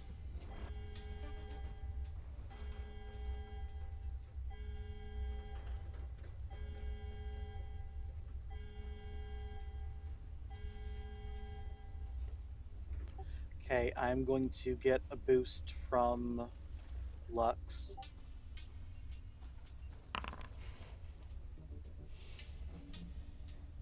That's a +2. And a boost from one of my new minions. Okay. Boosty McGee. Okay, that's another +1. So a 2 and a 1. Mm-hmm. Alright, and I will attempt to overcome the self-destruct. Okay. You rush to the nearest panel that matches kind of the one that he was at. Go ahead and give me that overcome action. And you got the +2 from Galvanize for this. Do I use Gearhead? Yes. It's dramatic.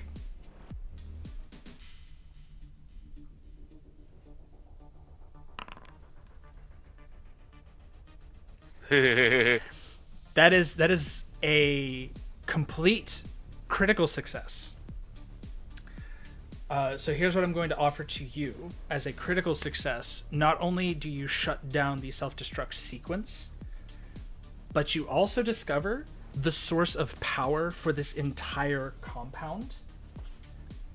If you'd like to, you can begin to shut down power to the complex, which will effectively cut off the ability of Baron Blade to get new people in here, to try initiating the self-destruct sequence again. It's a huge step forward. Can I do that now or on my next turn? You can do it right now. I'll do that right now. Okay, so you shut down the automatic power converters.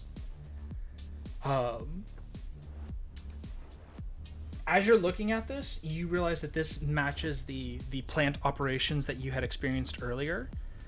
So yes, you managed to not only stop the initiation sequence, countdown initiation sequence, it will restart if you don't shut off power completely. It will restart if the tracker hits red. The tracker will restart again, but then the initiative, like, it'll restart. So just don't let it hit red if you don't want countdown to begin again. We're already in red, though, aren't we? Yeah, and it will reset with a cataclysmic consequence if it hits red and has to restart. That's what I'm saying. Don't let it restart.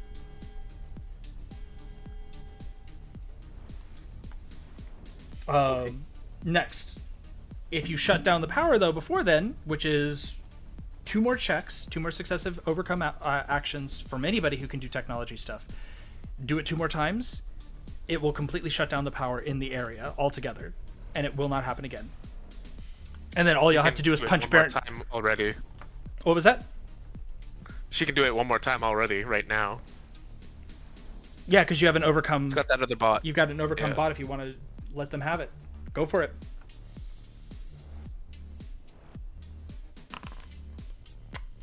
Do you have anything else you can spend? I can't use Galvanize for my minions. So You have hero points. No.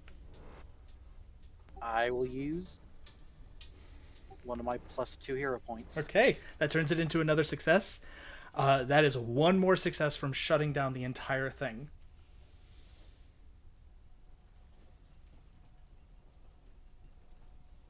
That is the end of your turn.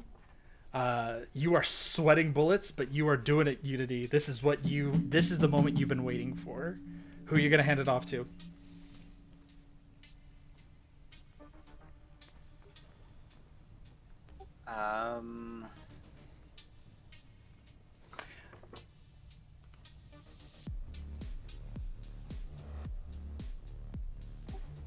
Who do y'all think?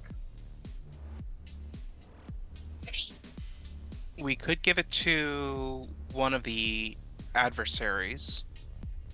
No, not before I go. Because Okay. they'll all go. One thing. As you are. Here's the thing: is that with that being the case, now that you're in the red, I can give you this, like deep in the red.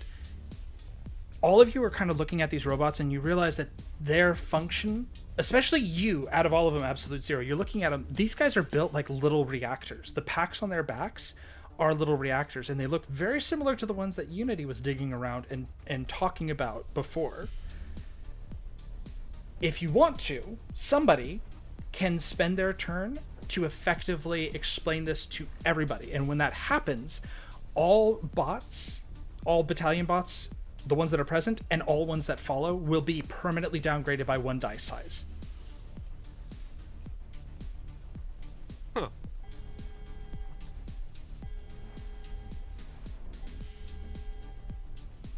But that'd be our entire turn's action. That would be your whole explaining turn that. action to do that.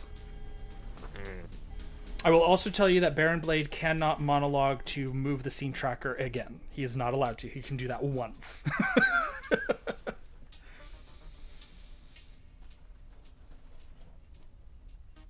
I think we give it to one of us this turn. Is the tracker current? Should be. Yeah.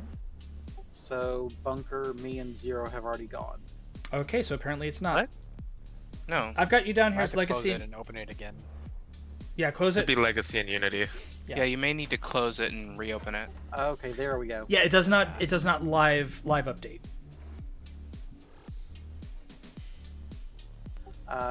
Then yeah, I'll hand it to Absolute Zero. Okay, Absolute Zero, you're up. As much as I would love to explain this, I just point at the pecs instead, and don't explain it, because I'm desperately trying not to be in Paul's position right now.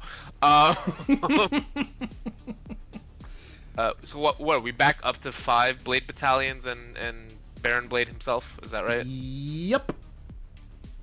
Okay. 2 of them are at D8s, the rest are at D10s. 2 of them are at D8s. That's interesting. Okay. So let's go ahead and do another thermal shockwave in order to get back up.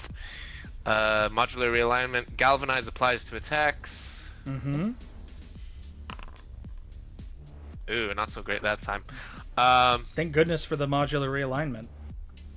Yeah. So that is 3 and 2. We're gonna spread that out. So that's a 9, an 8, and a 1. Mm-hmm. I'll eat the 8. Okay. I'll use the 9 on one of the D8 battalions. Yep. He is gone. Just. Oh! Because I'm pretty sure he's not gonna defend against this just to. Well, if it's a 9, just to like if spite somebody. yeah, if it's a 9, he can't. Well, no. I mean, I'm just gonna throw the one at Baron Blade because I don't think he's gonna care. Oh, okay. I got you. Yeah. So you chuck that at him. Give me a second here. Give me a sec. Let me bring him up. He might. He's got a +2. No. You know what he does? He does turn the tables, and he creates a boost off of that. He still takes the damage, but he does. Does that take it? Does that eat his reaction though? It does eat his reaction though. Ah. So he raises his gauntlet, and it takes in that cold energy and stores it. We're gonna call that frostbite. It's a +1. All right. Okay, so do we want me to give it to Bunker to clear out some foes, or do we want to give it to Wraith, and Wraith can either go for the overcome on the... Oh wait, no, we already completely shut down the stuff. The sequence has been shut down. They're just working on the power now. Yeah. I can Wraith do is that. probably... Yeah, Wraith can probably do the power. Do we want to do that then?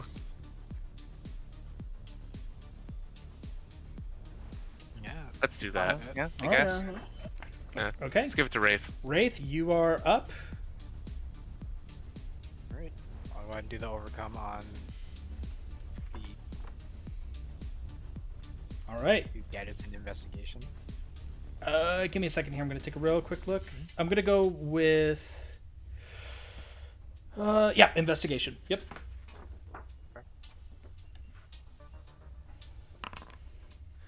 Do you still have your collections? Because this will be really clutch. I can do a +1 to what I have, so that'd be 9, 10. Well, no, it would. If you have your collection, it would become a 10. I don't have my collection. I used it earlier. You could spend more than 1 hero point. Oh, on a single roll? Yeah. Okay. So what's my roll at right now? Right now, you're at 10. If you spend both hero Okay. points, it'll turn it into a 12. Yeah, okay, I'll do that. Okay. So, Wraith, describe for me as you see this moment. You see Unity working on this. Unity is sweating. You're getting there too. Like this is a clutch moment. How does Wraith do this? For the power, so she's gonna kind of start sprinting over, pulling out of her utility belt. Well, let's say some kind of multi-tool Okay. type thing that has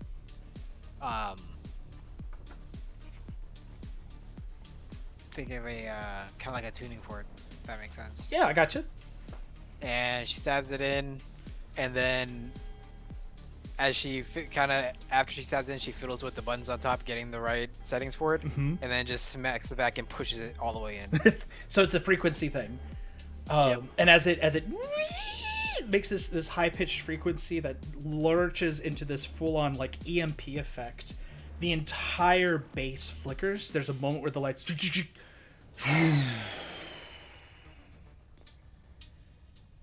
And the countdown system, like the red alert, the alarm, the klaxon siren, shuts down. The lights go dark, and then there's a brief moment where the emergency lights kick on.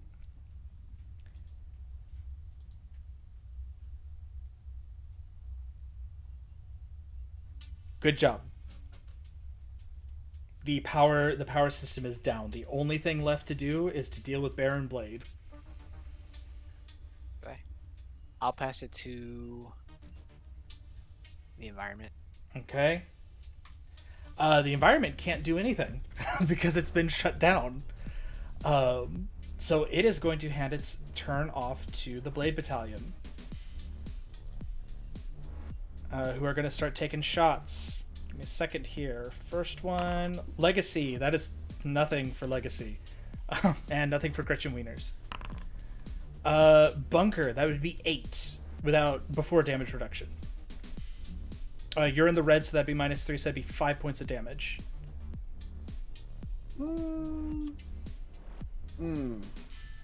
I'll take it. Okay. Next one.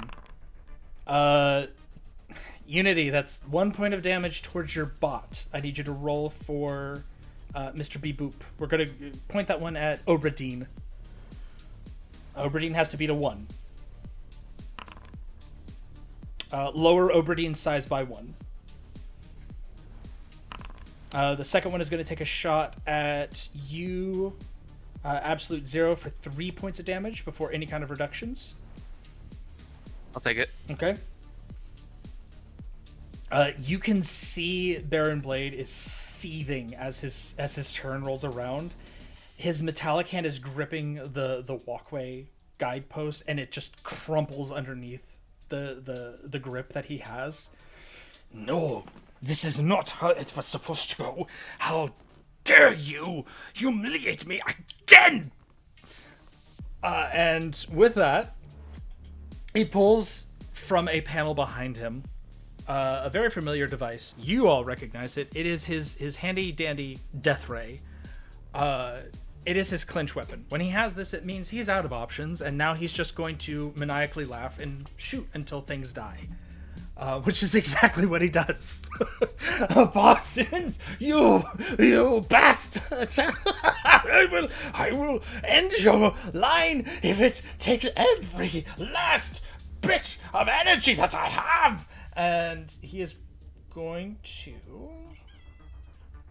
fire everything he's got at you, Legacy. This is going to be an invention. This is ranged combat. And roll. That would be a mid. 6 points of damage before any kind of reduction. That's -3, so that's 3 points of damage, Legacy. How much HP do you have? He'd be down to 1 So 3 one points hit. of damage. So 3 points of damage before any kind of reduction. No, it's 3 after your standard reduction that you have for being in red. What's your HP total? 1. Well, it'll be 1 after I if you am take this using damage.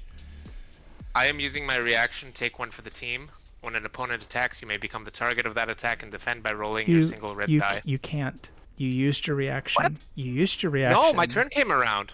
When? You know what? You're right. When you... I haven't modulated since last round. Shit, I was waiting for that moment. I was like, yes, modular. No. Damn it. Go for it. My red die is a D8. How do I roll the... Turn off everything else and just leave them blank? Or is it the status die, you mean? You just roll the status die up at the top. It'll roll the correct one. Oh, okay. Defend with a 4. When an opponent attacks, you may become the target. So you... That would have been... Any spillover damage would hit me. Right. So I don't have reduction. Right. So that would be 4 minus 4. That would be a total of 3 points of damage that you would take. Okay. I'm at... that puts me exactly into red. He is spitting mad at the end of the round. Give me a second here. Shut that down. Absolute Zero puts himself in between Baron Bunker. Blade and Legacy, and there's this ice shield that goes up in time. Bunker, you are up. Oh boy. You're the last one in the round too, so when you hand it off, you'll have your pick of the litter. Okay. Including myself? Yep, including yourself. Yeah. Okay. We got that's what? all you can know. Four robots in Baron Blade? Yep. We can Alright. still do the thing where if you tell everybody about them, it lowers their die value. Yeah. And no more will be generated at this point. So if you do that, it doesn't affect any incoming robots, but it will be good for everybody right now. Alright, well, that's what he's gonna do. He's gonna... Hey, y'all, we need to attack the, We need to attack their little... battery, little power bots things. Perfect. As you do that, everybody is kind of keenly aware of the weaknesses of these things now. You all recognize the structure of them. And now all Bionic Blades battalions that come out will be at -1 die size. So now they are at D6, D8, D8, D8. Alright, and with that, I'm going to take that... I'm gonna give the turn to myself. Mm-hmm. And use grenade launcher. Go for it. Are you sure you don't want to shift modes? You know what? I was tempted to do that. Because you got red do now, that. and that's turret mode. Yeah. Yeah. I think I'm gonna do that. I'm gonna burn my +2 to go Mhm. into turret mode. So whenever you take a basic action, either use your max min die to attack one target, or attack two different targets, one using your max and one using your mid. As we say in the business, Buddha, Buddha, Buddha, Buddha, Buddha, Buddha, Buddha, Buddha. Exactly. That's what More he's going Daka. to do. It costs $100,000 to fire this weapon for 12 seconds. He's gonna target 2 of them. Okay, you are fixed to the spot though when you're in this mode. You cannot Yes, move. yes. But yeah, go for it. So when he does go into turret mode, you see like his legs get a little heavier and just stay in place, and you see the 2 arms become one with the riot cannon in the middle, and it gets a little bigger too, and he should start just going on. Go for it. Give me those rolls.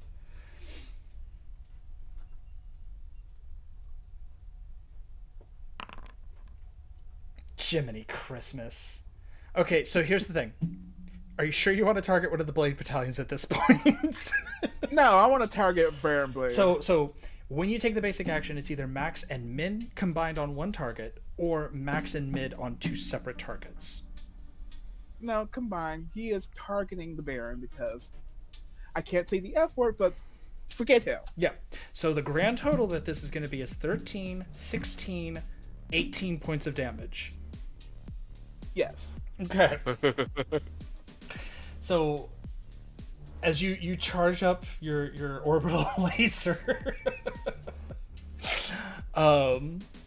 yeah, go. Give me just a second here. He's used his reaction for this round. To get that attack, and that was, or to get that bonus from you, absolute 0. So he cannot defend against this. How much did I say? 18. He is at 7 HP.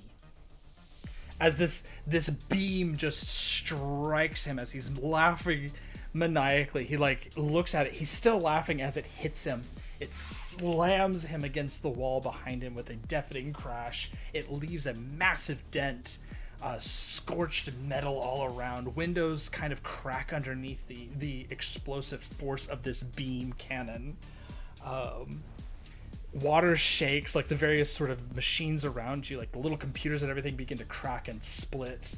Screens explode. It is a huge, huge blast. And when it fades, he is up against the wall at 7 HP.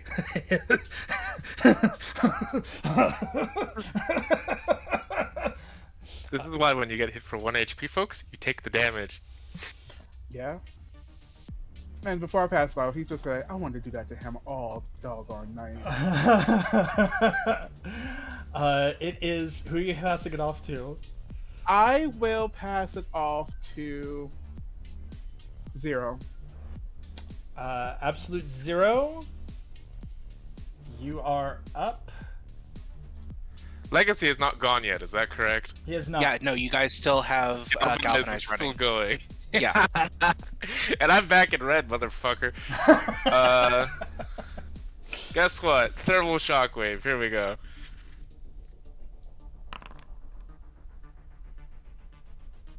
Yeah. So I'll heal the 4. Mm-hmm. I'll throw the pithy 1 damage at one of the bots. Mm-hmm. Baron's getting 9. Okay. Well, first Oh, of I all, forgot to or include 11. Galvanize. It's +2. It's 11. so that'd be 3. The Bionic Blade just downgrades 1, but who cares at this point? Keep going. So yeah, it is 9 + 2 from the Galvanize that I forgot to click on for 11 at the Baron. How do you want to do this?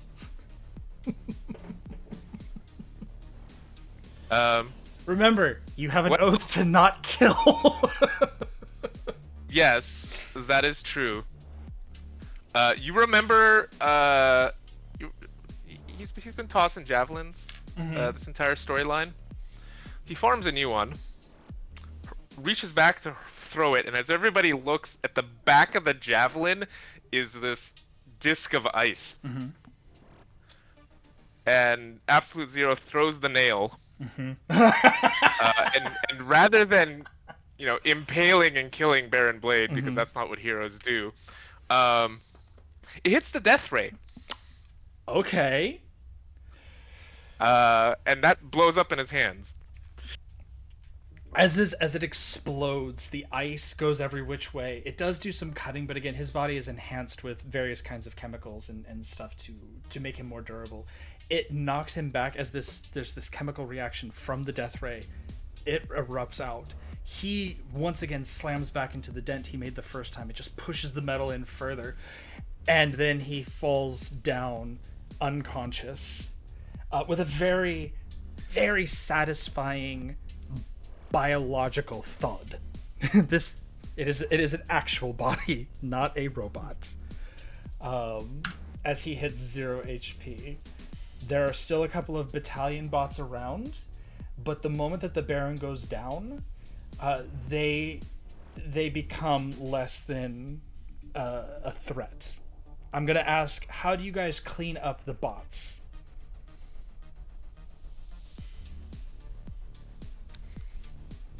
I imagine somebody finds himself in a shooting gallery with this nice little turret. Yeah. He's gonna do some pinpoint shooting at their little battery packs to shut them down real quick. Excellent work, everybody. As Baron goes down, you guys have done a remarkable job. With the final defeat of Baron Blade, or with the defeat of Baron Blade, Megalopolis and the Akash'Flora tree are safe. You can all breathe a small sigh of relief in this base, this bunker, knowing that he is defeated. I need to know, are you going to hand him over to Global? Or are you going to hand him over to the regular authorities? Global. Okay. Global, hands down. Yeah. He is taken to a super security prison. Well done, heroes. He surely won't be bothering the people of Earth again anytime soon.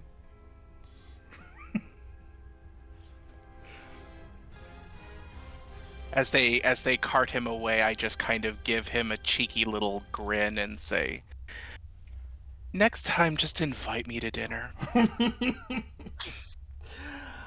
So, at that point, just to kind of wrap things up, because it is getting pretty late, Argent Adapt calls to inform you all that the Akash'Flora tree has entered a state of symbiosis with the city of Megalopolis.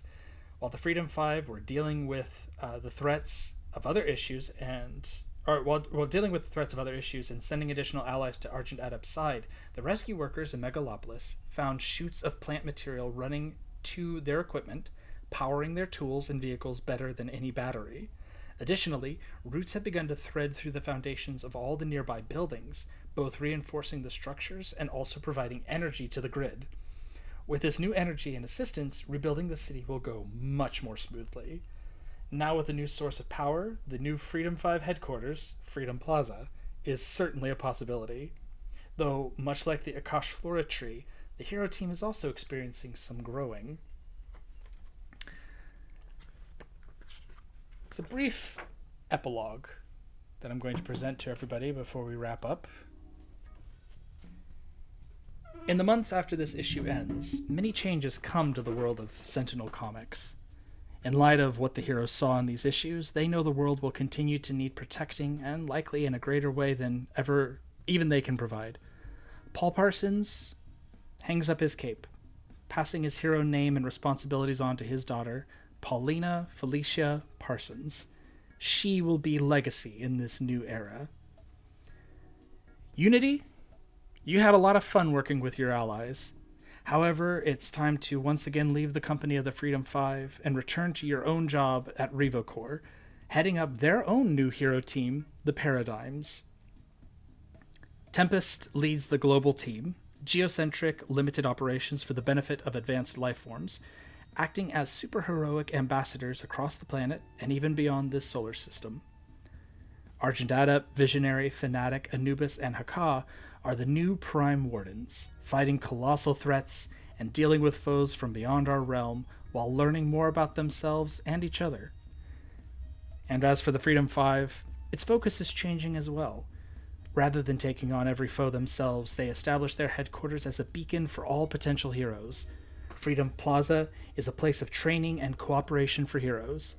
There, the team are joined by their former leader, Paul Parsons, who now holds an administrative role at Freedom Plaza under the name Heritage. And the team is called the Freedom 5 no longer.